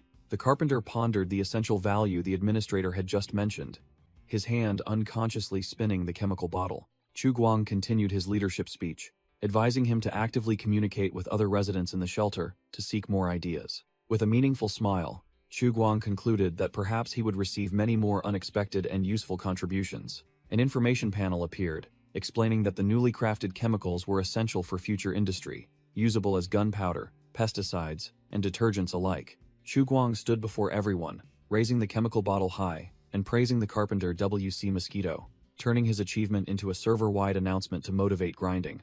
The carpenter W.C. Mosquito puffed up with self-satisfaction, while the other players, especially No. One recycler, scowled, their eyes sparking with envy. Chu Guang smirked, coming up with the idea of establishing a Hall of Fame on the homepage to honor player achievements, a psychological trick to make them contribute more. He thought to himself, for a penniless ruler, bestowing these empty titles was the most effective yet cheapest reward to attract players. After organizing the work, Chu Guang led Ye Wei and No. One recycler into the northern area of Swamp Park, beginning a new expedition. The tactical map showed industrial clusters concentrated in the southeast, but the team's objective was the northern suburbs, an unexplored area. The three ventured deep into the dead land, passing through the ruins of an abandoned residential area, with numerous unfinished constructions. Amidst the desolation, a large building appeared, seemingly an educational complex, a potential target for looting. Soon after, another massive hospital appeared, signaling that this was an area full of valuable resources for those who dared to venture. A narrator's voice echoed, explaining that this area before the apocalypse was just a normal residential zone, with no significant industrial clusters. The tactical map appeared, marking prime locations in the northern suburbs, a hospital, schools, supermarkets, and a few small factories. The harsh reality. 200 years later, all those structures had been swallowed by trees and vines, turning into a pile of ruins. A flashback to the end of days. This place wasn't hit by nuclear bombs, but the real disaster came from the massive wave of refugees that poured in after order collapsed. Hunger and chaos turned people into beasts. Frenzied crowds rushed to plunder supermarkets and convenience stores clean. Everything became a target. Hospitals, schools, offices, even every single refrigerator in people's homes was dragged out and emptied. Amidst the chaotic scene, people scavenged for everything they could, even bottles of laundry detergent, showing that desperation had reached its peak. The desperate refugees sought out shelters but were flatly rejected. No one dared to open their doors to a hungry and chaotic mob. Traffic was completely paralyzed. Thousands of cars were stuck on the roads, turning into a giant, inescapable death trap. Returning to the present, Chu Guang, Ye Wei, and No. One recycler, stood in a ruined warehouse, the bullet holes in the walls, silent testaments to the tragedy that had occurred. The stark post-apocalyptic scene unfolded, human bones scattered everywhere amidst the rubble, a testament to complete collapse. Ye Wei, the rookie, turned pale upon witnessing the tragic scene, unable to believe his eyes. A skeleton curled up in a trash can further emphasized the desperation of those final days. Ye Wei tried to reassure himself by praising the game's incredibly realistic graphics, while No. One recycler stood silently behind him like a statue. Chu Guang coldly shattered his illusion, asserting that this was the real post-apocalyptic world, while jotting down information. The team entered a clothing store that had been thoroughly looted by early scavengers, leaving only a few rags on the mannequins. Ye Wei began to grumble, thinking they were wasting their efforts in a place that had already been completely plundered. Contrary to the rookie's dejected expression, Chu Guang smirked meaningfully. He had discovered something those small-timers had overlooked. Here's the real deal. A brand new, sealed sewing kit, complete with needles and thread. A luxury item in the apocalypse. Chu Guang tossed the treasure to Ye Wei, declaring it was what the outpost needed most, and that Wisteria would surely love it. Chu Guang smirked, announcing that this area was out of stock and ordered a retreat. Bang! A sharp gunshot rang out, and Chu Guang's expression immediately changed. "Take cover!" Chu Guang yelled, realizing the deadly sound was from 0.2-inch bullets. While Chu Guang and Ye Wei were tense as bowstrings, searching for cover, No. One recycler remained frozen with a bewildered expression. A blood-soaked corpse lay sprawled amidst the rubble, seemingly an unfortunate scavenger. Beside the corpse was a mutant boar dog sniffing around, and its owners were two heavily armed plunderers. Chu Guang froze when he clearly saw the faces of the plunderers, two towering killers with their hunting beast, radiating intense killing intent. The plunderers, the true predators of this world, were casually leaving after dealing with their prey. Even Chu Guang broke out in a cold sweat, hiding behind the wall and clenching his teeth in tension. Ye Wei was scared out of his wits, whispering to Chu Guang, "What's going on outside?" Chu Guang immediately clamped his hand over Ye Wei's mouth, signaling for absolute silence while one recycler remained frozen like a dummy. The mutant boar dog, with its bloodshot eyes, had caught their scent. It growled, then barked furiously in their direction. Chu Guang broke out in a cold sweat, cursing inwardly. Damn it. Did this monster dump all its skill points into perception? The barking alerted the plunderers. Both killers and their hunting beast spun around with ferocious expressions. Without a word, the two plunderers immediately opened fire, unleashing a volley of bullets towards the group's hiding spot. Chu Guang dodged gracefully like a god, bullets whizzing past him and embedding themselves in the wall, showing his reflexes were no joke. After reaching safety, Chu Guang paused, his face full of questions as he realized something was off with the recent volley of bullets. He immediately analyzed. The bullets' range was too short, proving their guns were merely homemade, with unrifled barrels and terrible accuracy. Ye Wei was still panicking, stammering if they had encountered mutated humans, while Chu Guang and one recycler were already ready for action. Suddenly, Ye Wei completely transformed, snatching the spear from one recycler's hand with an excited expression. "Don't panic, you two." Ye Wei, with a cocky, confident look, declared, "Let me check it out first." Chu Guang's face turned pale, yelling in protest. "Check what, you idiot?" Whack! Chu Guang hit Ye Wei on the head, explaining the situation in a low voice. "They're marauders. Both of them have guns, and they've brought a mutated hyena." Keeping a cool head, Chu Guang ordered them both to retreat to a safe rendezvous point to the south. Ye Wei waved him off, pointing at Chu Guang, and boldly declared, "Boss, why retreat? There are only two enemies and one beast, and we outnumber them." Both Ye Wei and one recycler tensed up, showing their determination to fight to the death. "We can fight too. That's right. We can go all out." Ye Wei began listing their hot goods, showing off a rusty crossbow and a spear. "Although we only have one gun, we still have Molotovs and a crossbow. Plus," he proudly spread his arms, introducing one recycler. "We also have this 2-meter-tall lizard man. I don't believe he can't take down a mutated hyena." Chu Guang was completely stunned, bewildered by the rookie's transformation and insane confidence. Convinced by his teammates' fervor, Chu Guang snapped out of it, a sharp glint flashing in his eyes.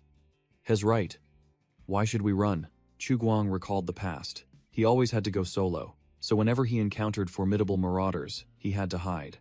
But now it was different. With a gun in hand, and both Ye Wei and one recycler by his side, he declared it was time to hunt them instead. Decisively, Chu Guang loaded his rifle with a murderous expression, growling, "There are only two of them over there. Let's take them down." True to his word, Chu Guang immediately tossed Ye Wei a Molotov cocktail and a box of matches, ordering him to move to the opposite street corner. Chu Guang explained the plan. He would use Ye Wei as bait, because the enemies wouldn't know how many people they had, so they would definitely give chase. After hearing the plan, Ye Wei's face turned pale, his hand holding the Molotov trembling as he stammered, asking how he was supposed to run over there. Chu Guang didn't say much, directly pushing Ye Wei forward. "Just run. What else? Do you want me to carry you across?" Seeing his subordinate scared out of his wits, Chu Guang reassured him that their guns were shoddy, unrifled junk, and their aim was too poor to hit anything. Although he was in extreme panic internally, Ye Wei told himself this was a golden opportunity to earn points with the administrator. Thinking so, Ye Wei gritted his teeth, sweat pouring down like rain, but his eyes gleamed with determination. Boom! Ye Wei psyched himself up, roaring in his head. "Damn it, let's go all out. It's just a game, what's there to be afraid of?" The two marauders sneered, firing their guns and boasting loudly. "Haha, where are you running, sweetie? Surrender, and we'll spare your life." Tat tat tat. Bullets tore up the ground around him, but Ye Wei still weaved and dodged like a cockroach, avoiding a slipper. On one side were the two marauders and their hunting beast strolling leisurely. On the other was Ye Wei, drenched in sweat, his hands trembling as he held the Molotov. The two thugs exchanged sneering glances, their contempt evident. "He doesn't have a gun. He's probably just a petty scavenger." The bald thug unchained the mutated hound, preparing to unleash it. Whoosh! The hunting beast was unleashed, darting forward like a black arrow with murderous red eyes. The monster appeared right behind Ye Wei in the blink of an eye, freezing him in terror. Bang! A streak of light tore through the night, fresh blood splattering everywhere. Thud! Before the mutated hound could even take a bite, a single bullet blew its head clean off, sending it crashing to the ground. Thud! The mutated hound took a bullet hole straight to the chest, collapsing to the ground, smoking profusely. Officially eliminated. Chu Guang blew on the gun barrel, smirking provocatively, while his eyes remained sharp as knives. I clearly aimed for the head, though. The white-haired marauder furiously yelled about flaying their opponent, but the bald thug realized the situation wasn't simple. Calm down, Joan. There's more than one guy there. Before they could collect themselves, a Molotov cocktail flew straight towards the two marauders from out of nowhere, the flame on its mouth flickering. Smash! The Molotov shattered right at their feet, flammable liquid splattering everywhere. The flames erupted fiercely, engulfing the two marauders and making them curse in panic. Amidst the sea of fire, a colossal dark figure with glowing yellow eyes loomed behind the bald thug, blocking their retreat. Damn it. There's no escape now. The bald thug was drenched in sweat, spinning around to face the brand new threat that had just appeared. The lizard man, with his imposing stature and steel-hard scales, raised his colossal dagger, preparing to finish off the marauder. The bald thug turned pale with fear, trembling as he uttered, "Monster." Whoosh! In the marauder's wide, terrified eyes, the image of the lizard man swinging his dagger for the kill was clearly reflected. Splurt! A clean slash, fresh blood splattered onto the black screen. Another life eliminated. Meanwhile, at the construction site rising from the ashes of the old sanatorium, the building machinery was running at full capacity. The players, including WC Really Has Mosquitoes, were vigorously carrying steel beams and pushing wheelbarrows like true professional workers. Yi Wei, meanwhile, was hunched over, pulling the forge bellows, out of breath, while Chu Guang supervised from a distance with the demeanor of a big boss. Another group was coordinating perfectly, some carrying water, others holding shovels to mix what appeared to be construction mortar. Amidst the noisy construction site, Shadow and a spiky-haired young man were chatting, completely unaware that Chu Guang was patrolling behind them. The spiky-haired young man suddenly called out, "Boss!" making Shadow jump and turn to look. Chu Guang spun around, crossing his arms and looking at the two apparent slackers with sharp eyes. "Everyone else is swamped. What are you two doing here?" The spiky-haired man quickly replied, pointing towards the construction site. "Reporting, boss. We're researching traditional steel refining. We've already put Showmercy, a true construction engineer, in charge of the site." Chu Guang questioned the two slackers, directly asking about Storm's progress. The spiky-haired man reported that Storm had improved the fish traps, using mutated leech larvae as bait, catching dozens of plump fish every day. The excess fish were given to Burger P to dry. Shadow added, warning not to be greedy with bait or set traps too deep, otherwise the giant mutated fish would destroy the traps, as Storm was currently experiencing. Chu Guang merely smirked, deeming these minor issues that would be fine with practice, and more importantly, the process was very enjoyable. With that, Chu Guang ordered them both to continue their research, then turned and walked away, ignoring the two rookies who stood at attention and saluted militarily. He thought to himself, "These rookies really have it good. They don't need to struggle to find work because everything here is so new compared to the modern world." Chu Guang scoffed at the boring office life in the real world, where people only repeated meaningless tasks and gradually lost themselves. But here it was different. Players found satisfaction in proving their worth, just like how Shadow and the spiky-haired man high-fived to celebrate their achievements. He thought about construction engineers who struggled for 5 or 6 years without getting promoted to manager. But here, they just needed to shout, "I'm an engineer," and they would immediately be revered as experts and given important responsibilities. Chu Guang concluded that most players were ordinary people, but in this world, as long as they had even the smallest skill, they would be recognized by the entire community, just like how WC Mosquitoes was profusely thanked for bringing a new set of bellows. Chu Guang looked at the construction gradually taking shape, thinking to himself that thanks to the efforts of these diligent workers, the outpost was visibly improving. He analyzed the game's benefits. Even if players grinded themselves ragged, it was only their in-game characters that got tired, while in real life, they still slept soundly, perhaps even healthier. Chu Guang smirked mischievously, telling himself that those matters didn't concern a GM like him. As long as the number of pre-registrations was always higher than the current player count, he'd never have to worry about a shortage of new noobs to grind. He even warned those planning to quit the game. "Heard you're leaving? Your hat is mine now." then pushed open a door and entered a room. The door creaked open, revealing Ye Wei and the hulking lizard man waiting inside. Ye Wei spoke. "Hey, clean up the spoils from this hunt." The loot this time was decent. 2.02-inch rifles, 62 rounds of ammunition, and 3 unopened backpacks. Chu Guang gleefully boasted that because he hated waste, he had kept the mutated hyena's corpse to give to the chef, completely shocking Ye Wei. Ye Wei rummaged through the backpack, finding matches, a compass, a few pieces of dried meat, and some plastic chips. The lizard man curiously asked what was written on the chips, and Ye Wei was stunned to see they looked exactly like casino tokens. Chu Guang held out his hand, nonchalantly demanding Ye Wei hand over the plastic chips, saying they were useful to him. Ye Wei's face was wrinkled like a monkey's, drooling with disgust, but he still reluctantly handed the tokens to Chu Guang. Seeing Ye Wei about to tear into the dried meat, Chu Guang immediately stopped him, advising him to throw it away.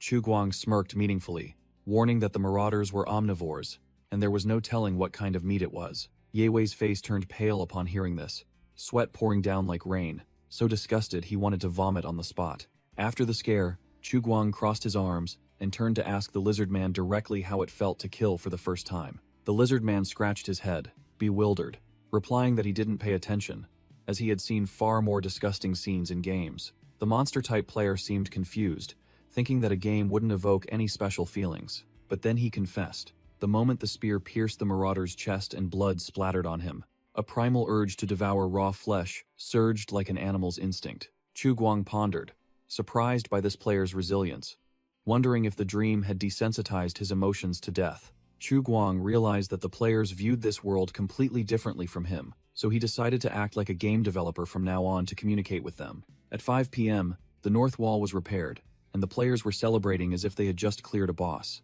Chu Guang was speechless, feeling like a redundant NPC watching these geniuses, given barren land, turn it into rice fields the next day. Shadow and the spiky-haired player showed off their spoils from the construction site. Not just rocks, but also a pile of heavy cement bags, something ordinary people could only stare at, not carry. Under Showmercy's command, the group diligently drove pine stakes deep into the ground, beginning the defensive structure. Next, they stacked cement blocks, reinforced them with stolen rebar for stability, then poured a calcium carbonate cement mixture over them.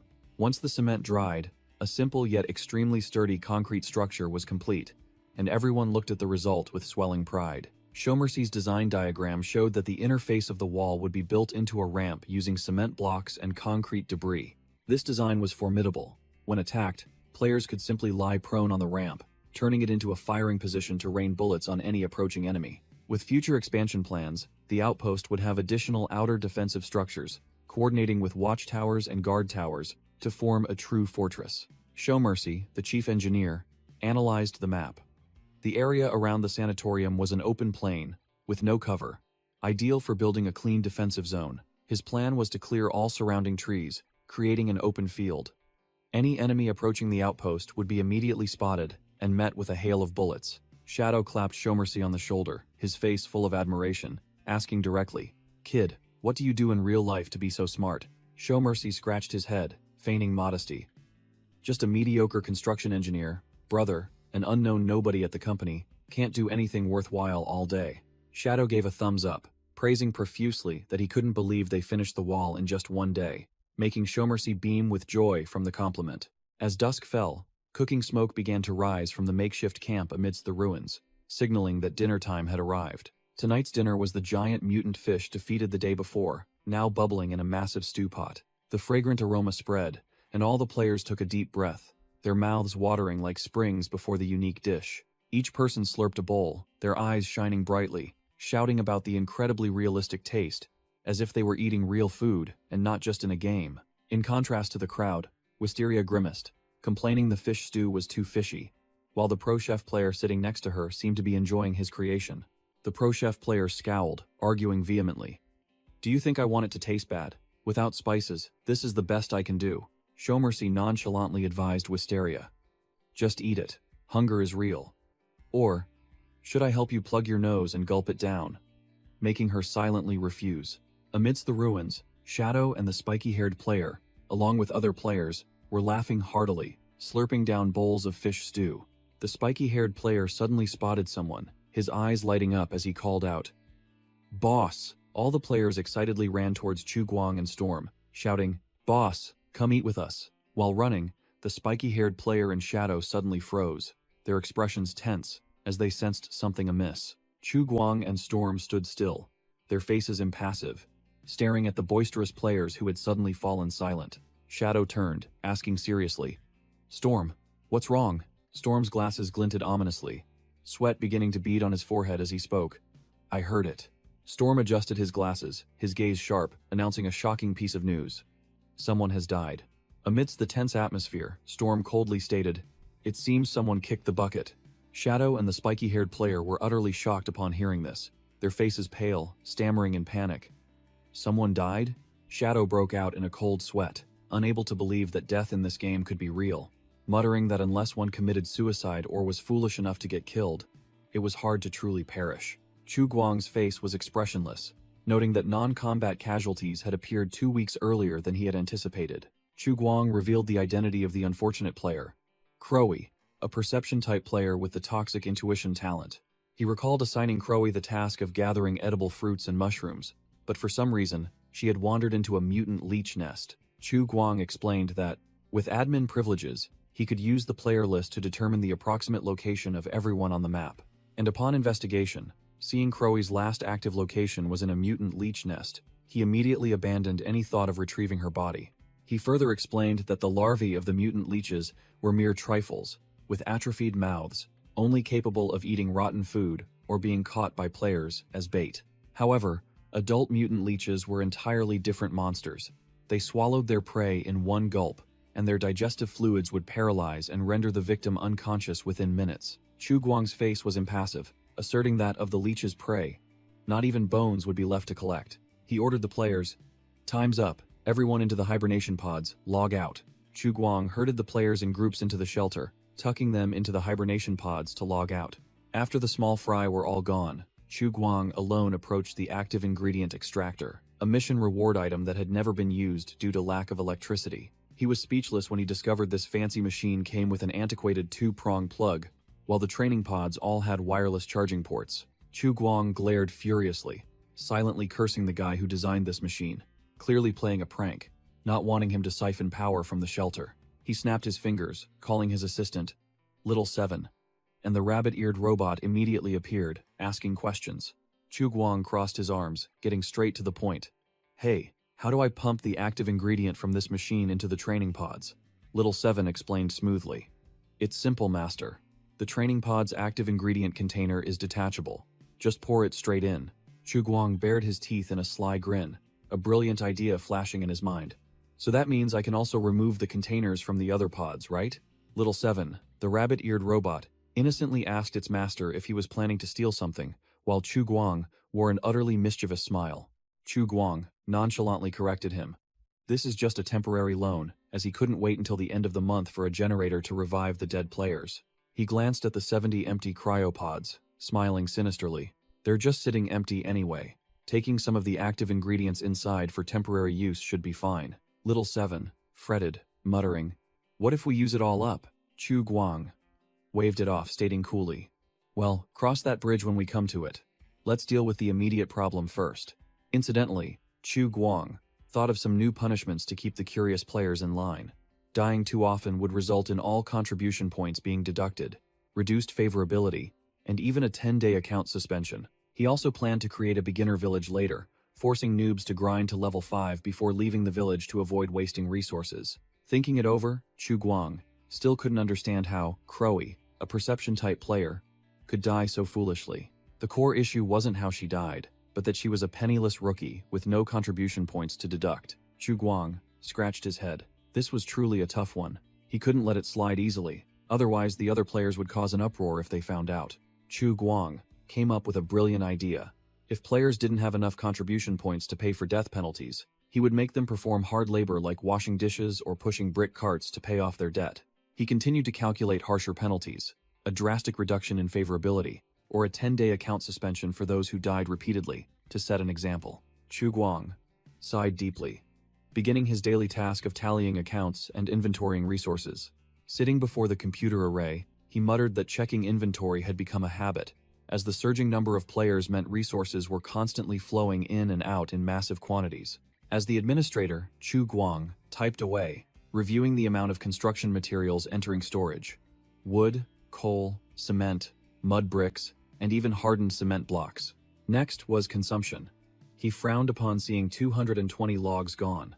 All the cement produced that day completely used up, and even an additional 400 kilograms had to be pulled from reserves.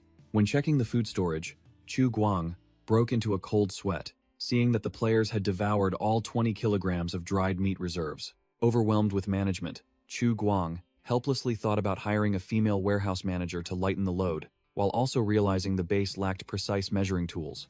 Based on the data provided by Little 7, Chu Guang began distributing contribution points to each player's account via a three-dimensional interface. He calculated that the new recruits mainly earned points through manual labor, with each hour of such hard work yielding approximately 90 to 100 contribution points. Chu Guang scrolled through the list. Only Wisteria still had a perfectly round, egg-like 0 for contribution points, as she was still struggling with the new materials. But once she got the hang of it, Wisteria went into try-hard mode, her eyes bloodshot, sewing as fast as a machine, and her contribution points began to climb rapidly. Having finished the timekeeping, Chu Guang let out a sigh of relief, finally having distributed contribution points to the entire server. Now it was the admin's turn. Chu Guang opened his personal interface to claim the rewards from his daily quests. The system listed a series of grinding tasks: chopping trees, killing monsters, gathering stones, stockpiling food, totaling a sweet 6 bonus points.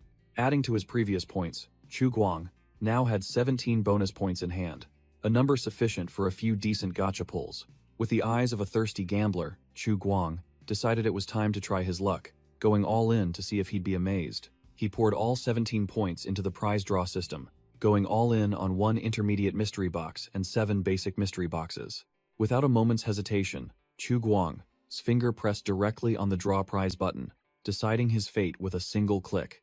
Hiss! A box popped open, emitting a mystical purple light, signaling an item of no ordinary caliber. Boom! The intermediate box burst forth with a deep purple glow, indicating a good item had arrived, leaving Chu Guang and his assistant robot to merely watch. With a poof, the purple smoke dissipated, leaving a pile of miscellaneous items on the floor. All the gacha spoils were laid out: a can of beef, a pile of various lollipops, and a high-tech syringe. The system confirmed the item: nano-healing needle, specialized for non-fatal injuries, capable of accelerating recovery speed. Chu Guang picked up the syringe, certain this was the best reward from the intermediate box. Chu Guang was speechless, realizing this syringe was another 3-no item. No label, unknown ingredients, unknown side effects. Just like that god-awful booster shot from before. Well, I'm not injured anyway, Chu Guang thought to himself, then tossed the syringe into a drawer to check the remaining paltry rewards. Just as an experienced gambler would predict, 5 out of the 7 crappy boxes yielded nothing but lollipops. Truly blood-sucking gacha. He checked the orange-flavored lollipop, also a decent one, 0-hour buff item. But this time it increased constitution by 10% instead of strength. The last 2 items were indeed consolation prizes: a chocolate bar and a can of beef, just enough to fill his stomach. Chu Guang was speechless at the can of beef emitting purple smoke, wondering if he could even swallow the chocolate, let alone this abomination. He calculated that canned goods originated in the 19th century, and it was now 2240. This can might be older than artifacts in museums from the old world. Chu Guang flashed a cunning smile, deciding he would find some player to be a guinea pig for this antique item. Having finished with the rewards, Chu Guang leaned back, preparing to go to the forum to search for a player named Crowy. He sat down at the computer, his hand rapidly scrolling the mouse through the game's forum. As soon as he entered, Chu Guang froze, his face showing disbelief at what he was seeing.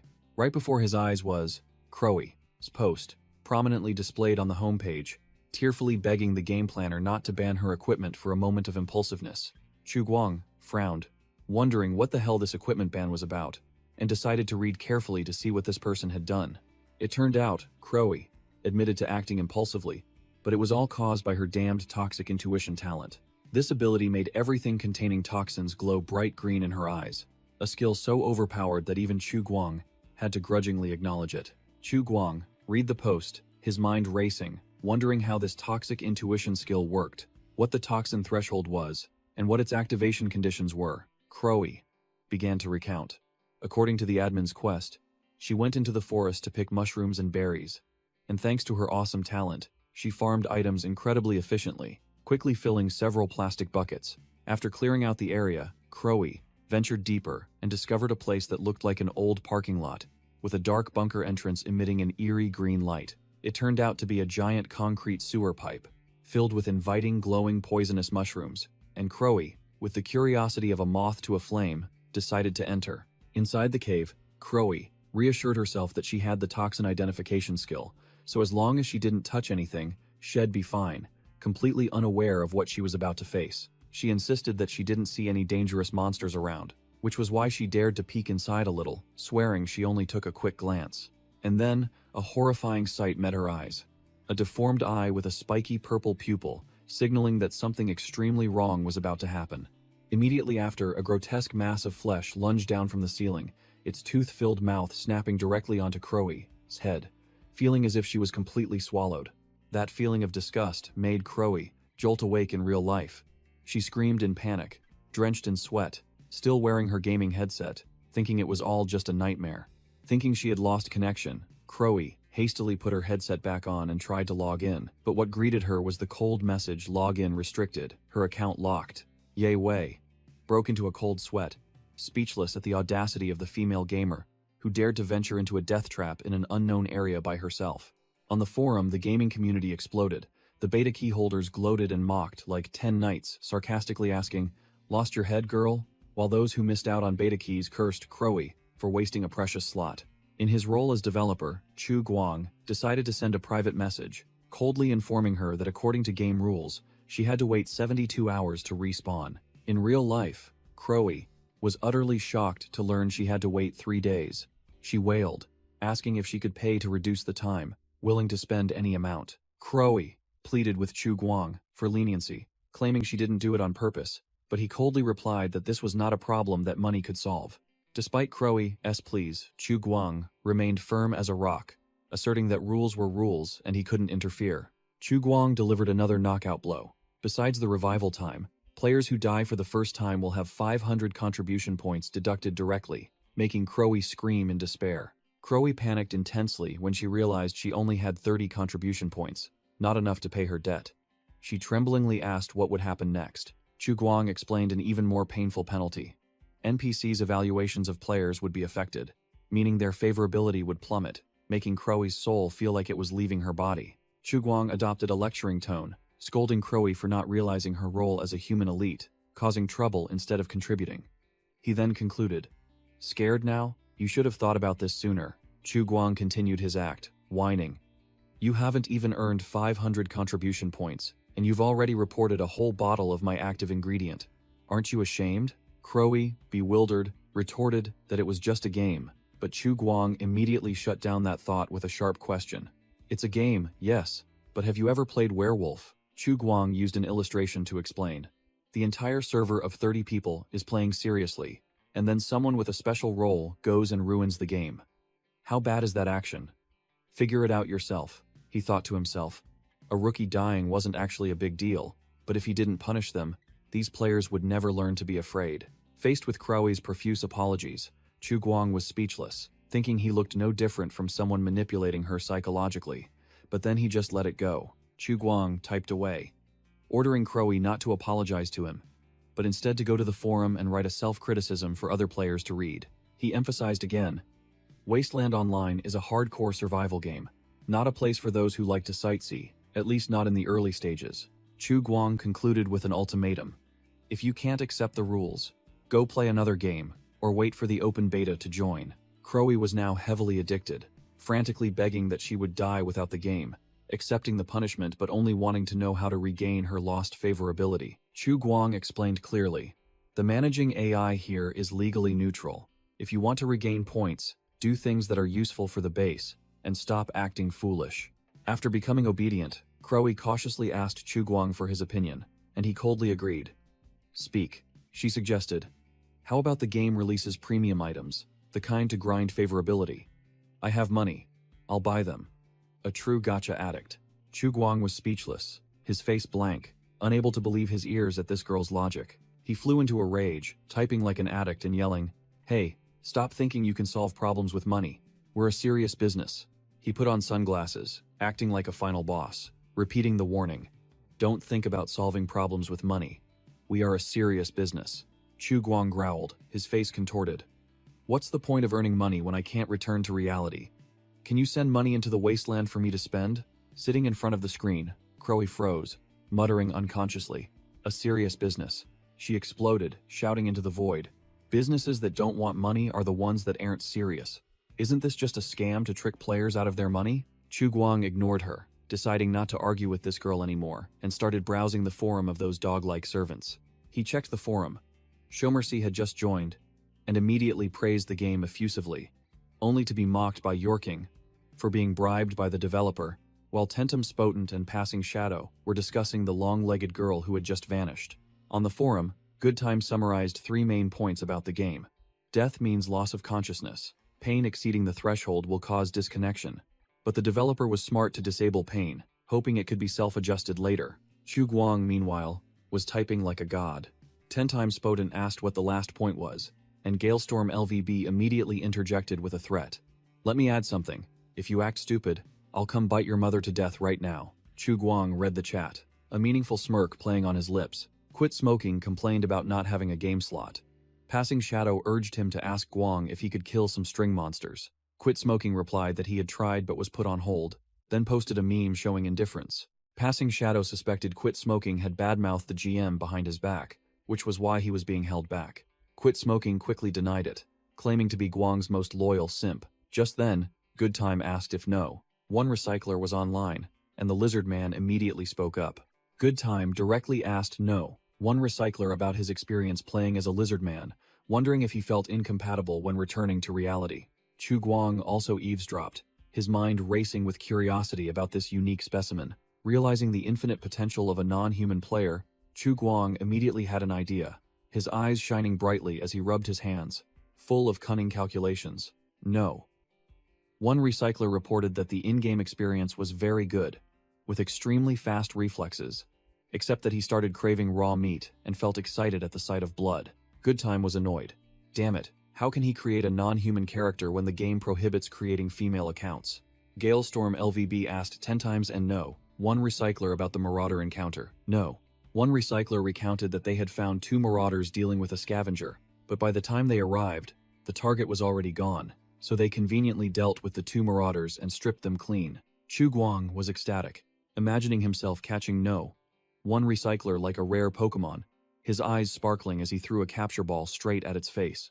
Galestorm LVB wondered if they had accidentally killed an NPC. No. One recycler confirmed it was an order from the administrator and didn't violate any rules.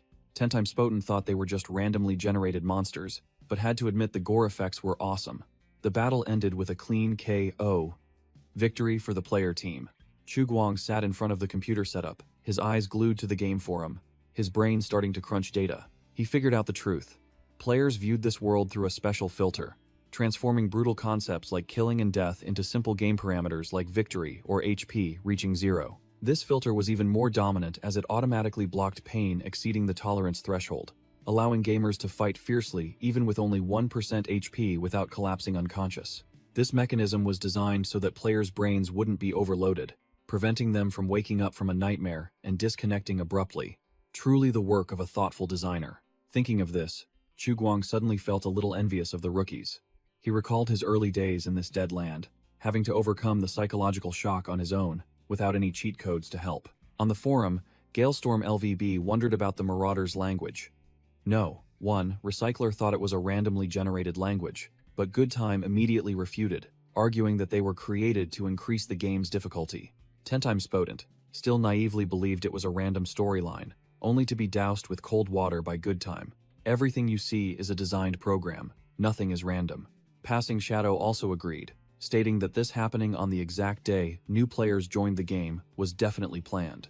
The game's storyline was summarized. Players had just set foot in the wasteland when a giant blackbird mutant launched a preemptive attack. Next, players discovered a tribe of mutants, built an outpost, and then immediately encountered a group of marauders. Truly a non-stop chain of action. Good Time continued his analysis. predicting that the next phase of the game would be a war for resources and survival space, and the next expansion would be a base clash. Revealed in real life, he was a young man wearing glasses, typing with a confident and calculating expression. After reading the gamer's analysis on the forum, Chu Guang was speechless, thinking to himself, "Damn, this guy thinks even deeper than me, he's the real deal." With a cunning smile, he decided to immediately steal this analysis, so that if anyone asked later, he could pull it out and boast to appear professional. Done with his work, Chu Guang leaned back in his chair and drifted off to sleep. He slept soundly, drooling, completely oblivious to the world. Beep, beep, beep. A shrill alarm sounded, jolting Chu Guang awake. His sleep disturbed, he grumbled irritably. "Damn it, who's calling at this hour?" It turned out to be, No. One recycler spamming messages, even sending a pleading panda meme to be allowed to grind in the game, leaving Chu Guang speechless. As soon as Chu Guang asked why he wasn't at work, "No." One recycler casually replied that this game was sure to make a fortune, so it was better to grind levels, leaving Chu Guang to force a smile. He was stunned, thinking to himself that this guy was even more clear-headed than the beta testers, daring to say such things directly to the developer. He confidently asserted that with this 100% real open world, all other games on the market were trash, incomparable. No. One recycler continued to ramble about how awesome the game was. Just the feature of playing while sleeping is enough to be unrivaled. Who would refuse an extra 8 hours of grinding every day? He pleaded with Chu Guang to let him go online, promising to test everything. Chu Guang warned that in-game time was synchronized with reality, and nighttime was extremely dangerous. Chu Guang recalled the terrifying scene outside. The night was the playground of bloodthirsty mutated monsters, and even he dared not venture out. But no. One recycler had his own reasoning. "My genetic system is that of a mutant. Night is my territory." Chu Guang reluctantly agreed to consider it. Chu Guang stood up abruptly, sighing in relief. Having never encountered a gamer so eager for battle and passionate, he smirked, admitting the lizard man had a point. Night truly was the domain of mutants. For a lizard man like one recycler, darkness was not a danger, but the perfect camouflage. Having thought it through, Chu Guang sat down and opened the control panel, accessing the player list. On the list, he found the name, one recycler, and decisively unlocked his account. Activate. In the tank, the lizard man's body began to bubble, signaling that the login process into the desolate world had begun. One recycler's yellow eyes snapped open, his pupils sharp like those of a predator just awakened. Whoosh!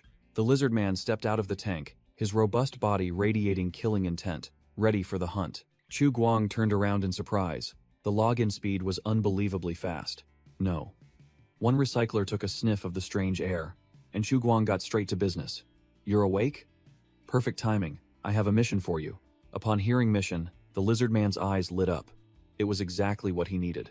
Without a word, One recycler stood at attention, ready for orders.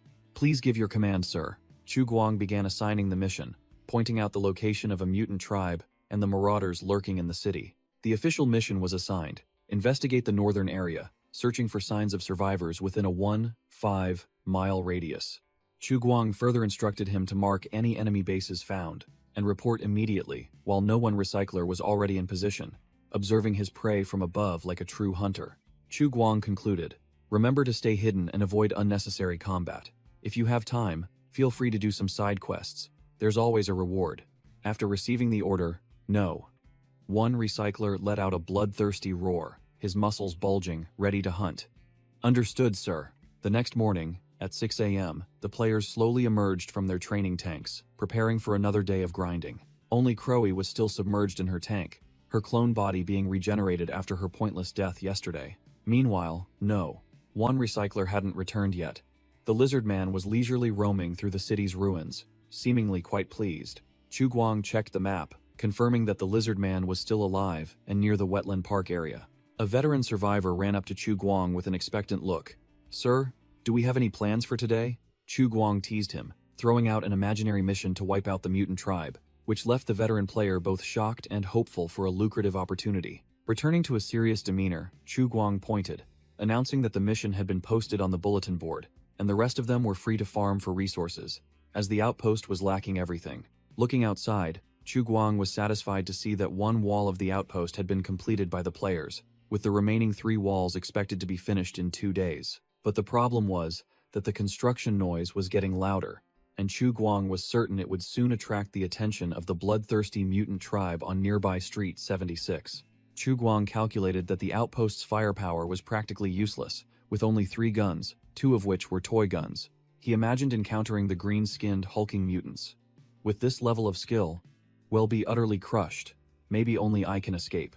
If caught by these monsters, a fate worse than death awaited, like a female gamer collapsing helplessly before the enemy's claws. Even worse was the scene of being tied up, becoming entertainment for savage mutants, one's spirit completely broken before the body was destroyed. But Chu Guang suddenly realized something. Oh, if they get caught, those gamer guys will just be kicked out by the system anyway. There's no way they'd get to experience the subsequent events. Back in reality, a group of players emerged from the outpost, ready for a new day of grinding. Ye Wei looked around and immediately asked, "Where's No? One recycler? I don't see him anywhere." Chu Guang crossed his arms and calmly replied in front of the 4 players. He went ahead. I assigned him a special mission. Upon hearing this, the players, including Ye Wei, veteran survivor, and 2 others, immediately flared up, their faces scowling with envy. That guy is so lucky. Chu Guang pointed directly at Ye Wei. 10 nights, you'll be coming with me later. Time, you join too. He secretly thought, this time, I need to bring someone with a brain. Time's eyes sparkled, and he immediately saluted. Understood, boss. Ignoring Shadow, who was scowling and glaring daggers from behind. Time suddenly remembered he had promised Shadow they would research traditional steel refining together. But that plan seemed to be ruined. But clearly, boring steel refining couldn't compare to the thrill of farming monsters and gaining EXP with the boss. Even ignoring the generous rewards, just getting exclusive news from the mutant dungeon was enough to ignite Time's excitement. Time gave a confident thumbs up. Wait for me to come back, brother. But Shadow just retorted coldly. Get lost, don't come back. In the armory, Chu Guang led the way, while Ye Wei and Time eagerly chose their gear for the hunting trip. Chu Guang instructed them on how to use the crossbow, warning them about the safety catch, while Ye Wei and Time's eyes gleamed as if they'd struck gold. Chu Guang pointed at the map, announcing the plan. Later, well, head to a nearby survivor base to exchange supplies. Chu Guang's expression suddenly changed, and he ordered in a stern voice. No matter what happens, you must obey my orders. No acting on your own initiative, especially no indiscriminate shooting. Chu Guang crossed his arms, his sharp gaze fixed on the 2 rookies. Remember this well. We are representing Shelter 404. Understood? At Chu Guang's command, Time gave a solemn military salute, shouting, Understood. Your command is our mission, boss. While Ye Wei stood behind him, his face pale, Time grabbed Ye Wei's head, forcing the kid to follow suit, making Ye Wei stammer in panic. Me too. Chu Guang was speechless, secretly wondering which instant noodle novel these 2 rookies had learned their overly dramatic acting from. But immediately after, he chuckled with delight. Because as a GM, he was extremely amused to see players immerse themselves to this extent. He realized his power was directly proportional to the players' immersion, imagining himself controlling an army of puppets who would obey his every command. Regaining his serious demeanor, Chu Guang cleared his throat. Ahem.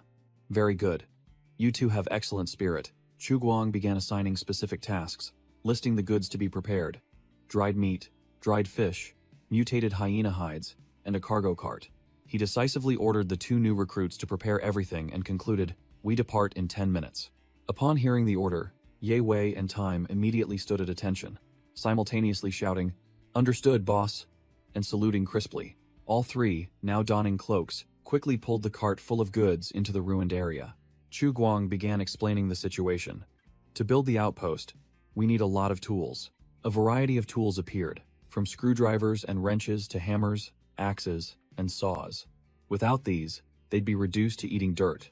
Chu Guang emphasized that without tools, efficiency would be extremely low. For example, the trowel WC Mosquito used to build walls at the base was also a makeshift wooden one. In this apocalypse, over 200 years old, resources were incredibly scarce. Some scavenged all day only to find a toy model, while others stumbled upon a generator. These items were often sold by scavengers to nearby survivor settlements in exchange for money or goods. Goods were displayed like junk in makeshift shops, waiting for passing merchant caravans to stop and browse. Therefore, Chu Guang and the 2 new recruits would pose as a trading caravan, heading to nearby Brown's farm to trade supplies. The team departed from the south gate of Wetland Park, following a trail to avoid Road 76 and heading southeast to Brown's farm. The reason Chu Guang chose this place was that no one there knew his background, and the path was relatively easy to traverse, with fewer ruins. But it was easier said than done.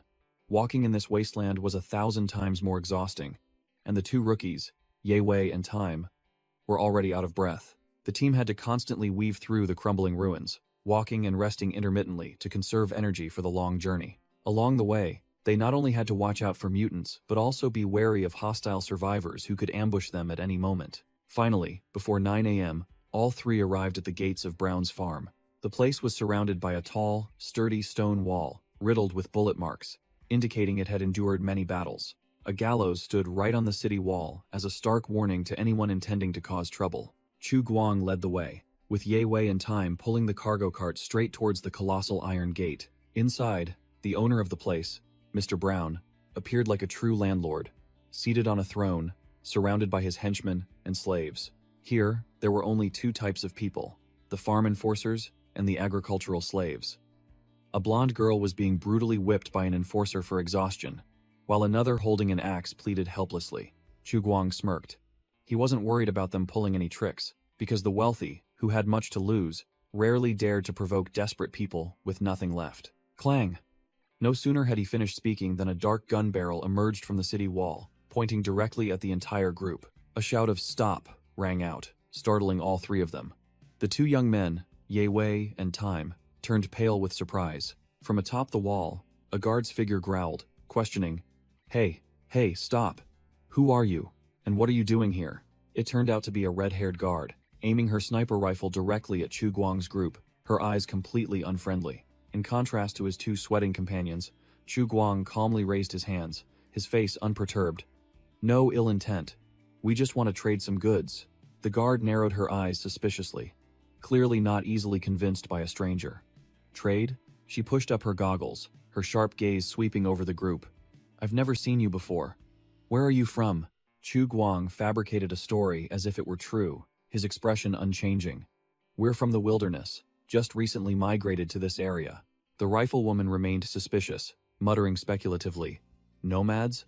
Chu Guang shrugged defiantly, feigning indifference.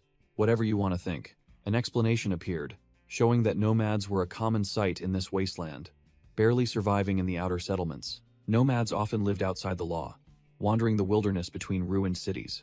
They didn't farm, surviving by hunting and herding, migrating along the trails of mutants and animal packs. Occasionally, they would also trade like ordinary folk, exchanging spoils and scavenged goods for necessities. Of course, looting was also a side hustle, because in this land, there were no absolute good or bad people. Circumstances pushed everyone to become a bandit. The red-haired guard analyzed the situation. All three men had guns, and who knew how many more of their tribe were hiding somewhere. From the watchtower, she got straight to the point. "What goods do you have, and what do you want in exchange?" Chu Guang began to list clearly. "We have 100 pounds of dried meat, 40 pounds of smoked fish, and 10 mutated hyena hides. We need to trade for metal tools and agricultural products." Chu Guang spread his hands, feigning harmlessness, and assured firmly, "I promise, once the trade is done, we'll leave immediately, not staying a second longer." The guard remained silent, seemingly convinced that they had truly only come to trade, and had no other intentions. She ordered, "Wait here, I'll go inside for instructions," and Chu Guang replied curtly, "Go ahead." Standing behind Chu Guang, Ye Wei muttered, praising the base's architecture for looking quite post-apocalyptic. Time, meanwhile, thought the game had just updated, then wondered if the guard on the watchtower was a new NPC. Both players were speechless, not understanding what the guard was rambling about, and agreed that his face looked incredibly punchable. Creak! The heavy iron gate of the settlement slowly slid open. A group of people from inside pushed a rickety cart out, seemingly preparing for the trade. The cart was loaded with sacks and a box of metal tools, exactly what Chu Guang's group needed. Chu Guang's group faced the people who had just exited the gate, led by the red-haired man who had previously descended from the watchtower. The two leaders faced each other. The red-haired man introduced himself as Liu Zhengye, and Chu Guang reciprocated with his own name as they shook hands. Liu Zhengye crossed his arms, getting straight to the point, asking what kind of meat Chu Guang had brought. Chu Guang answered clearly, without hesitation. "Dried meat made from mutated hyenas. Smoked fish are catfish and crucian carp. Feel free to inspect them." To be sure, Liu Zhengye personally opened the sacks for inspection, He reached in and pulled out a piece of dried meat that looked quite high quality. He carefully cut off a small piece with a knife, the demeanor of a professional merchant. Liu Zhengyue tossed the meat directly to a subordinate, ordering, "Eat it." The man's face turned pale, but he still obeyed. The subordinate chewed ravenously, then confirmed that it was indeed mutated hyena meat, naturally sun-dried without salt. 10 minutes passed, and the guinea pig was still alive and well. He returned to report to his boss. "Sir, the meat is fine." Liu Zhengyue nodded at Chu Guang, and the negotiation officially began. The red-haired man opened with a lowball offer: 4 pounds of wheat or potatoes for 2 pounds of dried meat or smoked fish, and 1 tool for 1 animal hide. Chu Guang sneered, immediately countering, 2 pounds of dried meat must be exchanged for 10 pounds of agricultural products, and for these premium hides, 1 sheet must be exchanged for at least 3 tools. Chu Guang smirked domineeringly, bluntly asserting, "You've been to Burt Street. Don't think. I'm a novice who doesn't know market prices." Faced with the exorbitant price, Liu Zhengyue remained mysteriously silent, making the atmosphere tense. Chu Guang started to sweat, secretly thinking he had demanded too high a price, and had only intended to haggle, leaving room for the other party to counter. Without a single word of bargaining, Liu Zhengyue coldly concluded, "Deal." Chu Guang froze, his brain unable to process it in time, utterly bewildered. "Huh. Do these merchants not know how to haggle?" Immediately, he realized he had been tricked. The market price he knew was fabricated by the corrupt mayor. Chu Guang exploded in silent fury, roaring in his mind, cursing the wretched mayor who dared to manipulate agricultural prices. Seeing the administrator's gloomy face despite securing a sweet deal, Ye Wei and Time exchanged bewildered glances, completely clueless. The trade proceeded. 100 pounds of dried meat and 40 pounds of smoked fish for 700 pounds of wheat and horned potatoes, and 10 animal hides for 30 tools. Displaying his discerning taste, Chu Guang only selected high-quality pre-war alloy items, asserting that they were far superior to the shoddy goods of the locals. Amidst the desolate ruins of the dead city, Chu Guang and Liu Zhengyue shook hands, officially completing the exchange. Liu Zhengyue, ever professional, invited, "Do visit again next time." Still bitter about being ripped off, Chu Guang forced a strained smile, gritting his teeth as he replied, "Certainly, I'll be back." Liu Zhengyue unexpectedly offered mutated tobacco leaves, advertising that they helped reduce fatigue and enhance food flavor. Chu Guang politely declined, waving his hand to say that his side had run out of items to trade, but in his mind, he fantasized about buying 1 or 2 female slaves for service, regretting that his wallet was empty, so he had to postpone it for another occasion. Seeing this, Liu Zhengyue played fair, pressing the bag of tobacco directly into Chu Guang's hand and declaring it a gift, free of charge. Chu Guang immediately took it, his mind already calculating that even if he didn't smoke, selling this item would fetch him a good few chips. The trade concluded.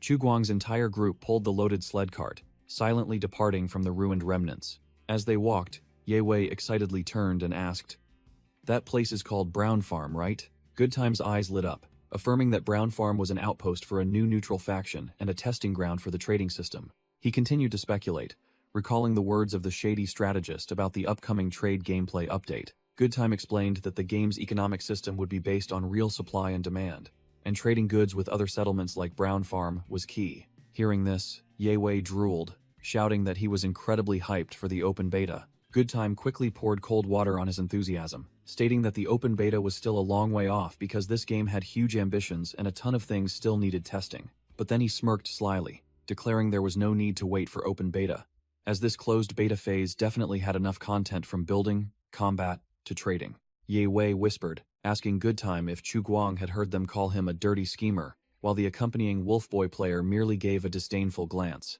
Goodtime immediately broke out in a cold sweat, his face turning pale as he realized he had just blurted it out.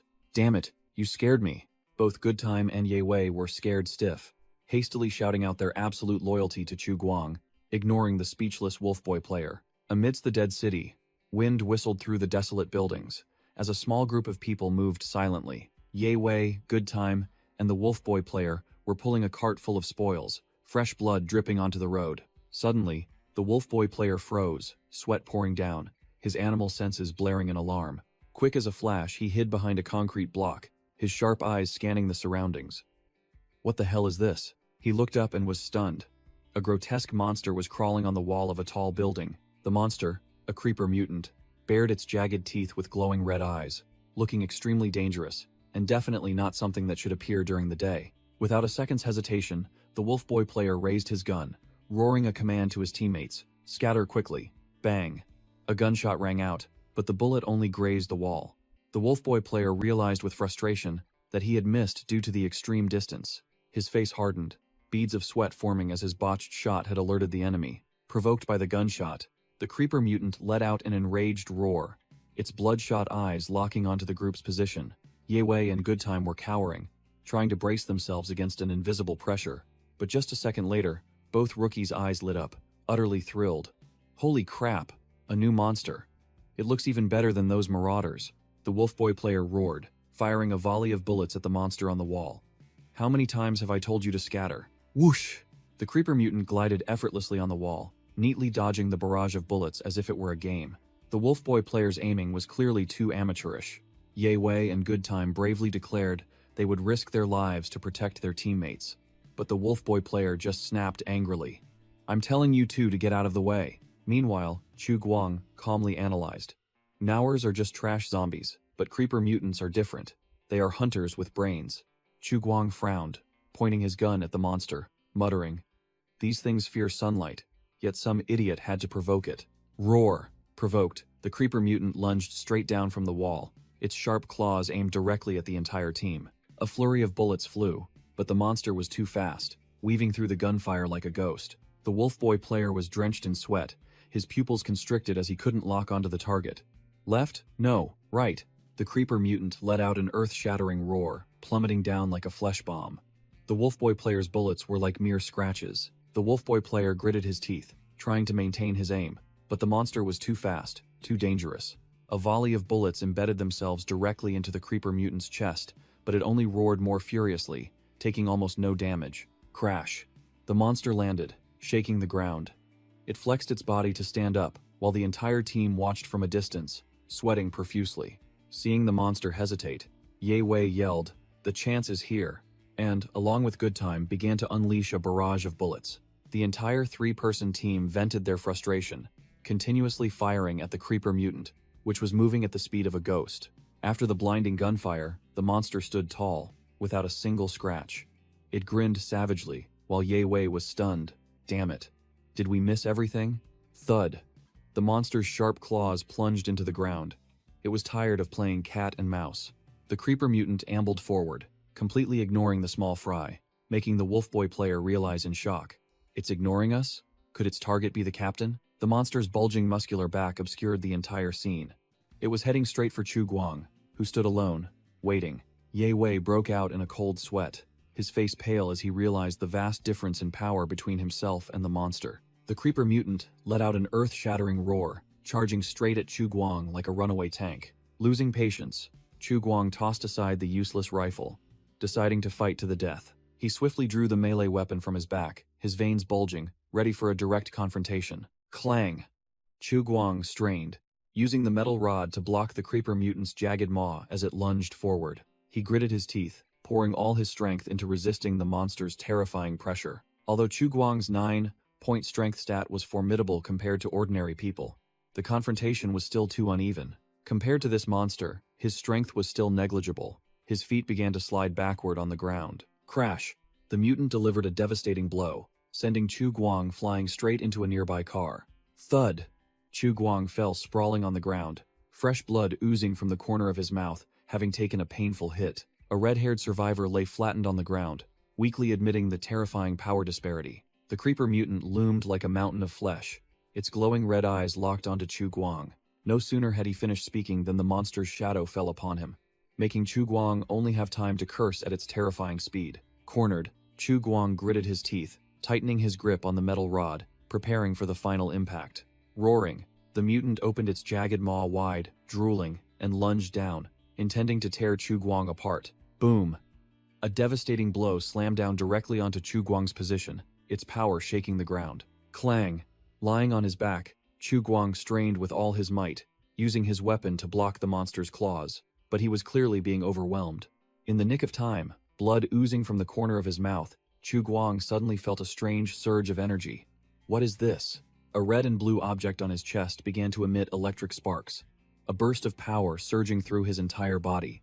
making him wonder if this was his hidden potential. Letting out a powerful roar, Chu Guang channeled all the new strength into his hands, beginning to push back the monster to its astonishment. Empowered, Chu Guang flexed his muscles, pushing back the creeper mutant under its astonished gaze. Thrown backward, the monster let out an enraged roar, swinging its claws to counterattack. The red-haired survivor standing nearby was frozen in place, unable to believe this sudden change in power. Wham! The creeper mutant was sent flying like a ball by a devastating punch, crashing into a truck. Immediately, a bullet lodged itself into the monster's back, making it roar in pain. Yi Wei frantically fired at close range, yelling, "If you can't aim, get close and shoot. Die." Yi Wei and the Wolf Boy player unleashed a rain of bullets together, but their firepower was like mere scratches against the monster's tough hide. Realizing the time was ripe, Chu Guang gritted his teeth, his eyes sharp and resolute. His entire body crackling with orange electricity, Chu Guang lunged like lightning, plunging the metal rod straight into the creeper mutant's chest. Splat, a clean slash, and the monster's head flew into the air, fresh blood splattering everywhere. Boom! The house-sized multi-armed mutant lay defeated, as Ye Wei and the Wolf Boy player stood looking at the ravaged battlefield. Chu Guang was out of breath, his face covered in dust, but he still growled his thanks to his teammates. As a consequence of overusing his skill, the system reported his stamina was depleted. Chu Guang staggered as if about to faint. A spiky-haired survivor unexpectedly rushed out to support the collapsing Chu Guang. The stranger offered, "Sir, how about I take you to a nearby shop to rest for a while?" He explained that the recent combat was too noisy, and lingering here would surely attract a few more customers. Chu Guang gritted his teeth and agreed, ordering them to take the spoils and find a place to recover immediately. The team entered the ruined city. The spiky-haired survivor helped Chu Guang, while Ye Wei pushed a cart carrying the monster's corpse. Suddenly, all three stopped dead in their tracks, their faces stunned, as if they had just seen a ghost.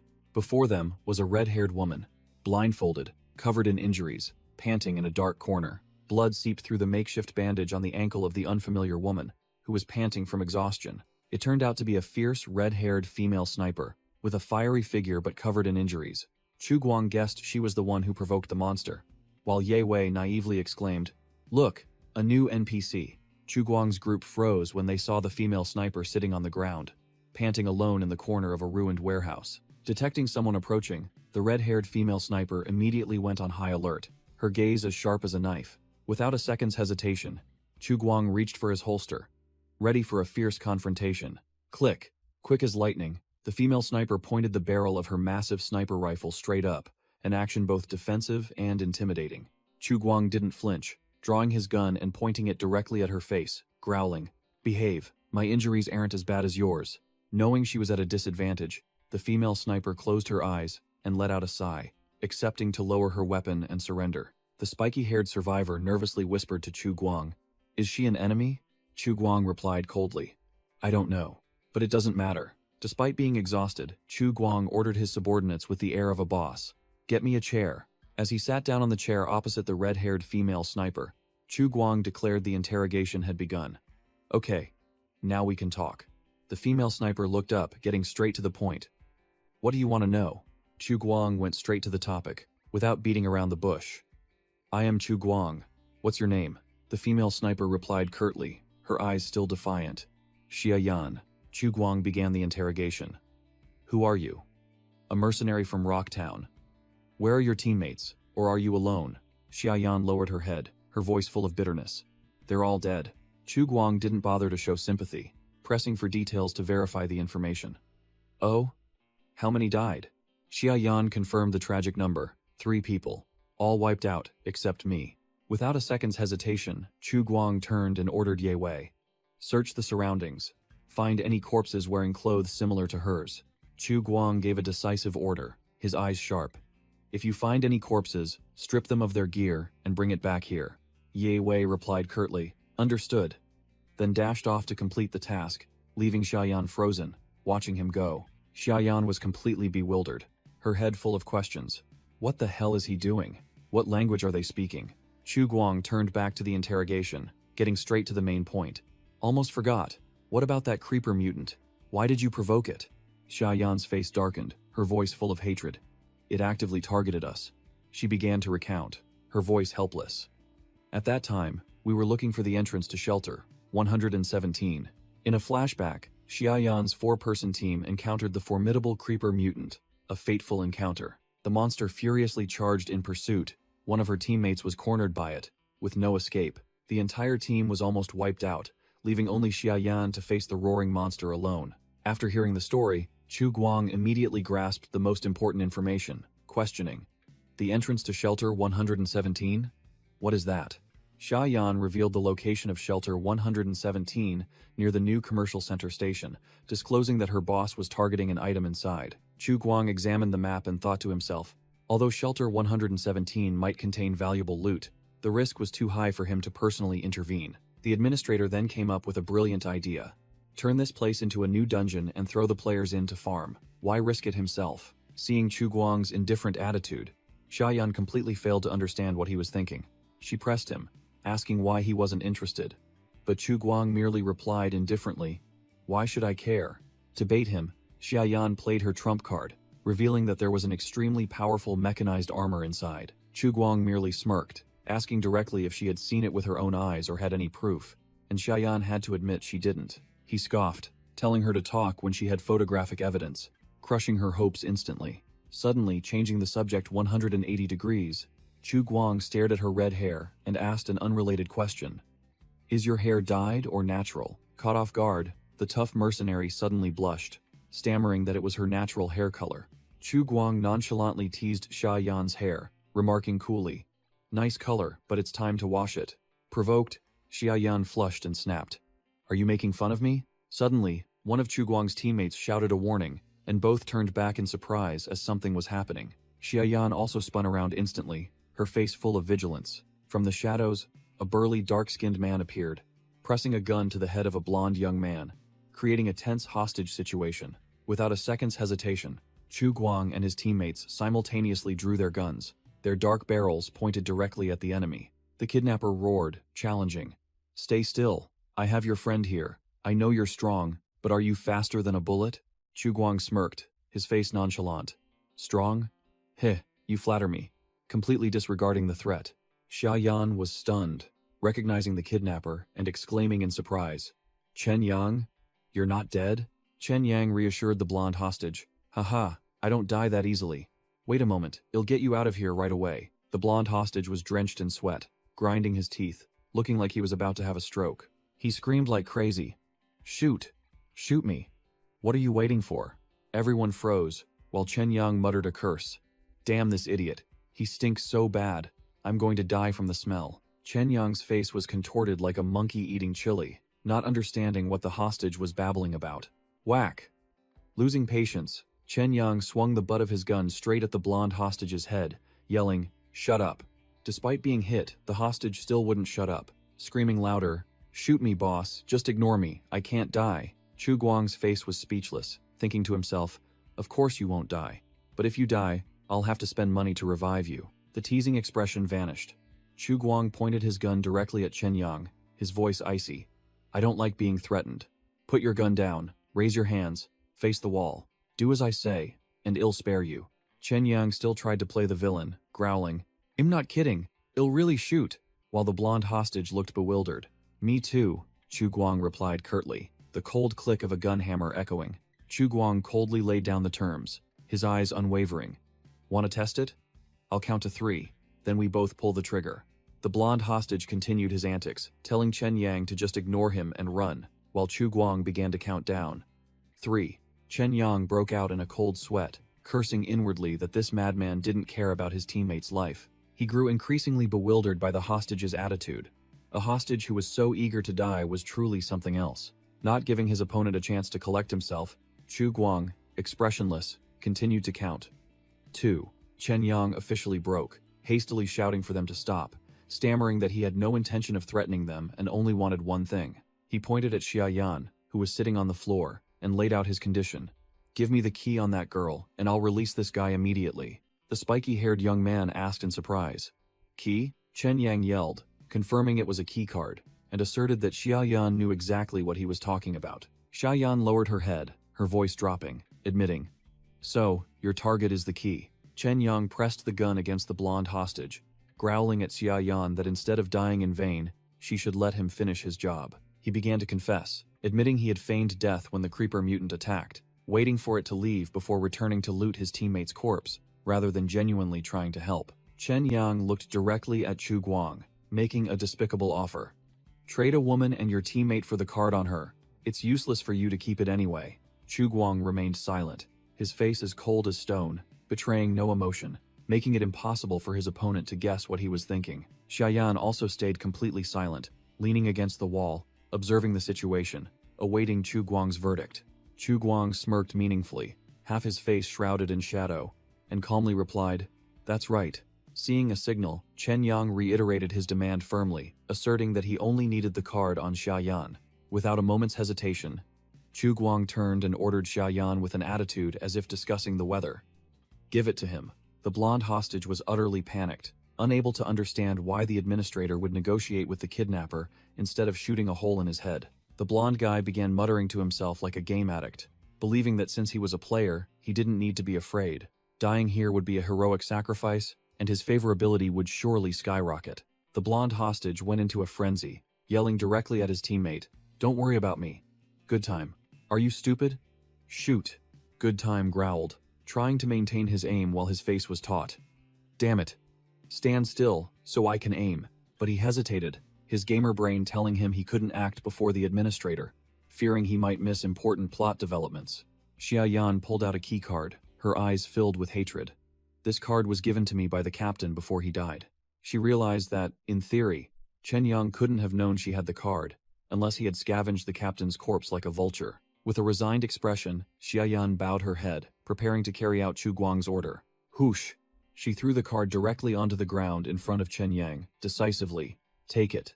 The card lay exposed on the floor, right at the feet of the kidnapper and the hostage. Chen Yang carelessly extended his foot to retrieve the card, not bothering to release the hostage. Unexpectedly, he slipped in a rather comical fashion, his face changing color while the blonde hostage could only stare blankly at the intense farce unfolding. The moment Chen Yang lost his balance, Good Time seized the opportunity and pulled the trigger. Bang! A bullet flew straight into the kidnapper's face. Splat! Blood splattered as the bullet pierced his skull, ending Chen Yang's comedic act. Thud! The big guy fell backward onto the floor, blood streaming from his nose, dying before he could even gasp. To everyone's astonishment, the entire scene in an instant. Chen Yang was down, Xiaoyan was still sitting on the floor, and the two gamers aimed their guns at the corpse as if they couldn't believe their eyes. Good Time was ecstatic, his eyes gleaming as he yelled, "I hit him! Headshot!" while the spiky-haired guy next to him looked speechless. The spiky-haired guy irritably pointed at the ceiling, exposing his delusional teammate. "That was my shot. Your bullet flew into the ceiling. Go practice more, noob." It turned out it was all Chu Guang's trick. He smirked, using his GM authority for the first time to forcibly disconnect a player, outright kicking Chen Yang out of the game. Xiaoyan sat on the ground, her face pale as she looked at Chu Guang, unable to believe her eyes. "You killed him." Chu Guang glanced at her with icy eyes, declaring bluntly, "I told you I hate being threatened, and I gave him a chance." The blonde hostage, now released, lay sprawled on the ground, trembling uncontrollably, completely shocked by Chu Guang's swift and decisive action. The blonde hostage suddenly woke up, his eyes wide, sweat pouring off him like rain. He scratched his head in confusion, looking incredibly dumbfounded, wondering, why was I disconnected? As soon as he turned around, he saw Chen Yang's corpse lying conspicuously on the floor and shrieked, "Holy crap, why is this guy dead?" He clutched his head in panic, yelling as if experiencing game lag. Did I miss another cutscene? The spiky-haired guy quickly put an arm around his teammate's shoulder, making up a story to cover it. "It's probably just network lag. We just headshotted him. Wasn't that awesome?" Leaving the blonde hostage speechless. Amidst the chaotic scene, Chu Guang coldly stood watching Chen Yang's corpse, ignoring the other three who were still clowning around. Without another word, Chu Guang bent down to loot the corpse, picking up a keycard. Chu Guang held the pistol he had just picked up, stating coolly, "This card is temporarily useless, but this gun is good stuff." Done with his task, Chu Guang turned and walked away, bluntly declaring, "I'm leaving now, you guys are on your own." Xiaoyan's mouth hung open, she stammered in despair. "Aren't you going to take me with you?" Chu Guang delivered an icy retort to Xiaoyan. "Did I say I would take you with me?" Ignoring the two blonde and spiky-haired subordinates eavesdropping behind him, Xiaoyan froze, only one thought in her mind. This guy isn't kidding, he really intends to abandon me here. Seeing all three turn and leave, she frantically called out, hesitating, "Aren't you marauders?" Chu Guang turned back, smirking. "Are you very disappointed?" Struck where it hurt, Xia Yan blushed in embarrassment, unable to utter a word. She quickly tried to cover it up, changing the subject immediately. "I mean, you're survivors from this area, right? Can you take me to your settlement?" Seeing the situation, the blonde guy turned and whispered to the spiky-haired guy. "Is this a new NPC? Looks like the boss doesn't intend to bring her along." The blonde guy continued to analyze. "But I think she can be saved. She looks like a mercenary." The spiky-haired guy's eyes lit up, and he immediately agreed. "Exactly. Even with one leg missing, she can still make guns, right?" Chu Guang glanced over, seemingly having overheard his two subordinates' discussion, and began to reconsider. Chu Guang stepped forward, standing tall before Xia Yan, who was still sitting on the ground. He spoke bluntly, without mincing words. "To be frank, you're a burden right now. Even if I were to take you back to the settlement, your fate wouldn't be much better than death." The icy judgment left Xia Yan speechless, breaking her out in a cold sweat. Seeing that his words had sunk in, Chu Guang smirked and made an offer.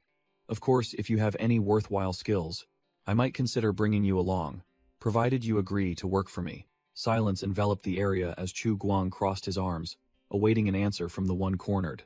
Xia Yan bitterly looked down at her bandaged leg, knowing her place. With only one leg, it would be hard enough to crawl out of here, let alone return to Rocktown. She calculated that even if she could return, she would be useless. Where would she get the money for those exorbitantly expensive high-tech prosthetic legs? In the end, Xia Yan realized she had no other choice. Either follow these people or sit here and wait to die. Chu Guang's team, consisting of Ye Wei and White Horse passing a crevice, pulled their new acquisition, Xia Yan, on a wheelbarrow, heading into the heart of the ruined city. Sitting on the wheelbarrow, Xia Yan bitterly thought that this journey might be the last moments of freedom in her life. Her mind began to wander, thinking that with this crippled leg, her only remaining use to that man could only be for reproduction. Her face flushed, and she naively mused, "I heard it hurts a lot. I wonder if it's true." Immersed in a jumble of absurd thoughts, Xia Yan was startled when Chu Guang coldly announced, "We're here." Before her eyes was a bustling construction site, with the clanging of metal, a scene completely different from the ruined world outside. Dozens of people in uniforms were working diligently, pushing wheelbarrows, building like an organized ant colony. Xia Yan gaped, unable to believe what she was seeing. Are they residents of a shelter? She remained frozen in place, watching the people full of vitality, working tirelessly with enthusiasm, an unthinkable sight in this apocalyptic world. While Xia Yan was still muttering that shelters weren't rare, before her was the high-tech gate of Shelter 404, guarded by professional players. In Xia Yan's mind, an image of an old shelter door covered in vines appeared. She thought there were still many unlocked shelters in this world. She muttered, wondering about the defensive wall, thinking it was superfluous when the bunker door was already too sturdy, while the image showed bullets hitting the wall were like mere scratches. An extremely powerful energy beam fired directly at the bunker door, proving its toughness could even withstand gamma rays, making Xia Yan gape in astonishment. Back in reality, Xia Yan sat on the cart, looked at Chu Guang's group, and asked directly, "Are you people from a shelter?" Chu Guang turned back and smirked. "Oh, I thought you'd fainted," while Ye Wei behind him had his face contorted with exhaustion. Xia Yan puffed out her cheeks, annoyed. She turned away and firmly declared, "I'm not that weak." Chu Guang looked at her meaningfully and remarked, "I see. Your wounds are healing a bit faster than usual." He secretly assessed that an ordinary person who had lost this much blood would have long since been delirious with fever and fainted, but she was still holding on, proving she had exploitable value. Chu Guang turned and ordered his two subordinates, "Bring the produce to Pro Chef Player. Tell him to store them carefully." Ye Wei and White Horse, passing a crevice, immediately stood at attention, responding loudly and spiritedly in unison.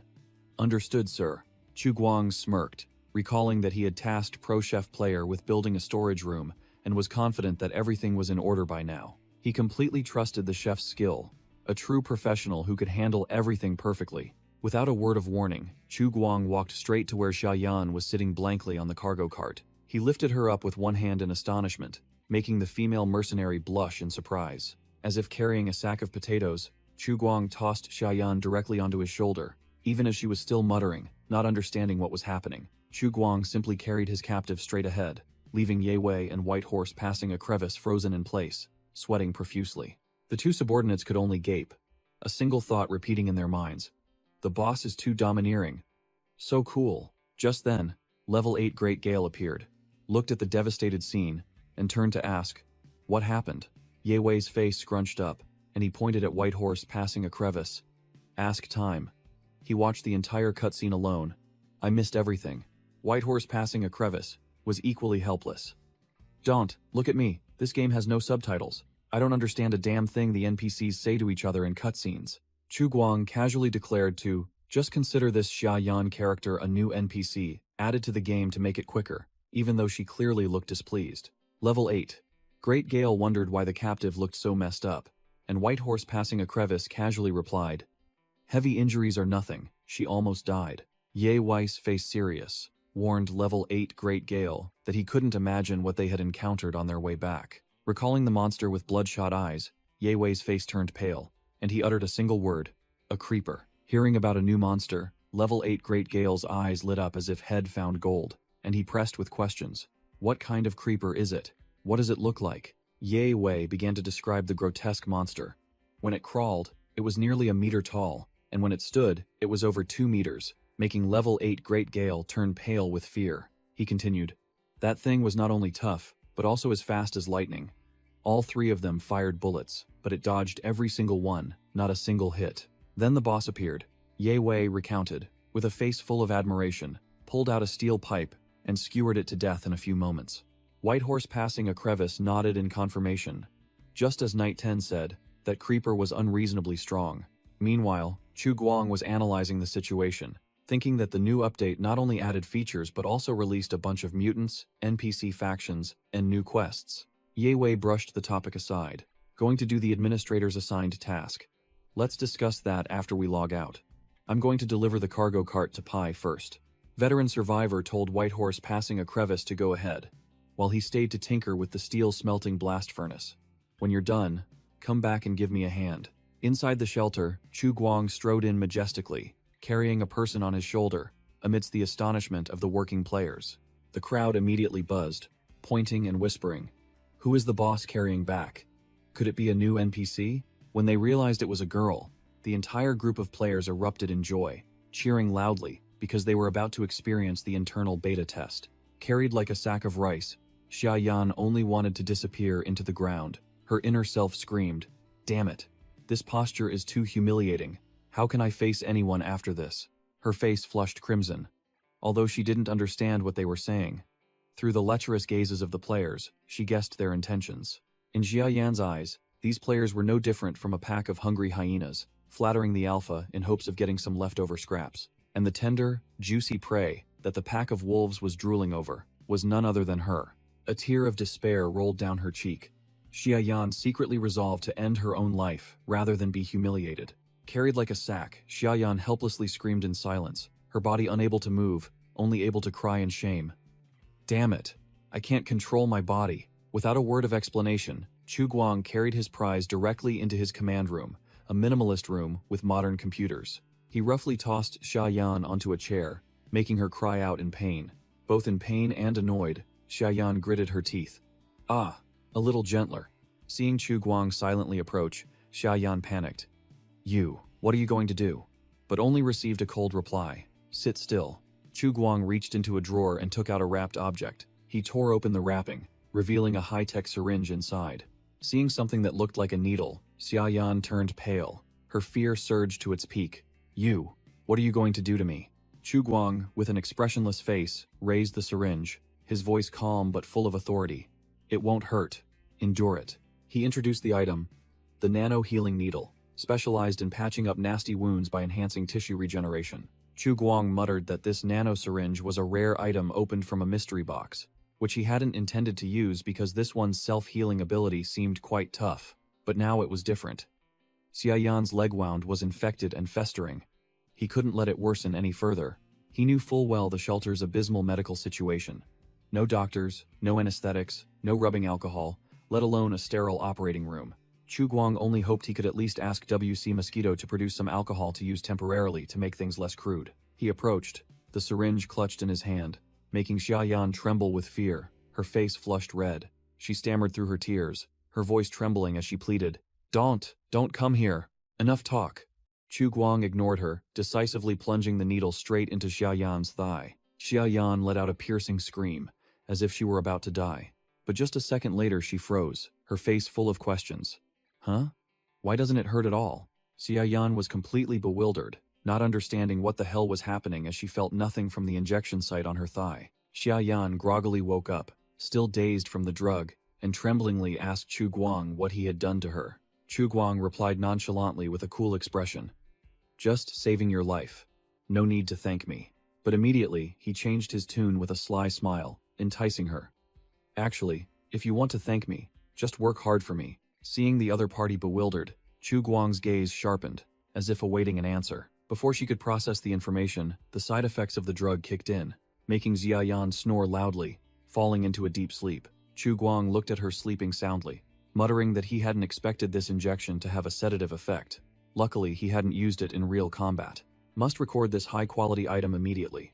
The nanotherapy needle has side effects of drowsiness and anesthesia, and should not be used during combat. True to his word, Chu Guang hoisted Xiaoyan onto his shoulder and entered a room with several unactivated cultivation tanks. He placed her on the floor along with her bag, telling himself that the environment in the shelter was stable, perfect for human habitation. Chu Guang looked at the result, thinking to himself that even though the floor was a bit cold, it was still 1,000 times better than being left abandoned outside. Done with his task, Chu Guang dusted himself off and left, ignoring Xiaoyan lying unconscious on the floor. He casually strode through the spotless corridor of the shelter, without a care in the world. Suddenly remembering, he muttered, "That's right. I wonder if my stats increased after that last battle. I need to check right away." The status screen appeared. GM Gene Sequence Level 7. Strength capped at 10 points. And other stats were also quite impressive. Chu Guang smirked, realizing that the recent life or death battle had directly buffed him from level 5 to level 7, a significant leap in power. He reflected that after several fierce fights with all sorts of monsters, his strength and constitution stats had increased, but it seemed this stat growth didn't follow any particular pattern. Unlike other players who focused on a single main stat like Ye Wei, his points were added randomly, making him seem unspecialized. With 10 points in strength, his physical prowess was now double that of an adult man, easily handling 2 sledgehammers, while regular players struggled with just 1. Increased constitution also meant greater resilience, with significantly better resistance to poison and negative effects. While engrossed in his analysis, Chu Guang's eyes suddenly widened in surprise as he discovered something. What? It turned out that what stunned him was a new line on the status screen. Talent. The Wild Instinct skill has been unlocked, allowing all stats to be buffed in dire situations. The effect was great, but the name Wild Instinct sounded a bit lame, making Chu Guang imagine himself as a Tarzan-like jungle man swinging on vines. Chu Guang analyzed further. This talent was essentially a self-doping agent, stimulating adrenaline and pushing the performance of all cells to their extreme limits for a short period. He told himself that the stat sheet was just for reference, because the creeper mutant he had just defeated had all its stats as question marks. An opponent that theoretically could have crushed him, but what was the result? It was still lying on the ground, and Chu Guang was the victor, standing over the monster's corpse with a smug smile. After his moment of self-satisfaction, Chu Guang turned his back on Xiaoyan, who was still unconscious on the floor, and headed towards the door. Glancing at the 3 loot bags, he decided it was time to open them. Without hesitation, Chu Guang grabbed a bag and ripped it open. As soon as he looked inside, his eyes lit up, his face unable to hide his astonishment and delight. Jackpot. Inside was an entire mobile armory, pistols, rifles, shotguns, along with piles of magazines and supply boxes. Chu Guang stood atop the pile of loot, a rifle slung over his shoulder, and declared with a smirk, "I hit the jackpot. This is truly a godsend." Without delay, he sat down and began sorting through the pile of hot goods he had just looted. From firearms to ammunition crates, he chuckled, secretly praising his subordinate Ye Wei for doing such a thorough job, scavenging everything without leaving a single thing behind, even stuffing empty magazines into his bag. Upon closer inspection, Chu Guang realized that most of the ammunition consisted of regular steel core rounds, with only a few scattered ones being high-quality copper or lead-cased types. Suddenly, he discovered several bullets with red-painted tips, his face beaming as he knew these were special, rare rounds. Chu Guang secretly assessed that while these mercenaries weren't wealthy, their firepower was no joke, proving that Stone Town's strength was quite reputable. With the vision of a manager, he realized that as the outpost developed, trading with other bases would become imperative. He resolved that after this winter, he would organize a caravan for trading, already envisioning scenes of shaking hands on business partnerships. But then, he was at a loss for words, thinking that he couldn't just rely on those cunning merchants. If he didn't want to be cheated, it was best to go himself. Wind swept through the ruined city. On a rooftop, two figures sat silently, seemingly a flashback to the past. New dish launched. Salted horned potatoes with smoked beef, radiating a halo like five-star food. The gamer's eyes lit up, shouting in delight. A new dish. Finally, it's not that damned stewed fish again. Everyone slurped loudly, and the pro chef player proudly declared that, thanks to the administrator's horned potatoes, he could finally offer the guys a change of taste. The pro chef player gleefully remarked that these mashed potatoes, boiled in salted water and drizzled with a bit of soy sauce, tasted just as good as MFC's mashed potatoes. But a problem began to arise. This dish consumed an extreme amount of soy sauce. After only 28 servings, 1/5 of a bottle was already gone. Despite his best efforts to conserve it, the chef shouted in helplessness as the other players swarmed him, begging for more delicious food, warning that salt was also running out and everyone would have to eat bland food for the next few days. Wisteria, after finishing her bowl, her face still smudged, held out her bowl and asked for more. "Oh my god, this is amazing. Can I have another bowl?" The pro chef player crossed his arms, his face stone cold, dashing her hopes. "No. 1 bowl per person." Wisteria immediately switched to sparkling-eyed mode, her voice sweet as honey as she probed. "So, will we be having mashed potatoes again tomorrow?" The chef flatly refused, saying he was running out of soy sauce, and bluntly stated, "If you want to eat it, go order takeout yourself," making Wisteria furious. The pro chef player's face twisted as he complained that in all his years of cooking, he had never had to be so stingy as to measure every grain of salt for his boss like this. Meanwhile, the other players continued slurping loudly, chatting animatedly, completely oblivious to the cook's suffering. Ye Wei began a bragging session about his glorious achievement, recounting the moment he felt a chilling, murderous aura behind him as a giant creeper mutant appeared. He recounted how, in an instant, he raised his gun, aimed directly at the target, and fired a fatal shot. A spiky-haired player, who was eating, heard this and immediately taunted. "Fired a shot? I thought you brought a Gatling gun to hunt." "Hit where it hurt." Ye Wei awkwardly defended himself. "Cough, that's not important," while his gossiping friends next to him were holding back their laughter. Two other players' eyes shone like stars as they urged him to continue. "What happened next? How did you guys take down that monster?" "Don't stop halfway." The spiky-haired player snapped, telling everyone to calm down, while Ye Wei continued to brag.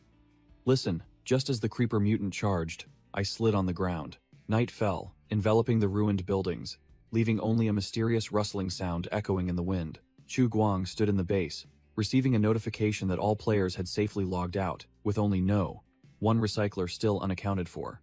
Chu Guang checked the list and confirmed that, one recycler was still alive, but had been offline for 2 hours. The system explained, logging out isn't just about returning to the sleep pod. Any action that renders a player unconscious, even hitting their own head or falling asleep, will disconnect them. Once a player's consciousness is severed, their in-game clone body will become an inert lump of flesh, retaining only conditioned reflexes. Chu Guang returned to the control room, muttering, hoping that one recycler had found a safe hiding spot before disconnecting. Click. Sitting in the commander's chair, Chu Guang began to tally today's achievements. He looked at the outpost blueprint with satisfaction, confirming that the eastern wall had been fully constructed. Click. Click. Resource inventory check. Collected 110 wood, 1 ton of coal, 1 ton of cement, and several stacks of various bricks. Next was consumption.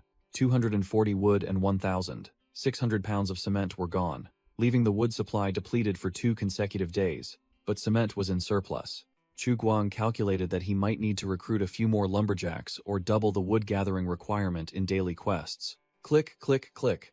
Finally, the food storage. 700 pounds of wheat and potatoes, 5 pounds of smoked meat, and some miscellaneous items were harvested, making him crack a sly smile. Chu Guang began to tally the accounts, checking how much smoked meat and dried fish the players had consumed that day. He frowned slightly upon seeing that only 5 pieces were missing from the animal hide inventory. The farming efficiency was too low. Thinking of Wisteria, he nodded in satisfaction that she had crafted 5 items, and decided to immediately reward her with 250 contribution points. Looking at the increasingly full armory, Chu Guang calculated that in the future, he would have to build a proper military warehouse. Tallying his personal income of 7 bonus points, He leaned back in his chair, delighted that he was about to roll the gacha. Suddenly, Little Seven rushed over, calling out loudly, interrupting Chu Guang's train of thought. The AI butler exuded an overwhelming aura, hovering in the air like a deity, making Chu Guang ask blankly what was wrong. With glowing eyes full of indignation, Little Seven growled, questioning, "Why did you bring a stranger back here?" The robot repeated the question menacingly, hovering right behind a silent Chu Guang. Chu Guang was completely bewildered, his face blank as he wondered what nonsense this AI was spouting. Little Seven growled, accusing Chu Guang of carrying a strange girl on his shoulder, but the protagonist merely replied nonchalantly, "So what?" The AI butler warned that players like Chen Yang could be banned in an instant, but natives like Xia Yan were much harder to control, advising him not to trust them easily. Chu Guang merely curled his lips into a meaningful sneer. He leaned back in his chair, flatly declaring that he had never fully trusted anyone, whether players or natives. Upon hearing this, Little Seven immediately did a 180-degree turn, looking relieved and swearing to always be his most loyal assistant. Chu Guang replied indifferently, "Yeah, I know," causing the robot to grumble about its master's half-hearted attitude. Pushing the AI aside, Chu Guang gleefully prepared for his usual routine, browsing the forum to catch up on player drama. He was startled to see that the number of pre-registrations had doubled, almost reaching 300. Chu Guang muttered about a new strategy. Now, registration wouldn't just involve filling out a form, but also answering a questionnaire to filter out unserious applicants.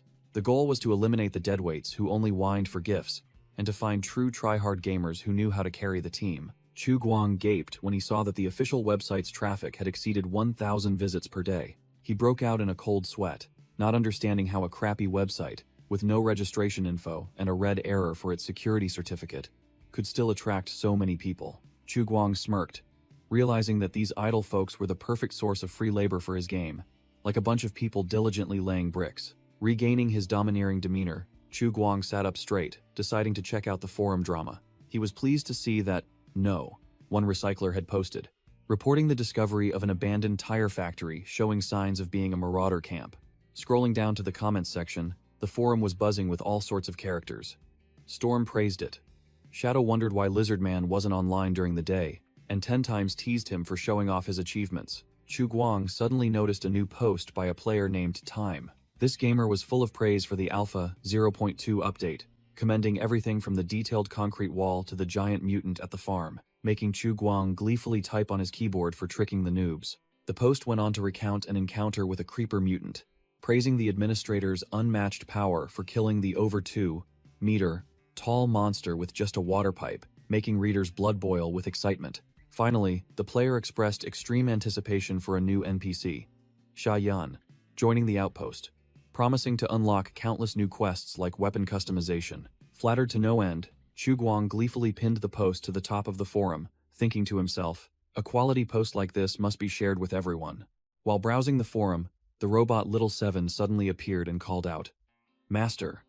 Chu Guang jumped and asked back, "What is it?" Little Seven, with a serious expression, reported, "The woman you brought back has woken up." The female mercenary Xia Yan lay sprawled on the floor, disheveled with one leg crudely bandaged, a supply bag beside her. Her crimson eyes slowly opened, reflecting exhaustion yet full of vigilance. Her throat parched, Xia Yan weakly whispered, "I want water." Suddenly, a supply bag appeared right in front of her, making Xia Yan, who was fading, jolt and open her eyes wide. Inside, the black bag was a bottle of clean water and an energy bar, a premium survival combo in the apocalypse. Like a drowning person grasping at a straw, Xia Yan didn't hesitate for a second, reaching out to grab the water bottle. She tilted her head back and gulped it down, trying to quench the burning thirst tormenting her. After chugging the water, Xia Yan smiled refreshingly, as if resurrected from the dead. Her joy was short-lived as she paused, bewildered to see a large package still in the supply bag. Xia Yan pulled out a candy bar, her face full of doubt, wondering what this strange thing was. Her stomach rumbled, signaling that her body was famished and desperately needed energy. Tearing open the wrapper, Xia Yan stared at the chocolate bar, muttering that it looked like food but smelled a bit strange, though not rotten. Too hungry to think, she decided to ignore it, breaking off a piece and putting it in her mouth to try. The moment the chocolate melted in her mouth, Xia Yan's red eyes lit up, as if she had found the truth of life. She chewed ravenously, her face showing extreme bliss. "Oh my god, this is freaking delicious." While immersed in the wonderful taste, Xiaoyan suddenly noticed Chu Guang's silhouette standing at the door. Noticing someone, she flinched, her blissful expression instantly turning to high alert. Chu Guang stood with his arms crossed, looking at Xiaoyan, and asked curtly, "Awake now?" He smirked meaningfully, his tone teasing. "Good?" Xiaoyan blushed, timidly admitting, "Good." Chu Guang continued his coaxing with an even slyer smile. "Want more?" Struck where it hurt, Xiaoyan couldn't resist. Her cheeks flushed as she replied, "Yes." Chu Guang sealed the deal, declaring that what she had just eaten was chocolate, and stating his condition bluntly. "From now on, you'll do whatever I tell you." He offered an irresistible deal. In return, she would have food and a safe place, and if she did well, she'd even get extra chocolate. With an absolutely confident expression, Chu Guang asked the decisive question. "So, what's your answer?" Xiaoyan, still holding the chocolate bar, looked up and accepted her fate. "I'll work for you." She bowed her head, bitterly thinking that she didn't really have any other choice anyway. Lying amidst the trash, Xiaoyan thought to herself that with this crippled leg, even if she returned to town, she would only rot away in a corner. But she didn't want to die yet. If there was a chance to live, why not seize it? Suddenly, Xiaoyan's face flushed crimson, and she stammered to Chu Guang. Although I've never tried it before, I'm sure it'll be fine. I know what you want. Just be gentle, okay?" Chu Guang froze, his face contorting into an awkward meme, completely baffled by what this woman was babbling about. He straightened his face and immediately corrected her. "Miss, stop overthinking. I'm talking about serious business here." It was Xiaoyan's turn to be bewildered, her brain unable to process fast enough, her face blank like a cat caught in headlights. She was utterly confused, wondering to herself, "Wait a minute. Didn't he drag me back here to breed?" Thud. Realizing she had just made a huge blunder, Xiaoyan fell backward onto the ground, mortified with shame. With tears welling up, she just wanted to disappear into the ground immediately. "Just kill me." Chu Guang ignored her, sat down, and laid out his plan directly. "In short, my subordinates and I will build a settlement on the surface, clear out the mutants, take in refugees, and restore order." Xiaoyan looked skeptical, questioning Chu Guang. "You think restoring order is as easy as building a wall?" Such confidence. She continued to taunt him, pointing out that even the strong ones in Stone Town only dared to loiter around the outer perimeter. So what could his small fry possibly do? Chu Guang maintained a poker face, declaring he already had a plan. But in his head, he was screaming, "This woman is so noisy. It's just a game setting. Can I finish my sentence?" He asserted that this was a long-term war, and he was even mentally prepared to sacrifice several generations of players to achieve his goal. Hearing several generations, Xiaoyan's brain short-circuited again, and she blushed furiously, stammering, "Do I still have to have children?" Chu Guang froze, quickly clearing his throat to change the subject. "Ahem. Back to the main topic. You know how to assemble and maintain firearms, right?" Xiaoyan immediately regained her professional demeanor, confidently asserting that it was just a basic skill for her. Chu Guang concluded swiftly, "Good. From now on, you're the weapon shop owner. Get up." Still sitting on the ground, Xiaoyan was bewildered, her head full of question marks at this sudden decision. Chu Guang briefly explained the job. "Simply put, you sell and maintain guns. If anyone asks what you do, just answer that." Xiaoyan asked blankly, "Sell guns? To whom?" Chu Guang sneered, pointing at a clueless player avatar. "To the residents of this shelter." Xiaoyan frowned, looking disdainful. "Aren't they your subordinates?" Standing superior, Chu Guang replied that this relationship was far more complex than she imagined. He explained the current situation. They had all just emerged from underground. Resources were scarce, so everyone had to work like beasts of burden and eat from the same pot. But the future would be different.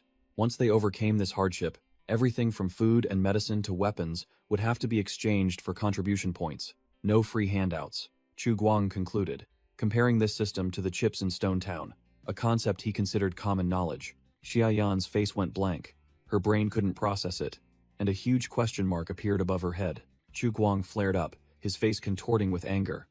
"I've been talking all this time, and you don't understand a single word?" He grumbled irritably that even the uneducated thugs in the wasteland understood things better than her, like some old Charlie on Burt Street. Chu Guang thought disdainfully that only the poor and uneducated would sell their lives for money, just like this Xiaoyan babbling in front of him. But Chu Guang didn't care. Simple-minded was fine. As long as she was a tool that would obediently follow orders, that was enough. Chu Guang adopted a superior air, explaining that the language here was a bit different from that of the surface dwellers, but it wasn't a big problem.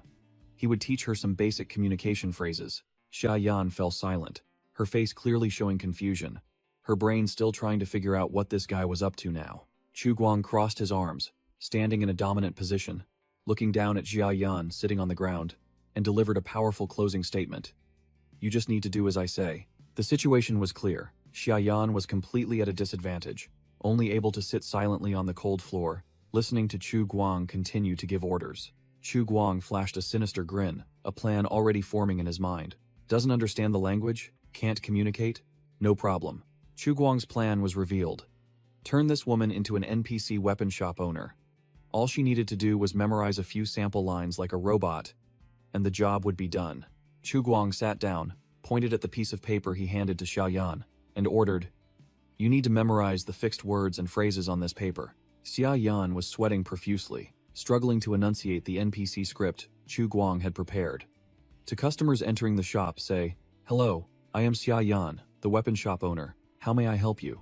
Xia Yan was sweating profusely as she read the NPC script Chu Guang had prepared, with rigid, robotic commands. If a customer wants to buy, point to the catalog for them to browse. If a customer wants gun maintenance, extend your hand and say, "Give it here." The mercenary woman pulled at her hair, her face twisted in frustration by the difficult script. Even with phonetic spellings, the pronunciation was still awkward, and her brain simply couldn't process it. Cornered, Xia Yan looked up at Chu Guang for help, but was met only with an icy gaze, devoid of any emotion. Chu Guang's eyes were wide, his face blank with extreme impatience, as he asked a question that felt like a slap in the face. "Have you memorized it all yet?" Frightened by the administrator's gaze, Xia Yan could only mumble weakly in response. "Not yet." Chu Guang growled with a twisted face, yelling directly at the woman, who was cowering in fear. "Then what are you looking at me for? Keep studying." Completely helpless, Xia Yan buried her head in her hands, defeated, thinking that giving birth would be easier, bitterly realizing that this guy had absolutely no interest in her body. She reassured herself that she wasn't ugly, recalling how even a silver-haired captain had come to flirt with her with flowers, but she had still rejected him. Xia Yan reminisced about her life as a cannon-fodder mercenary, facing death every day, having to bandage her own wounds amidst the ruins. Her burning dream was revealed, to marry a rich blonde man from the inner city, living the life of a wealthy lady instead of this forced labor. In her despair, Xia Yan sank into a fantasy, imagining herself heroically carrying a rich blonde man, fleeing from a two-headed bear monster. Her fantasy shattered. She sat down on the floor, bitterly accepting the truth that such a dream would never come true, wondering who would bother taking in a crippled person like her. Seeing Xia Yan's gloomy expression, Chu Guang snapped with a speechless look. "Hey, control your face, what the hell are you thinking about?" As soon as he finished speaking, Chu Guang abruptly stood up, clearly showing his impatience with her daytime daydreaming. He coldly turned his back and walked away, delivering an ultimatum. "I'll set a timer. I'll check in 2 hours." Chu Guang turned back with a knife-sharp gaze, uttering a deadly threat. "If there's still no progress, perhaps Brown's farm would suit you. They're in need of agricultural slaves." He added a sentence that rubbed salt in her wounds. "I'd also make a bit of money." Chu Guang walked down the corridor, thinking to himself that it was just an empty threat, because the farm didn't need slaves in winter, and no one would bother taking in a crippled mercenary anyway. While he was thinking that at most he would just kick her out, Xia Yan secretly pulled out a knife, intending to stab him stealthily from behind, but he only responded with a helpless sigh. The next morning, the city was still a desolate ruin, under a gloomy sky. A spiky-haired player approached Chu Guang, asking about the whereabouts of the girl from yesterday. Chu Guang replied casually, picturing Xia Yan's dazed appearance. "She's severely injured and needs a few days of rest." He continued to boast that he had convinced the girl to join, and that she would be in charge of weapon maintenance for the outpost after her recovery. The truth was, the girl had been grinding until 2 or 3 in the morning, so exhausted that Chu Guang had to carry her back to her room. Chu Guang's eyes lit up as he announced to the players about the new NPC, Xia Yan, a true weapon expert. Hearing this, Ye Wei became extremely excited, rushing forward to ask, "Boss, are we hunting today? When are we going?" Chu Guang was speechless, his face blank as he curtly replied, "Now." He secretly thought these players were even more cunning than him, daring to assign tasks back to the GM. True to his word, his hand was already on his gun holster, preparing for the hunting trip. Chu Guang handed Ye Wei a pistol and a mini crossbow, coldly saying, "Take these." Ye Wei's eyes sparkled as he held the 2 basic weapons, pleading, "Boss, can I have a shotgun instead?" Chu Guang unceremoniously pushed Ye Wei's face away, brutally crushing his hopes. We're going hunting, not exterminating mutants. Dream on. Ye Wei dejectedly carried his gear away as Chu Guang gave a firm order. Get familiar with these 2 items before talking about anything else. Meanwhile, in a ruined industrial area, smoke rose from a makeshift forge, signaling that a crafting process was underway. A veteran survivor with silver hair was straining to pull the bellows, stoking the forge with determination. The veteran survivor and the spiky-haired player worked together, vigorously pumping air into the smelting furnace, making it glow fiercely. The spiky-haired player shouted with vigor, determined not to give up. This time we absolutely must smelt molten iron. Both players were sweating profusely, their eyes intensely focused on the furnace, anticipating the fruits of their labor. Finally, it's done. The glowing molten iron pot made the spiky-haired player and the veteran survivor's eyes light up like headlights, cheering excitedly. Amazing! We did it. After 3 days of grinding their butts off, they finally had molten iron. The 2 men hugged each other, crying tears of joy.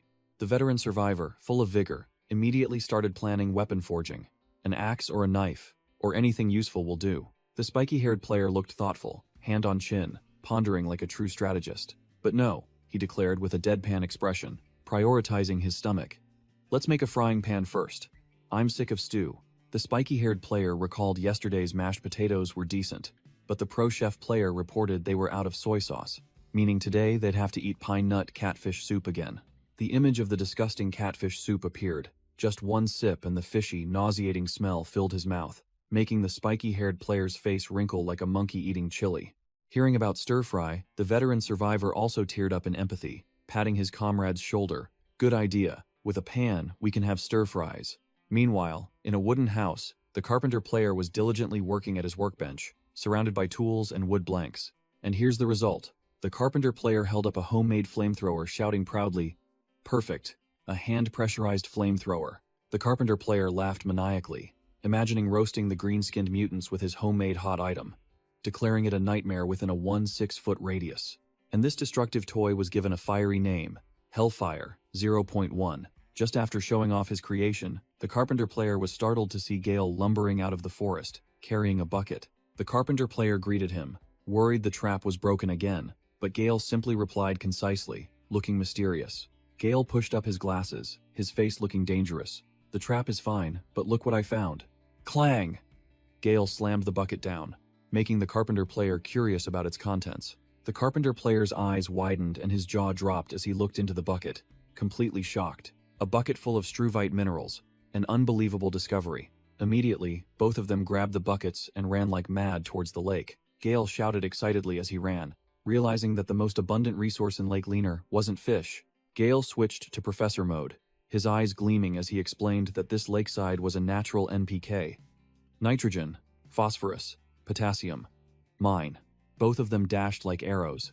The carpenter player close behind Gale, urging, "Almost there. Just ahead."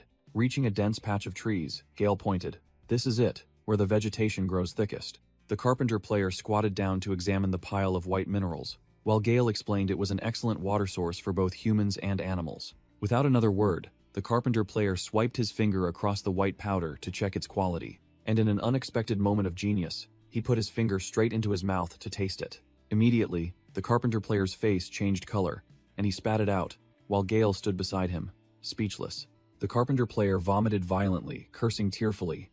"Damn it, I can't believe it's still fresh." After emptying his stomach, he regained his serious demeanor, asserting that despite accidentally tasting bird droppings, he was certain this place contained a large amount of struvite. The carpenter player began to ramble on about struvite's chemical composition and applications, looking like an expert. The carpenter player continued his chemistry lesson, explaining that struvite would gradually oxidize into nitric acid thanks to bacteria. This process would create a variety of nitrates, accumulating underground to form nitrate soil. He continued to expound on boiling nitrate soil with plant ash to distill saltpeter, looking like a mad scientist.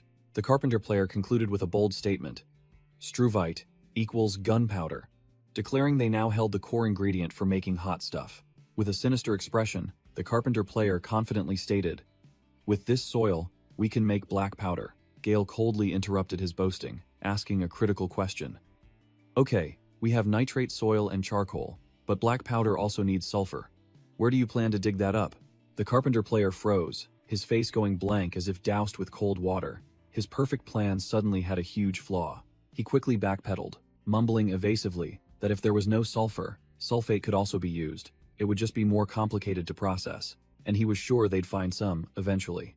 Gale threw up his hands helplessly, sighing. Whatever. Let's just wander around and look for it first. An hour later, both of them trudged through the forest with their buckets, looking haggard. Clearly, their search had gone nowhere. The carpenter player complained that there wasn't a speck of sulfur in the entire forest, while Gale walked beside him, too fed up to speak. Suddenly, the carpenter player stopped dead, his face as if he had just discovered the truth of the universe. Before them was an entire mine of pure white gypsum. What incredible dumb luck. Gale pushed up his glasses, giving a quick chemistry lesson. The main component is calcium sulfate.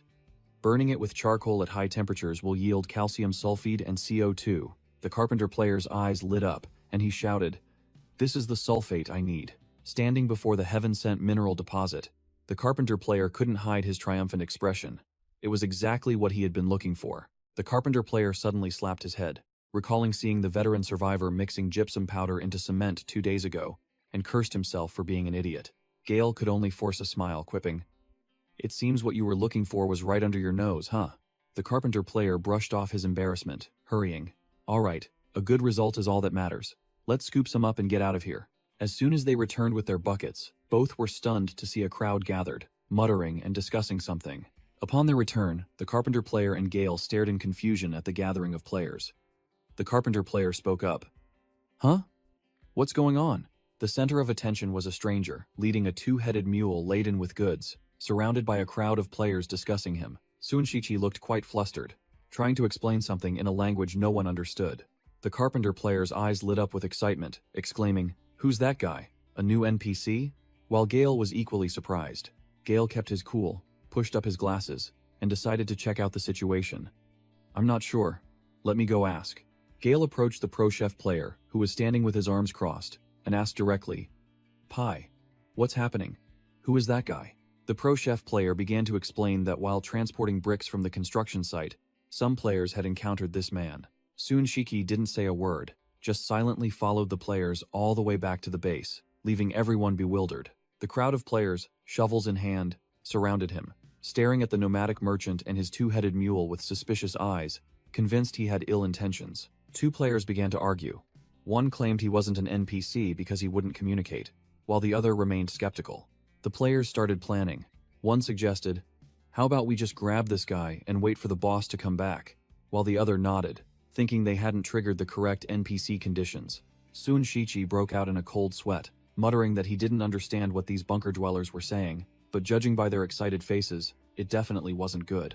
Sunshichi glanced down at the revolver at his hip, calculating in his mind, "I have a pistol, but only 6 rounds. He envisioned a tragic scene. This crowd wouldn't give him a chance to fire all 6 rounds. If each of them hit him with a shovel, he'd be dead instantly. Out of options, Sunshiki shouted, trying to explain his identity. "I'll say it again. I have no ill intentions. I'm a merchant. Have you guys been asleep for 200 years, that you don't know what a merchant is?" He tried to explain it more simply, pointing at the 2-headed mule. "Calm down. I want to trade things you have in abundance for things I need." The players ignored the offer. 3 of them with eyes shining like car headlights, simultaneously pulled out ropes with extremely excited expressions, preparing to capture the NPC. Seeing the situation was dire, Sunshichi gritted his teeth, his gaze turning sharp and cold. "Damn it. Looks like I'll have to fight to the death." Just as the tension peaked, a strange voice rang out. "What's going on here?" Startling the eager players, who turned around. Sunshichi was also stunned, quickly turning to look in the direction of the voice, cold sweat beading on his forehead. At that moment of extreme tension, Chu Guang appeared, carrying a huge prey animal on his shoulder with a cold expression, freezing the eager players in their tracks. Sunshichi broke out in a cold sweat, muttering in fright. Carrying such a heavy deer creature with one hand? This guy isn't a normal shelter dweller. Thud! Chu Guang threw the prey animal's carcass to the ground, giving a concise order. "Get back to work." The players obediently complied, bowing their heads and calling out, "Sir Administrator." Chu Guang waved his hand, and both Sunshichi and the players scurried after him like a group of followers. Stopping amidst the ruins, Chu Guang turned to Sunshichi, his sharp eyes directly questioning, "Who are you?" Sunshichi was overjoyed, asking back with extreme excitement, surprised that the other party could speak the language of the human alliance. Chu Guang growled, cutting off the other man's excitement. I'm asking the questions now. Answer me. Who are you? Regaining his composure, Suinshiki clasped his hands and introduced himself. My name is Suinshiki, a merchant from Reed River Town nearby. Chu Guang frowned in thought. The map in his head only showed Spring City in the Rivervince hinterlands, completely ignorant of other cities. Chu Guang continued to question. What are you doing in Spring City? And Suinshichi replied matter-of-factly. I'm a merchant. I came here to do business. What else? Chu Guang smirked dangerously, questioning him directly. A merchant? Then why did I hear you were tailing them? Suinshiki flinched, waving his hands frantically to deny it. A misunderstanding. It must be a misunderstanding. Suinshiki hastily explained that he was on his way to Rocktown when he saw a group wearing blue uniforms, guessing there was a shelter nearby. So he came to trade goods. He placed his hand on his chest, sweat pouring out, trying to appear sincere. I'm just a merchant. I had no intention of offending anyone. But in Suinshiki's mind, it was a different story. He inwardly chastised himself for his greed, thinking that the blue-uniformed group was known to be naive, easy to bully and deceive. As a result, just as he had lured one person, the entire group of players rushed out to surround him, pointing weapons at his two-headed mule, giving him no chance to explain or leave. Chu Guang crossed his arms, coldly delivering a decisive statement. Intentional or not, your actions have offended us. In this wasteland, tailing someone isn't a friendly act, is it? Hit where it hurt. Suinshiki was speechless, his face pale as he could only stammer an admission. Yes, you're right. Chu Guang sneered, adopting a superior air. Good. It seems you've realized your mistake. But don't worry. I've told my comrades that you're ready to apologize and compensate for your actions. Hearing a way out, Suinshichi was like a drowning man grasping at a straw, his face brightening as he nodded repeatedly. Yes, I'm willing. Chu Guang smirked meaningfully, getting straight to the point. Good. Then I suppose you wouldn't mind if we chose our own compensation, would you? Amidst the ruins, Chu Guang stood with his arms crossed, domineering, facing a completely subdued Suinshichi beside his two-headed mule. Suinshichi's face changed color, sweat beginning to pour as he realized he was about to be legally extorted. Wait, what do you mean? Chu Guang grinned slyly, declaring bluntly. An apology can't come empty-handed. We're not just robbing you, we're just picking a few items off your mule's back. Chu Guang's face darkened, his eyes sharp as daggers piercing the merchant, the atmosphere turning deadly. Or do you not want to? Startled, Suinshiki quickly waved his hands, his face contorted but still forcing a smile. No, of course not. All my possessions are here, please help yourself. Chu Guang clapped Suinshichi on the shoulder in a friendly manner, his smile growing more cunning as he achieved his goal. Then I won't be polite. Chu Guang squatted down, beginning to rummage through the goods piled on the two-headed mule's back, ignoring Suinshichi standing behind him, looking as if he was about to cry. After a while of inspection, Chu Guang looked up with a visibly satisfied expression, clearly having found a good deal. I didn't expect there to be so many good items on this mule's back. He pointed to the pile of weapons he had just found, gleefully showing off his spoils, like that Wasteland Knight revolver rifle on top. Chu Guang continued to introduce the gun, boasting that it was semi-automatic, and if one pulled the trigger fast enough, they could easily suppress opponents with a barrage of bullets. While rambling on, he suddenly paused when he discovered something else among the goods. He curiously opened a large sack, his face full of anticipation to see what delicious item was inside. Inside the sack was a pile of glittering copper and silver coins, a considerable fortune. Chu Guang picked up a coin to examine it, initially thinking it was pre-war currency, but then realized something was off. He noticed the words Galaxy Arcade on the coin, and cursed. Arcade? Damn it, these are game tokens. Chu Guang immediately turned to question Suinshiki, who stood frozen. Where did you get these? The merchant trembled as he explained that he had found them in the basement of an amusement park, intending to melt them down for copper and other metals. Chu Guang pressed him on whether there were more, and Suinshichi honestly reported that there were still 2 full cabinets, enough to fill 4 to 5 sacks like this one. Hearing this, Chu Guang shot up with the smile of a lottery winner, declaring bluntly, Excellent, I'll take them all. Chu Guang declared bluntly that these 2 sacks of tokens would serve as an apology gift, and next time he came, he would have to bring the rest. He began to calculate the exchange, pricing 200 pounds of game tokens for only 8 pounds of dried meat, a truly exorbitant rate. Chu Guang calculated in his head that each sack weighed about 200 pounds, equivalent to 30 to 40,000 tokens, a huge number. With a sly smile, he told himself not to exhaust his prey immediately, taking only 2 sacks to keep the merchant off guard. Soon Shichi was overjoyed, quickly agreeing and promising to bring the remaining tokens next time. The merchant secretly gloated, thinking that instead of melting down these metals, using them to open trade with a shelter was an incredibly good deal. Not stopping there, Chu Guang pointed directly at a cargo box on the two-headed mule's back and demanded to buy the firearms inside as well. He offered an extremely low price for the entire box of firearms. 100 pounds of smoked meat and 20 pounds of smoked fish. Suan Shichi closed the deal without thinking, even generously offering an additional 200 rounds of ammunition to forge a friendship with a potential partner. After the transaction was complete, the two sat down to talk, and Suan Shichi began to reveal the situation in Red River Town. Suan Shichi began to talk about his hometown, Red River Town, home to a massive chemical industrial zone and a notorious landfill. He explained that after the war, these facilities were abandoned, leading to leaks and explosions that caused severe soil contamination. As a result, the entire region was contaminated with heavy metals, desertified, and so ruined that nature itself was helpless to restore it. The ecosystem here was also extremely fragile, filled with arthropod mutants and scavengers lurking everywhere. Suan Shichi lamented that with the barren land, local residents could barely farm, and hunting wasn't much better. But ironically, the landfill that had been vehemently opposed before the war had now become a gold mine for the entire town after 2 centuries. It buried nearly half a century's worth of waste, and most of it hadn't even decomposed, simply lying dormant underground.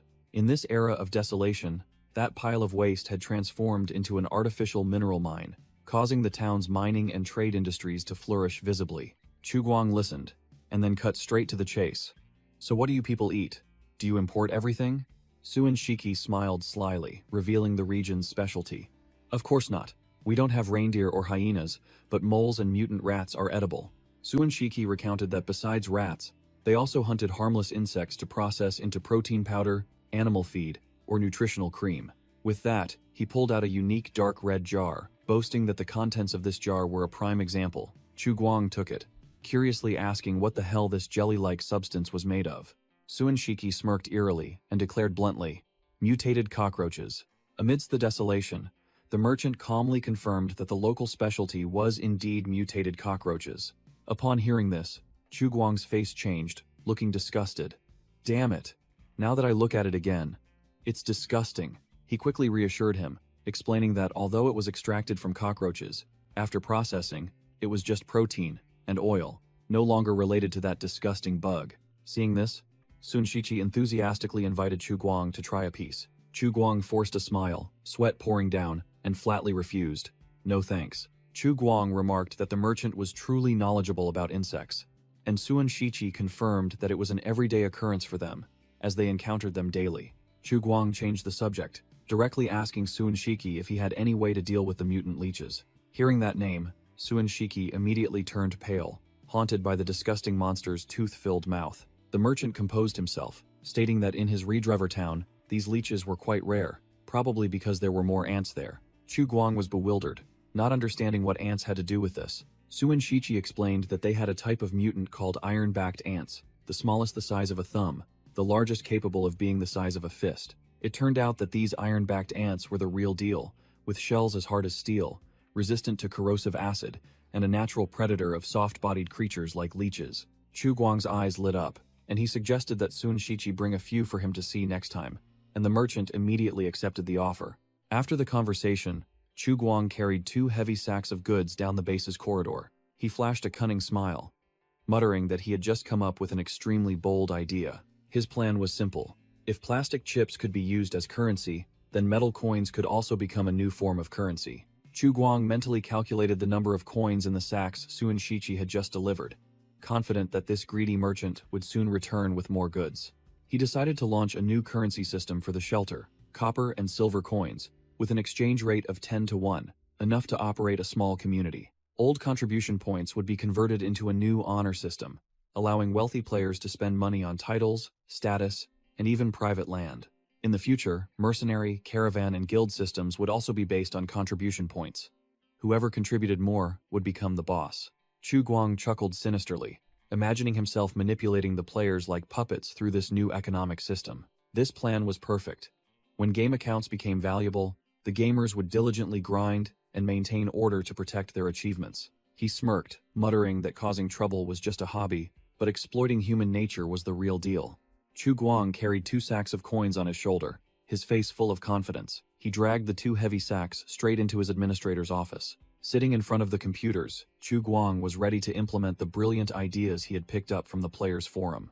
A female gamer, sitting in front of her computer, was startled to see the Alpha 0.3 update notification, increased player slots, and a brand new economic and reputation system. She gaped as she read the development log, emphasizing that this was a significant update since the game began, her tone full of hesitation. Reading the section on contribution points, she whimpered as if about to cry, bitterly realizing her points were still in the negative. The female gamer's eyes immediately lit up with currency symbols when the developer announced the launch of a new in-game currency, replacing the outdated contribution point system. Her joy was short-lived, however, as she cried out in despair upon learning that food would no longer be free. Everything in the game had to be bought with money. The update allowed for private property ownership and free trading among players, and the female gamer's hope of getting rich from selling items was rekindled. The developer announced the launch of a warehouse system with private lockers to store belongings and money. And of course, nothing was free, but the rent was cheap enough for anyone to afford. Old contribution points would be converted into a new reputation system, used to exchange for privileges and titles, making the female gamer dream again of spending money to buy rank. Gamers could use 2,000 contribution points to upgrade from resident to citizen, gaining the right to own private land and rake in money from renting it out. The female gamer drooled, her eyes sparkling with heart shapes as she imagined a future where having contribution points meant having everything: land, money, and soon, even mercenaries and guilds. The female gamer cried out desperately after finishing the new update, begging to get into the game immediately. "I remember everything, please let me go online." Meanwhile, in the control room, Chu Guang was finalizing the last lines of code for the fateful update. After typing, the administrator stretched tiredly. Changing an entire economic system was no joke. Chu Guang stood up, muttering to himself that the players would be utterly shocked when they saw this update after logging out. As soon as he stepped outside, Chu Guang froze, seeing 2 players diligently digging the ground, working with unusual effort. He approached another group of players who were building a brick wall and asked what they were doing. Ye Wei, beaming, quickly reported, "We heard the new NPC is a weapon merchant, so we're building a shop for her." Ye Wei himself was no less shocked, silently screaming in his head, "What the hell? Why are these guys suddenly so diligent?" The group of players continued to work diligently, explaining to Chu Guang that they were building a shop for the new NPC. Chu Guang looked blank, completely unable to understand the situation. What the heck? Why are these guys suddenly so proactive? Chu Guang secretly gloated, thinking, "I only hinted about Xiaoyan. I didn't tell them to build a shop. These guys are incredible at reading between the lines." He pointed to another unfinished foundation, asking Ye Wei, "What's that pit for?" "Oh, that's the public bathhouse, boss." Ye Wei explained that bathing in the lake wasn't safe, then recounted yesterday's horrifying scene. Old Man Shadow had barely entered the water when a mutated catfish lunged out, trying to castrate him on the spot. After discussing, the group decided to build a public bathhouse themselves for safety. Ye Wei reported proudly, while Chu Guang broke out in a cold sweat. Chu Guang suppressed his laughter until he almost burst, then cleared his throat and declared, "Cough. Maintaining hygiene is good." But inwardly he was screaming, "Damn it, don't laugh." Ye Wei enthusiastically returned to work, leaving Chu Guang standing dumbfounded, looking at his player's monumental project. In another corner, the pro chef player was skillfully wielding a pan over a self-built stove, the sizzling sounds echoing invitingly. Chu Guang froze again, wondering where this iron pan came from, while 2 other players, Shadow and Time, were already holding bowls, lining up to eat. Shadow proudly thumped his chest, boasting, "Oh, Time and I forged this ourselves." Chu Guang's eyes widened. He couldn't believe how incredible these players were. "So, your traditional steel-making method actually succeeded?" Shadow confidently bragged that while the forged steel was of mediocre quality, it was more than enough to craft basic tools like wrenches or frying pans. He scratched his head, explaining to Ye Wei and Time that he had tried to report this, but couldn't find the administrator anywhere. Chu Guang secretly admired them, never expecting these players to self-teach and master manual steel forging. Their skill level would soon be upgraded. Acting like a big boss, Chu Guang announced that he would acknowledge their efforts and reward each of them with 1,000 contribution points for solving the steel shortage. Shadow and Time were overjoyed when the point addition notification appeared, shouting that it was their honor to help the administrator. Chu Guang waved his hand, signaling for them to eat freely, then turned and walked straight to the makeshift kitchen. Chu Guang approached the pro chef player, who was still wielding his pan, and casually held out his bowl.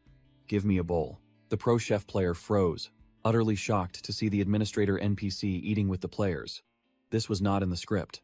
Coming to his senses, the pro chef player eagerly volunteered. Let me scoop it for you. Wisteria, a pink-haired gamer, was quicker, humming as she brought a full bowl to Chu Guang, leaving the chef to watch enviously. Wisteria's face flushed, and she held out the steaming bowl of soup with both hands, cautioning, "It's hot.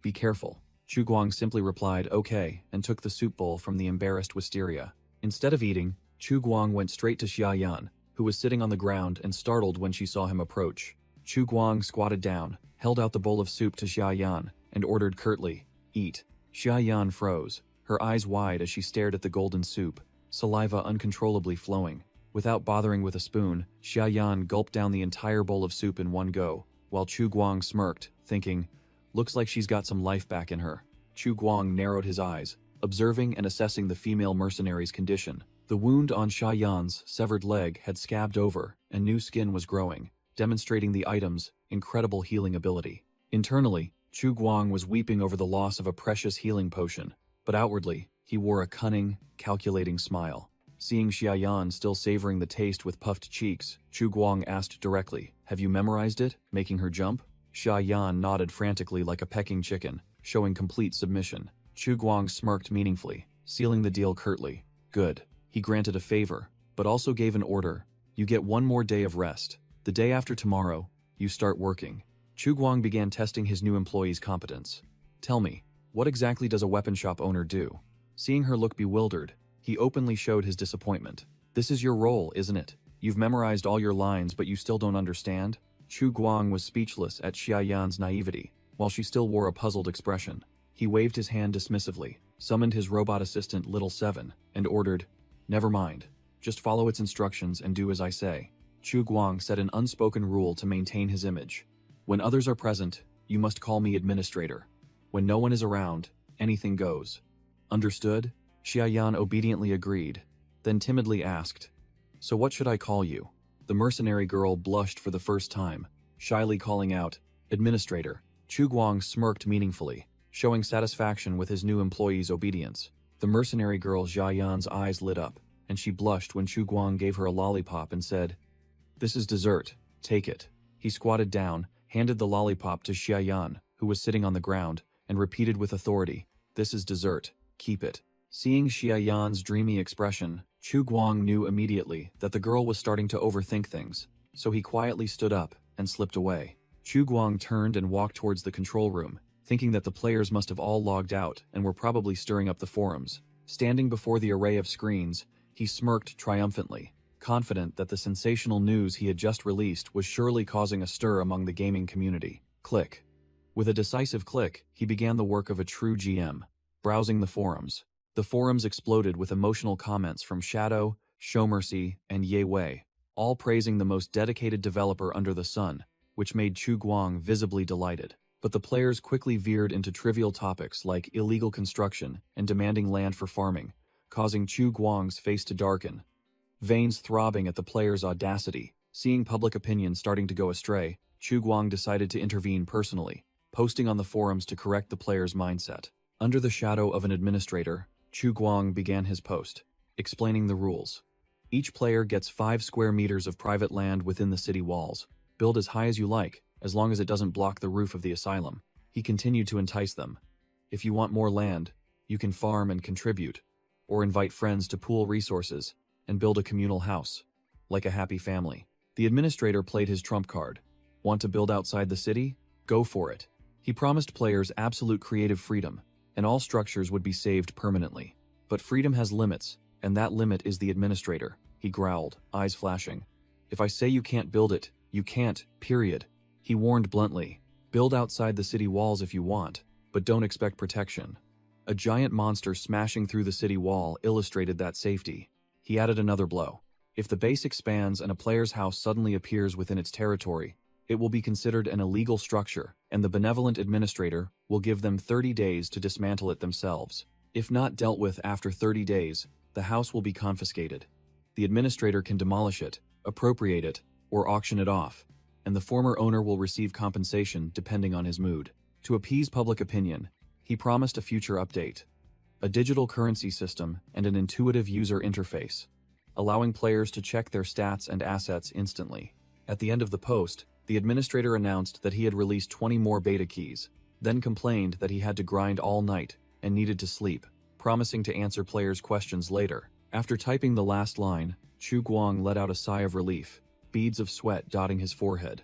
Done with his work, Chu Guang smirked, deciding to disappear to watch the drama unfold on the forums. The forums exploded.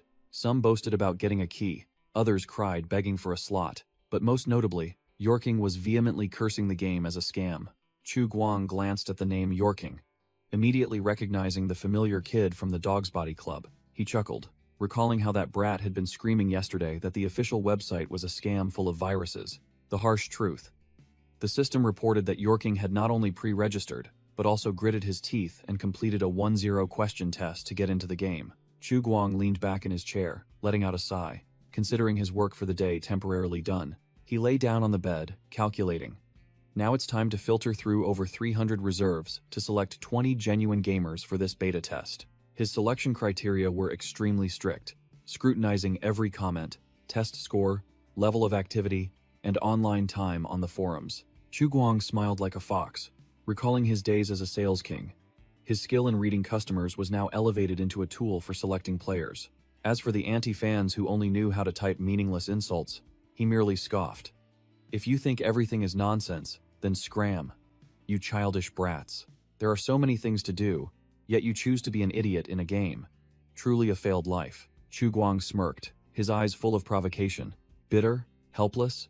I couldn't care less. The next morning, the atmosphere in the game was buzzing. Some were shouting to recruit strength-type teams to chop trees, while others posted notices looking for people to transport bricks and stones at abandoned construction sites. An agility-type player yelled for teammates, prioritizing perception types and flat-out refusing intelligence types, making another young man bitterly shout, "Damn it, don't intelligence types have human rights?" WC Mosquito the Carpenter also didn't miss the opportunity, loudly recruiting for his workshop with a minimum wage of 10 silver and 200 contribution points, requiring professional carpenters. Chu Guang thought to himself, after the update, he had generously given each new recruit a starter gift worth 5 paltry coins. He smirked meaningfully again, thinking about the true value of those 5 meager coins in the hands of the gamers. With 5 coins, a player could rent an axe from the carpentry workshop or a wheelbarrow from the warehouse for 5 hours. Additionally, they could buy 1 pound of horn potatoes, green wheat, or 0.2 pounds of dried meat at the warehouse, which wasn't bad purchasing power for new players. Chu Guang observed with satisfaction. These new recruits were truly top tier, grasping the rules and starting to adapt in less than an hour. A group of seasoned gamers, including Ye Wei, Gale, and Shadow, quickly gathered to strategize, beginning to plan their grind in the new version. Whitehorse passing a crevice began analyzing for Shadow. The biggest change in Alpha 0.3 is the economy and reputation system. He continued to explain that after asking the robot assistant to earn contribution points, players could undertake major quests or simply work for hire. For example, even the most basic warehouse manager could earn 100 points daily, meaning they'd have to grind for 20 days to accumulate 2,000 points to become a citizen. Gale interjected, correcting that working for hire wasn't the only path. Daily quests also guaranteed contribution points. The analyst delved deeper. Chopping 20 logs and delivering them to the carpentry workshop would earn 80 points, but the daily quest point limit was only 160, equivalent to 2 quests. Whitehorse passing a crevice calculated. If a dedicated grinder combined both, theoretically, they could farm a maximum of 260 points a day, shortening the time to become a citizen to 8 days, but that was a hardcore schedule. After hearing this, Ye Wei's eyes lit up, realizing his 3,000 contribution points were also quite impressive. Just as he was about to boast, Ye Wei was splashed with cold water by veteran survivor, who casually scratched his head. "I have 5,000. Ye Wei's eyes burned with fury, his face contorted, and he let out a bitter curse. The 4 of them, Ye Wei, veteran survivor, level 8 Great Gale, and Whitehorse passing a crevice, huddled together amidst the ruins, beginning a serious discussion about their battle plan. Level 8 Great Gale began to analyze the game mechanics from the beta period, explaining that back then, contribution points from chopping trees were calculated based on the length and thickness of the logs. The analyst continued, pointing out the imbalance where a strength-type player like veteran survivor could farm up to 800 points, while someone with weak physique like Whitehorse passing a crevice could still earn 300 points daily just by chopping wood. White Horse passing a crevice interjected, saying that because it was too unreasonable, since Alpha 0.2, the income from chopping trees had been severely nerfed, now only paying a few loose coins. Ye Wei added fuel to the fire, bitterly stating that now, without an axe, you even had to pay a rental fee of 1 coin per hour, or even pay in installments. Veteran Survivor concluded with a firm statement. Compared to when the game first launched, the lumberjack profession has been nerfed so badly it can't recover. White Horse passing a crevice declared that thanks to grinding during that golden era, the 4 of them, calling themselves the 4 great pillars of the shelter, were currently the players with the highest contribution points. He began to outline a grand plan. He had already exchanged for the citizen title and urged the other 3 to also upgrade to combine their land, occupying a 20 square meter plot near the nursing home. Yi Wei, still bewildered after the point flexing, asked in confusion, "What for?" White Horse passing a crevice, eyes blazing, snapped at Yi Wei. "Are you stupid? To build a house. What else?" He then outlined the idea of constructing a 3-story building on that small plot of land. He detailed the plan. The first floor would be a shop, while the second and third floors would be divided into 4 private rooms, each person getting a room with a bed and a full storage chest. Veteran Survivor's eyes shone like headlights, his entrepreneurial blood boiling as he realized the prime location right by the respawn gate. Logical. Open a shop here, and anything we sell will rake in cash. White Horse passing a crevice nodded in agreement, asserting that this was precisely the developer's intention. The new update is clearly encouraging players to freely create, produce, and trade. He continued his speech, reminding them all of the game's core objective, to create a realistic economic system where supply and demand dictate everything. White Horse passing a crevice emphasized that in the future, most high-end equipment and items would have to be acquired through trading with other players, not from NPCs. He suddenly teared up, regretting that the honor system limited the amount of land that could be purchased, shattering his dream of becoming the Wasteland's real estate mogul. Level 8. Great Gale gave a thumbs up, completely convinced by their leader's vision. That's impressive. Hearing this, Ye Wei and Veteran Survivor's eyes also lit up, and they asked in unison the most important question. How much does it cost to buy land? White Horse passing a crevice named the price. 10 silver coins per square meter, and the immediate goal was for the entire team to gather 200 silver coins to secure the 20 square meter plot near the nursing home before other players could react. Veteran Survivor immediately raised a practical concern. What if someone else is faster? White Horse passing a crevice gave a meaningful smile, replying coldly, "If that happens, we'll invite them to join us." Yi Wei cut in, getting straight to the point. "I have another question. How do we farm money now?" The blonde man analyzed that cement making was the highest paying job for newbies, but it only yielded 10 silver coins per day, and even with a team bonus, it only went up to 12 coins. Level 8. Great Gale pointed towards the smoking kilns, asserting confidently, "No more spots. With all that smoke, someone must have taken all the slots a long time ago." White Horse passing a crevice patted the bespectacled man's shoulder, declaring nonchalantly, "Even if there were spots, I wouldn't recommend those fixed jobs. To get ahead of others, we need to take a different path." Ye Wei asked in confusion. "What path?" White Horse passing a crevice clenched his fist, his eyes sparking with determination, and he growled, "Like hunting." The whole team froze. Ye Wei and Level 8 Great Gale were shocked by this reckless proposal. The blonde man stammered, "Hunting?" White Horse passing a crevice explained clearly that he had checked the price list at the warehouse. The carcass of a mutated hyena could be exchanged for 5 silver coins, and if it weighed more than 60 pounds, an additional 2 copper coins would be given for every 2 pounds. Hearing the figure of 5 silver coins, Ye Wei's eyes lit up like headlights, and he roared with extreme excitement. White Horse passing a crevice concluded that besides hyenas, the procurement list also included mutated deer, priced at a minimum of 12 silver coins per animal, which was an incredibly good deal. White Horse passing a crevice outlined a plan to get rich. The 4-person team only needed to hunt 8 mutated hyenas a day to earn over 40 coins, far exceeding the cement-making salary, and any additional kills would be pure profit. Veteran Survivor wondered, where would they find so much prey? White Horse passing a crevice also admitted that the wetland park was full of birds and small animals, not worth hunting.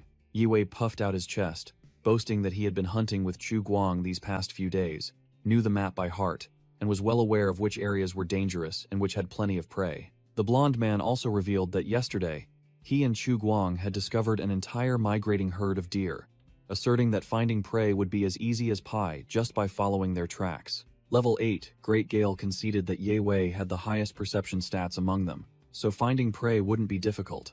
But the problem was that the weapon merchant hadn't opened yet, so what would they hunt with? White Horse, passing a crevice, brushed it off, declaring that firearms weren't necessary. Spears, slingshots, bows and arrows, or crossbows would suffice. Used correctly, they were as powerful as guns at close and medium range. The whole team huddled together, veteran survivor looking skeptical, asking directly if anyone had ever used a bow before, because aiming with one was no joke.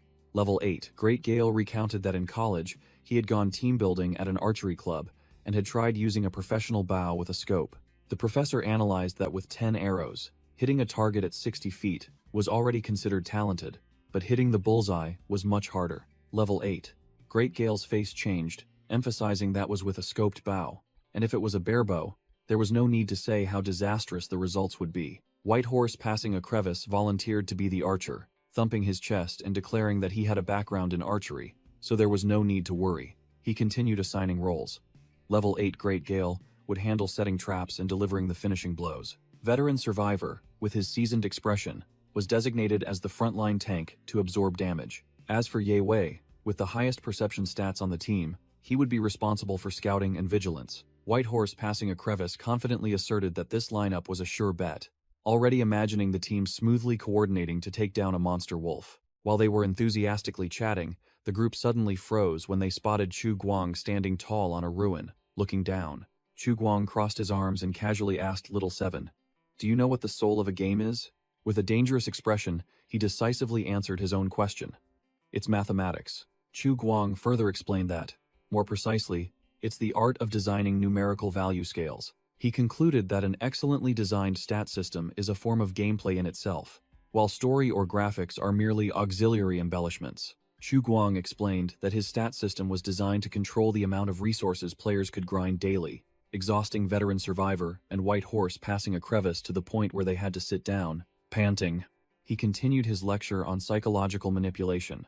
The time to become a citizen was meticulously calculated, not too fast to cause boredom, nor too slow to discourage players from quitting the game.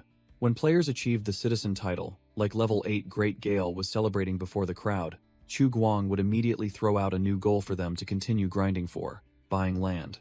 Little Seven innocently wondered why the land price he set was so cheap, completely unaware of the conspiracy behind it. Chu Guang confirmed, yes, for players who were already citizens, buying land was a trivial matter, as easy as pie. He smirked sinisterly, laying his cards on the table. But after buying land, they'll have to build houses, right? Buying land was just step one. The real trap was building houses, which would require players to grind the server to death for cement, bricks, and even steel, thereby boosting the entire in-game economy. With a triumphant expression, Chu Guang asserted that no gamer would tolerate living in a dilapidated tent, while Veteran Survivor was depicted standing dumbfounded in a spiderweb-filled shack. He further explained the reason for only giving each person a tiny plot of land. If he gave more, the entire safe zone would turn into a slum full of ramshackle tents and garbage. Little Seven broke out in a cold sweat, utterly speechless at Chu Guang's multi-layered blood-sucking plan, which systematically stimulated the economy and manipulated player psychology. Chu Guang smirked, revealing the next layer of the trap. Once the house is built, they'll have to buy furniture, from beds, tables, and cabinets to light bulbs, starting a new cycle of grinding. He outlined a perfect economic problem. Crafting items will stimulate production, creating supply, and the player's own demand will generate consumption, a closed loop. To retain players, Chu Guang threw out new bait. After the citizen title will be middle-class citizen, with purchasable land area increasing fivefold, from 5 to 25 square meters. He laid out an endless grinding path for players. Earn money, rank up, build a house, then earn money again. Rank up higher, build a bigger house, an inescapable loop. When players get tired of building houses, Chu Guang will play his trump card, granting the Veteran Survivors the title of nobles, giving them their own fiefdoms to manage. This plan also creates a supply chain. The fiefdoms will produce weapons, ammunition, and materials themselves, or if they can't, they'll import goods from the base, creating jobs for the new recruits. Wang suddenly paused, realizing he had planned too far ahead when he had only unlocked B1 of the shelter. It was truly worrying over nothing. A new problem arose. The number of training pods was limited, and he worried that in the future, he would have to find a way to craft more himself. Chu Guang was certain that the omnipotent first GM had left behind unprecedented, powerful technologies in this shelter, a secret he had to uncover. With determined eyes, Chu Guang was confident that once he uncovered all the base's secrets, the first GM would surely have to reveal themselves and tell the truth. Chu Guang outlined a grand plan. Phase 1. Exploit the players' labor, making them grind like oxen to build infrastructure, skipping the agricultural era and going straight to industrialization. Phase 2. When there are more players, he will recruit locals as laborers, assigning them tedious manual tasks like farming, logging, and mixing cement. Meanwhile, players who have reached citizen rank will be freed from labor, moving on to more enjoyable activities like hunting, crafting, and exploring the world. Phase 3. Players and locals will merge, forming a perfect symbiotic ecosystem, developing and building outposts together. Once they have assets, equipment, friends, and even love in the game, players will consider this their second life, becoming guardians of order instead of mere conquerors. This entire system was given a fancy name: server environment. Of course, Chu Guang knew that life wasn't a dream. He smirked, confident that he had prepared a dozen backup plans to deal with any contingencies. Little Seven looked at Chu Guang's cunning smile and bluntly remarked, "Master, do you know you're smiling like a villain?" Chu Guang pouted and retorted, "Villain? Have you ever seen a villain as kind as me?" He proudly declared that he was freeing players from their dull lives, giving them 12 extraordinary hours each day, and the only price to pay was to dedicate their labor and time to dreaming. Chu Guang smirked smugly, muttering about his plan. Besides that, they lose nothing, not even a single penny. At the foot of the ruined building, a squad of elite members had gathered, led by Ye Wei, level 8 Great Gale, and veteran survivor, while Chu Guang stood atop, observing everything. With a meaningful smile, Chu Guang declared, "The bullshit squad is finally setting off." He stretched and brushed his hands. "The wind up here is a bit strong. I'm heading back to base first. You guys handle things for now." As the team advanced into the wasteland, Chu Guang secretly messaged Ye Wei, "I've taken you hunting so many times, even found a herd of deer for you." Chu Guang's eyes sharpened. He bet on the players. "If you guys still fail this time, you'll truly disappoint me." In another area of the base, Crowy was suspended in a regeneration tank, her body being reconstructed. Suddenly, her green eyes snapped open, gleaming with a vibrant light. Inside the tank, Crowy clenched her fists, growling excitedly as she felt life return. "I'm finally back." As soon as she finished speaking, Crowy leaped out of the tank, landing gracefully and cheering with joy at being revived. Bang! After being cool for just a second, Crowy landed face first in the most embarrassing way possible, letting out a yelp of pain. She knelt, clutching her head and groaning from the crushing impact after her grand revival. Crowy began to whimper, crying miserably because she had to submarine on the forums for 3 long days. She staggered to her feet, brushed the dust off her suit, and lamented the 3 terrifying sleepless nights she had just endured. Suddenly, Crowy froze when she saw Chu Guang's cold figure approaching. She immediately stood at attention, calling out in a panicked voice, "Administrator!" Shamelessly, Crowy rushed to hug Chu Guang's leg, profusely begging for forgiveness for her foolish and impulsive actions.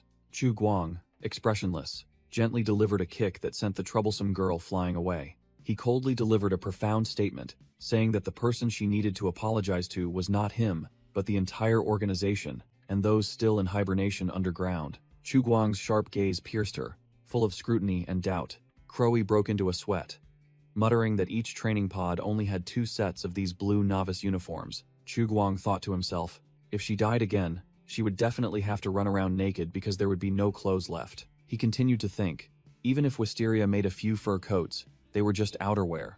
If there was nothing underneath, it would still be a disaster. Chu Guang glanced at Crowy's impressive figure, secretly noting that her body was somewhat special. Chu Guang crossed his arms, coldly announcing, "By the rules, I will deduct 500 contribution points from you. But unfortunately, you don't have any points to deduct." Crowy's face turned pale. She lowered her head, mumbled an apology, and accepted all punishments. Chu Guang pointed to his head, lecturing, "This punishment is for you to learn a lesson. To survive in this godforsaken place, you need not only courage but also a brain." Standing before a remorseful Crowy, Chu Guang adopted a superior air, advising her to cherish her life and the opportunity to be on the surface. The administrator officially issued the punishment, assigning her the task of finding 200 pounds, about 90 kilograms, of food, including wild vegetables, berries, and mushrooms. Chu Guang concluded, stating that until the task was completed, Crowie's title would be downgraded from resident to offender, meaning she could not accept any other quests or rewards. Chu Guang continued his lecture, warning Crowie that her points were insufficient to cover the death penalty. If she died again, her account would be permanently deleted from the surface. The administrator shot her a sharp glance, ordering, "Straighten up." Startled, Crowie stood at military attention, tears welling up as she firmly promised, "Yes, I promise I won't die again." Chu Guang waved his hand, signaling Crowie to go do her task. She trudged away, her face downcast.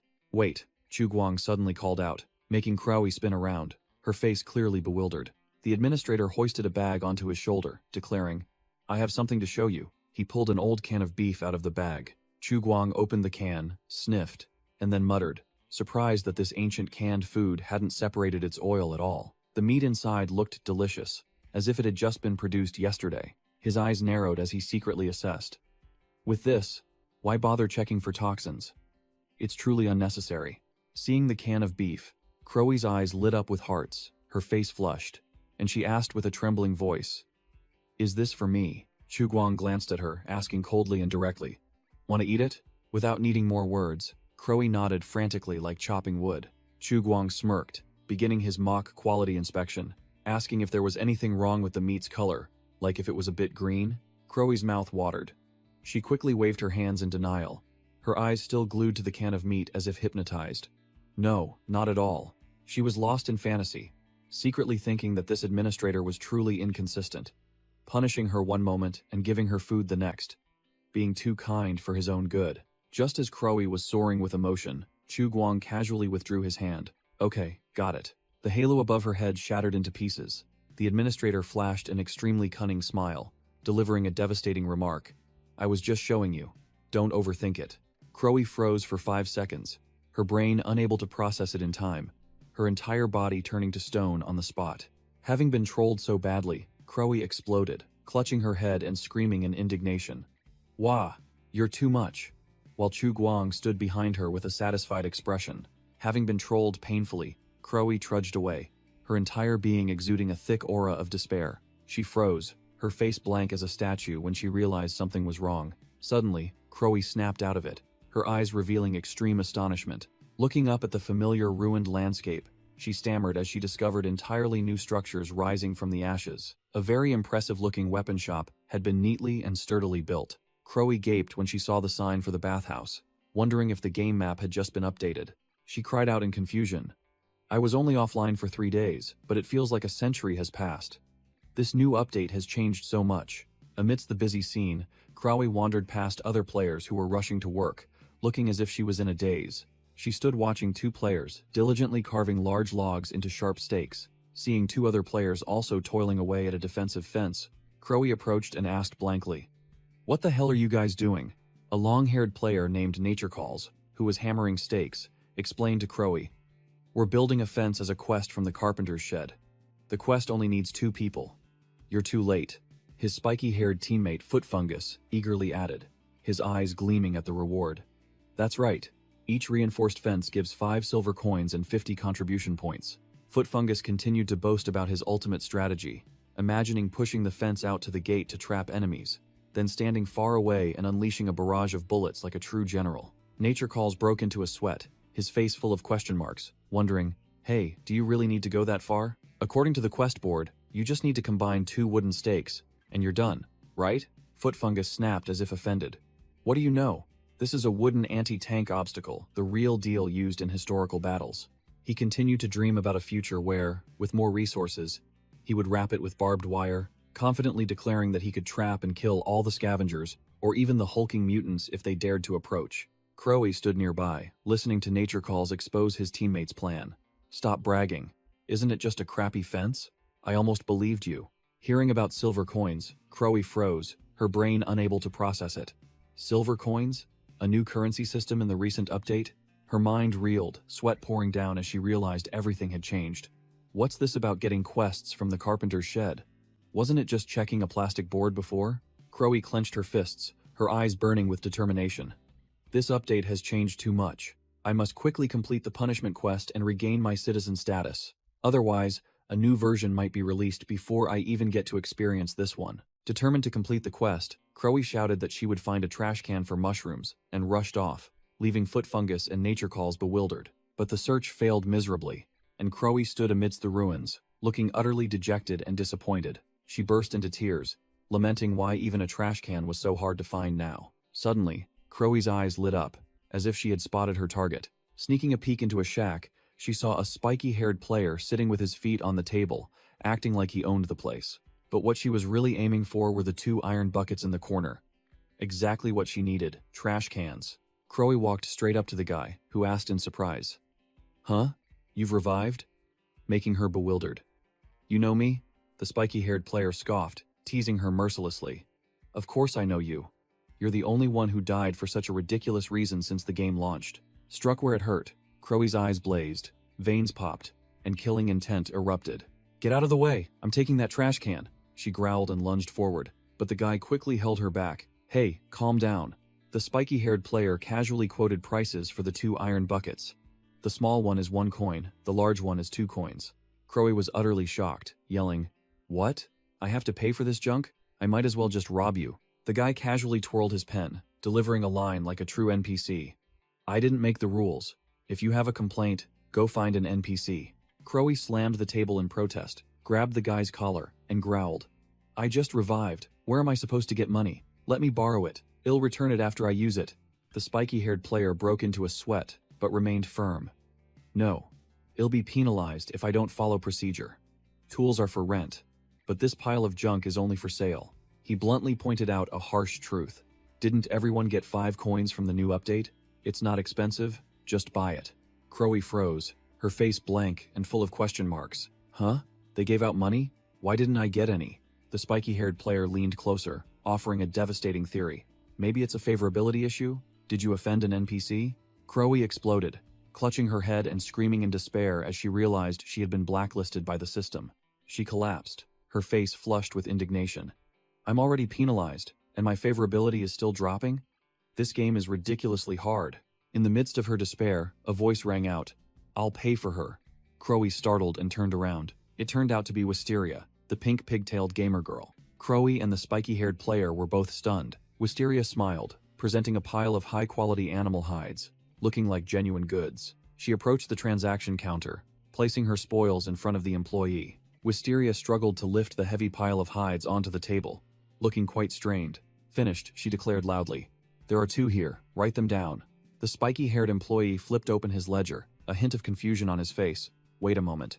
He diligently wrote, "Taylor Wisteria has completed 2 hyena leather jackets." Wisteria crossed her arms and explained her business plan.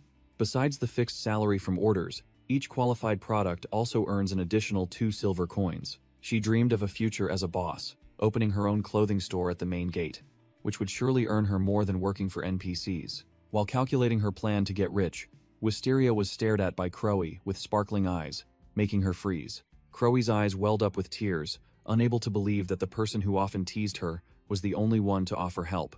Overwhelmed with emotion, Crowy tearfully apologized profusely, admitting she was wrong and praising Wisteria as a kind person. Attacked by the sudden praise, Wisteria swayed, her face flushing red with embarrassment. She pushed Crowy away, stammering and waving her hand. "Don't look at me like that. It's just 1 silver coin. It's not worth much." Still embarrassed, Wisteria turned her face away and called back, "You can just pay me later." Crowy watched her retreating back, her face resolute as she firmly replied, "Okay." The spiky-haired guy handed Wisteria a bucket full of materials, and she mumbled a perfunctory good luck. Crowy patted Wisteria's shoulder, declaring that she had to go make clothes, while Wisteria hugged the bucket of items, her face full of determination. True to her word, Crowy immediately rushed off to do her quest, not wasting a single second. Wisteria was straining to carry the lead-heavy wooden bucket, her face pale with exhaustion.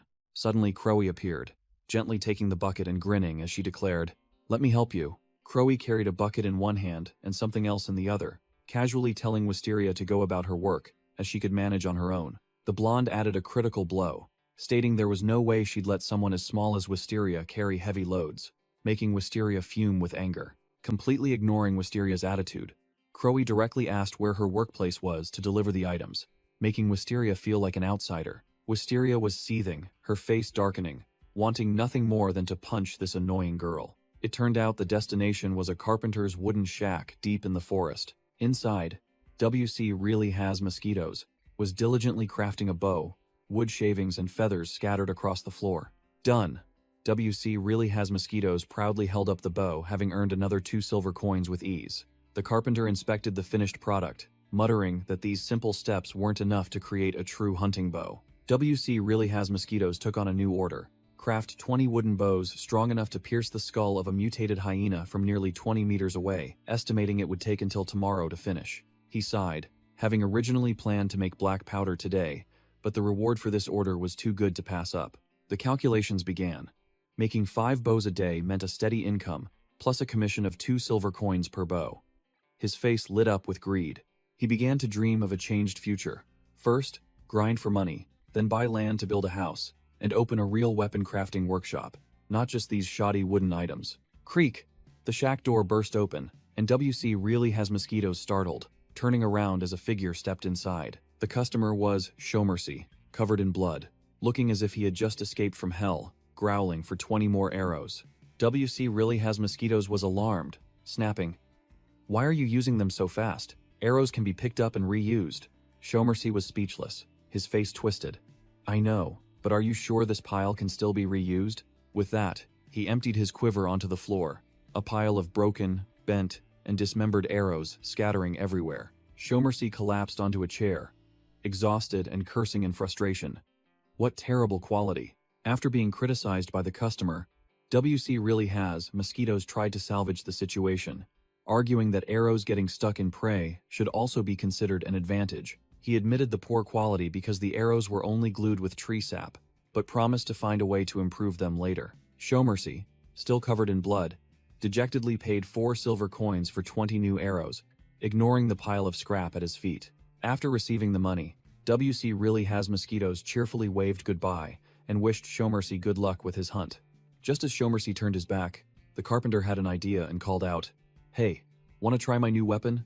Guaranteed to be good stuff." Hearing the invitation, Shomercy's face went pale, and he bolted, yelling back, "I'll definitely try it next time." Boom!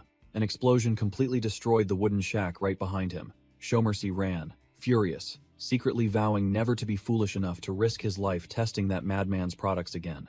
Inside the ruined shack, smoke billowed, and WC really has mosquitoes stood frozen amidst the debris. The carpenter innocently wondered, "Are my products really that terrifying?" On the first day of Alpha 0.3, thanks to the cooperation of the players, the outpost walls were completed amidst a festive atmosphere. Chu Guang stood before the nearly 3-meter-high fortress wall, a structure that not only provided a sense of security but also opened up the potential for players to grind at night. He recalled how before, precisely at 6 p.m., he had to herd the players back to the shelter like ducks, to prevent them from becoming prey for the night-hunting mutants. Now it was different. With the fortress wall protecting them, the players could grind until they were exhausted, and a few tired ones had already started logging off. Of course, to ensure safety, Chu Guang still strictly prohibited all fire-related activities at night, such as blacksmithing, to avoid attracting unwanted attention. But Chu Guang's biggest concern remained the mutant tribe in Street 76, a thorn in his side that he had to remove if he wanted peace. Beyond the fortress wall, the public bathhouse and weapon shop were also completed, but Chu Guang was most fond of the bathhouse. He remembered having to bathe in the lake in the past, always fearing lurking monsters, while a white-haired NPC bathed carelessly. However, this bathhouse also had a weakness. The wooden water tank on the roof could only hold a few cubic meters of water, which would surely run out with prolonged use. And when the water ran out, someone would have to carry buckets up to the roof to refill it, a rather tedious job. So, Chu Guang came up with a business idea. Turn the public bathhouse into a paid service, 5 coins per cubic meter of water, leaving a spiky-haired player dumbfounded in shock. Chu Guang continued his exploitation by creating a brand new profession, water carrier, a literally manual labor job to serve the bathhouse. Administrator Chu Guang nodded in satisfaction, acknowledging that the players' grinding exceeded expectations, especially the Dog's Body squad with their impressive debut. This squad was truly the real deal, comprising 4 veterans in a solid formation. Yewei as scout, veteran survivor as tank, White Horse passing a crevice as damage dealer, and level 8 Great Gale as support. The result of their first coordinated effort, 8 mutated hyenas and 1 mutated deer were eliminated. The whole team celebrated while the veteran survivor lay sprawled, utterly exhausted. White Horse passing a crevice, representing the team, handed over the spoils, receiving a pouch of 55 silver coins from Chu Guang, a fair transaction. Although there wasn't much monster meat, the professional chef Pai still managed to debone 200 pounds of hyena meat and 200 pounds of deer meat, truly a master of his craft. Chu Guang opened the food storage, establishing the first economic system. 1 silver coin could be exchanged for wheat, fresh meat, or dried meat, creating a grind and spend loop for the players. 1 silver coin was equivalent to 1 to 2 hours of exhausting grinding, but at least it was enough for the gamers to buy food to fill their hungry stomachs. The fortress wall was complete, construction demand decreased, and now it was time to focus on farming items and weapons. Whitehorse, passing a crevice, had upgraded with a leather jacket, a new spear, and dried rations in his pocket. Chu Guang unleashed his ultimate move, lowering weapon prices to stimulate demand and increasing the buyback price for farmed items to encourage hunting, causing the carpenter's shop to be swarmed by players demanding to buy goods. Whitehorse, passing a crevice, fully equipped, holding a pouch of silver coins, wore a smug expression like a newly rich tycoon after a big haul. Meanwhile, Chu Guang stood high above, looking down at the enthusiastic army of players, all equipped with spears and ready to grind for him. He smirked triumphantly, telling himself this was a win-win situation. But as the GM, he was the one who truly profited. Amidst the ruined skyscrapers, the desolate world remained as silent and harsh as ever. Thanks to Chu Guang's economic system, the players finally had something to eat, gathering together to munch on dry bread with relish. Crowy, one of the players, stared longingly at the gamer next to her who was eating heartily. She gulped, her hunger clearly visible on her face. Unable to restrain herself any longer, Crowy timidly held out her hand, intending to ask for a piece. The other guy immediately bristled, snapping, "What are you doing? This is my stuff. If you want to eat, go earn your own money." Harshly rejected, Crowy burst into tears and ran off, wailing that she had no money, truly a newbie unfamiliar with the harsh realities of life. Abandoned by the world, Crowy huddled in a dark corner, so hungry she had to gnaw on a snack. She sadly munched on a raw mushroom, wondering why everyone else had spending money except her, completely unaware that the forgetful admin had simply forgotten about her existence. Suddenly, a tall figure approached and stopped right in front of Crowy, who was lost in despair. Wisteria silently sat down beside her, without a word, holding a bowl of hot food. Crowy looked up with disbelieving eyes as Wisteria offered the bowl of food to her. Wisteria, trying to act cool, said she couldn't finish it all, and offered it to Crowy, though it was clear she had brought it intentionally. Ignoring all pride, Crowy devoured the bowl of mashed potatoes as if she hadn't eaten all week, while Wisteria just watched with a helpless expression. As soon as she finished eating, Crowy was lectured by Wisteria. "From tomorrow, make sure you grind and do quests to earn money. I can't support you forever." Hearing Wisteria's name, Crowy froze as if realizing something, making Wisteria sigh exasperatedly. "Not again?" Crowy burst into tears, hugging Wisteria tightly and shouting in extreme gratitude. "You're an angel, aren't you?" Being hugged tightly, Wisteria blushed furiously, burying her face and awkwardly asking, "What nonsense are you talking about?" Meanwhile, Chu Guang stood amidst the ruined city, silently observing the desolate landscape under the sunset. He thought to himself that it was time to gather the players and have them log out, when suddenly, a strange sound echoed. "Knock, knock." The unusual sound made Chu Guang immediately turn around, his gaze sharp. He immediately took a defensive stance, hand on his weapon, his entire body tense like a coiled spring at the warning signal. Chu Guang activated the virtual screen on his hand. A red emergency alert was flashing intensely. On the player management screen, number 1 Recycler's avatar was in danger, making Chu Guang exclaim his name. Without a second's hesitation, Chu Guang ordered Whitehorse and Veteran Survivor, "Open the gate." Both immediately confirmed. The colossal gate slowly opened, revealing a tall, muscular monster standing imposingly amidst the dust and smoke, stunning all the players present. Veteran Survivor and Whitehorse gasped in horror as they recognized the blood-soaked creature before them as number 1 Recycler. "What the hell is this?" Number 1. Recycler stumbled out, covered in blood, shocking Whitehorse and Veteran Survivor to their cores. "Bro, what happened to you?" The lizard man's entire body was covered in deep gashes, drenched in blood, looking as if he had just emerged from hell. Chu Guang narrowed his eyes, instantly recognizing, "These are wounds caused by the marauders." Number 1. Recycler panted, reporting in a hoarse voice, "There's a marauder camp." He specified the location. "It's about 1 mile north of the abandoned construction site, and about 1.5 to 2 miles from here. There's a tire factory." The group of players surrounded the battered lizard man, and Chu Guang cut straight to the chase. "Did you engage them?" Number 1. Recycler quickly waved his hands, frantically denying in front of Ye Wei. No, I swear I didn't provoke them. He explained the situation, his voice still panicked. I was about to retreat when I ran into their patrol team. I only saw 3 of them. Chu Guang crossed his arms, his sharp gaze unwavering. So, you still ended up fighting them? Number 1. Recycler lowered his head, his voice full of bitterness. They discovered me, so I had no other choice. Chu Guang analyzed, picturing the Marauder patrol. 3 men and a hunting dog, which were the cause of the bite marks on Number 1 Recycler. Chu Guang finalized the information about the tire factory to the north, and then ordered, Number 1 Recycler, go rest in the training pod first. Number 1. Recycler immersed himself in the treatment pod, his wounds slowly closing thanks to the cell repair function. With his robust physique, recovery was a minor matter. Despite being covered in blood, Number 1. Recycler still obediently complied. Yes, Administrator.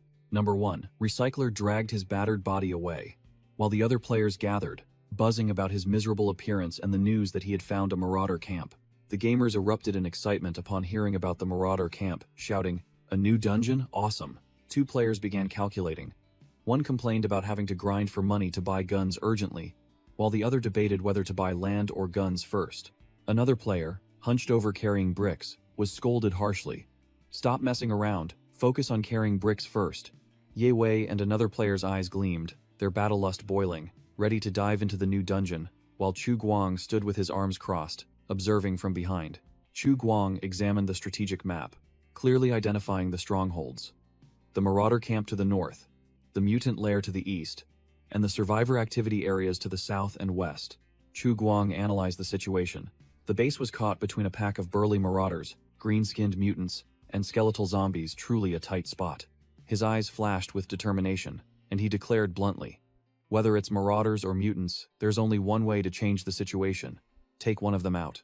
After the players had logged off, Chu Guang strode alone through the empty corridor, deciding to check the forums for gossip and gather information. The high-tech door opened, and Chu Guang appeared, startling Xiaoyan, who was sitting in the corner, and she quickly hid the paper she was reading. Xiaoyan immediately took a defensive stance, knife in hand, her eyes full of vigilance as she stared at the uninvited administrator. Chu Guang didn't say much, sitting down and handing her a steaming bowl of food, simply stating, "Here is dinner." Tormented by hunger, Xiaoyan no longer held back, slurping down the bowl of food in an instant, ignoring Chu Guang, who stood watching with a speechless expression. Work after eating, Chu Guang ordered Xiaoyan to continue memorizing the conversational phrases, not to be lazy, then turned and left. Returning to the control room, Chu Guang sat in his chair and began browsing the computer to grasp the situation outside.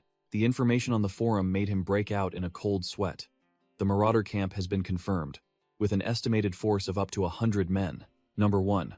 Recycler reported his glorious feat. He intended to capture a Marauder alive, but they were too numerous, and upon seeing him, they fled in terror after reloading, only managing to leave a hunting dog to bite his arm. He continued to complain, cursing that the hunting dog almost bit off his tail, and that the Marauders this time seemed tougher than before. Meanwhile, Chu Guang sat in front of his computer, reading Number 1 Recycler's post with a completely helpless and speechless expression. He narrowed his eyes, a meaningful smile playing on his lips, muttering why the content of this post was so vastly different from what he had heard half an hour ago. Sitting before the modern computer setup, Chu Guang fell into thought, piecing together the absurdities in the lizard man's story.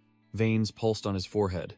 Chu Guang growled in his mind, realizing that the big lizard man dared to lie to an administrator like him. However, he quickly clicked his tongue and let it go, deciding not to fuss over trivial matters, and instead moved on to read the comments to see what people were saying. Chu Guang scrolled through the forum, where people were discussing animatedly, comparing Number 1 Recycler's scouting skills to being worse than a Teletubby, and finding the situation familiar, exactly like how Crowy had died so absurdly. Number 1.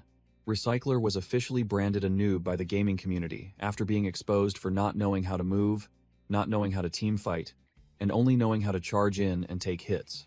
Suddenly, Liu Zhenye emerged from the rubble, raising his device to capture Number 1 Recycler's moment, making Chu Guang think that perhaps the photo function would be the only chance for that guy to redeem himself. Chu Guang secretly assessed the Marauders.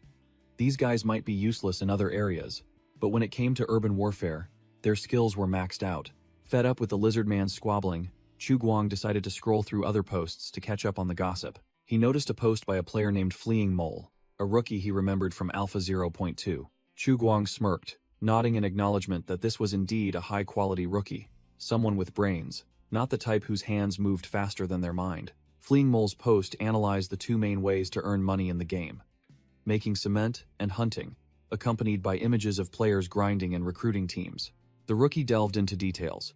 Selling the corpse of a mutated hyena only yielded 5 silver, but if one took the effort to butcher it, the value soared to 50 silver. The system exposé continued. Dried meat bought from NPCs cost 5 silver, but sold back for only 1 silver. A classic scam that made Ye Wei furious. The post concluded with a blunt statement: don't trade with NPCs. Players should exchange with each other for the best prices, an idea enthusiastically supported by Ye Wei and his teammates. An economic strategy diagram was outlined. Hunters cooperate with other players to butcher meat, selling directly to the community, and only then offloading the surplus to NPCs to optimize profits. As an administrator, Chu Guang fully acknowledged that Fleeing Mole's proposal was extremely valuable, helping to increase the depth and interactivity of the game. But as the GM of Shelter 404, Chu Guang had a completely different perspective. He was visibly annoyed, because in his eyes, everything here, including the players' bodies, belonged to him. So why should he let them freely use his assets for trade? Furthermore, trading with the natives was inherently impossible. Even Chu Guang was frequently discriminated against and suspected just because of his voice. He admitted that even with his sales experience from his previous life, it was useless here, as he understood nothing about the market and its rules. Like his transaction with List, Chu Guang bitterly realized that this world was just a collection of scum and thuggish marauders. Instead of letting players trade with the local rich, it'd be better to let them carry guns and rob, just like Ye Wei was pointing a gun at a merchant's head. Chu Guang had a sinister idea, deciding that all major export transactions must be placed under his strict supervision. His plan was clear: establish a fixed trade caravan, map out a trade route from the outpost to Reed River Town, and regulate exchange items like dried meat or animal hides. In this plan, players would act as bodyguards, responsible for transporting and delivering goods to NPCs, simplifying the process for rookies. Chu Guang sat in front of his computer, coming up with the idea of imposing taxes to control the players. Tariffs are a good idea. I must write that down, he sneered, clearly disdainful of the gamer's naive idea. Free trade? Ha. Chu Guang's eyes sharpened as he secretly calculated. When I need you to fight, it'll naturally tell you who to trade freely with. With the plan complete, Chu Guang stretched contentedly and decided to check his reward points, while Xia Yan remained in a corner. Ding! A virtual screen appeared, and Chu Guang was quite surprised to see he had accumulated 30 reward points. With a sly expression, Chu Guang decided to go all in, using all his points to open 2 intermediate mystery boxes and 10 basic boxes. The first item to appear from the gacha box: 2 bags of hemostatic gauze. Next was a blister pack of 12 antibiotic pills, homegrown produce from Shelter 404. The last item was a bag of salt, a luxury item that could boost immunity and metabolism. Chu Guang was utterly shocked looking at the bag of salt, sweat pouring down. These stats? Did I just pull a legendary item? It turned out this was the real deal. Every 0.02 pounds of salt would permanently increase stats. Chu Guang frantically calculated. If I gobble down the whole bag at once, then, he immediately dismissed the crazy idea, imagining himself turning into salt, and decided, forget it, I'll put it up for sale tomorrow. Checking the rest of the loot, Chu Guang was speechless when he saw that all that remained was a bottle of soy sauce and a bundle of lollipops. He cursed under his breath. Tired after a day of grinding, Chu Guang decided to put everything aside. That's enough. Time to sleep. Chu Guang left the room, leaving Xia Yan sitting alone on the floor, holding a piece of paper that looked like a contract. Xia Yan sat there silently, lost in thought after Chu Guang had left. Her eyes gleamed with determination, as she told herself, tomorrow is my first official day of work. Still, Xia Yan couldn't help but feel skeptical about her new job. Is this weapon shop owner position even a respectable job?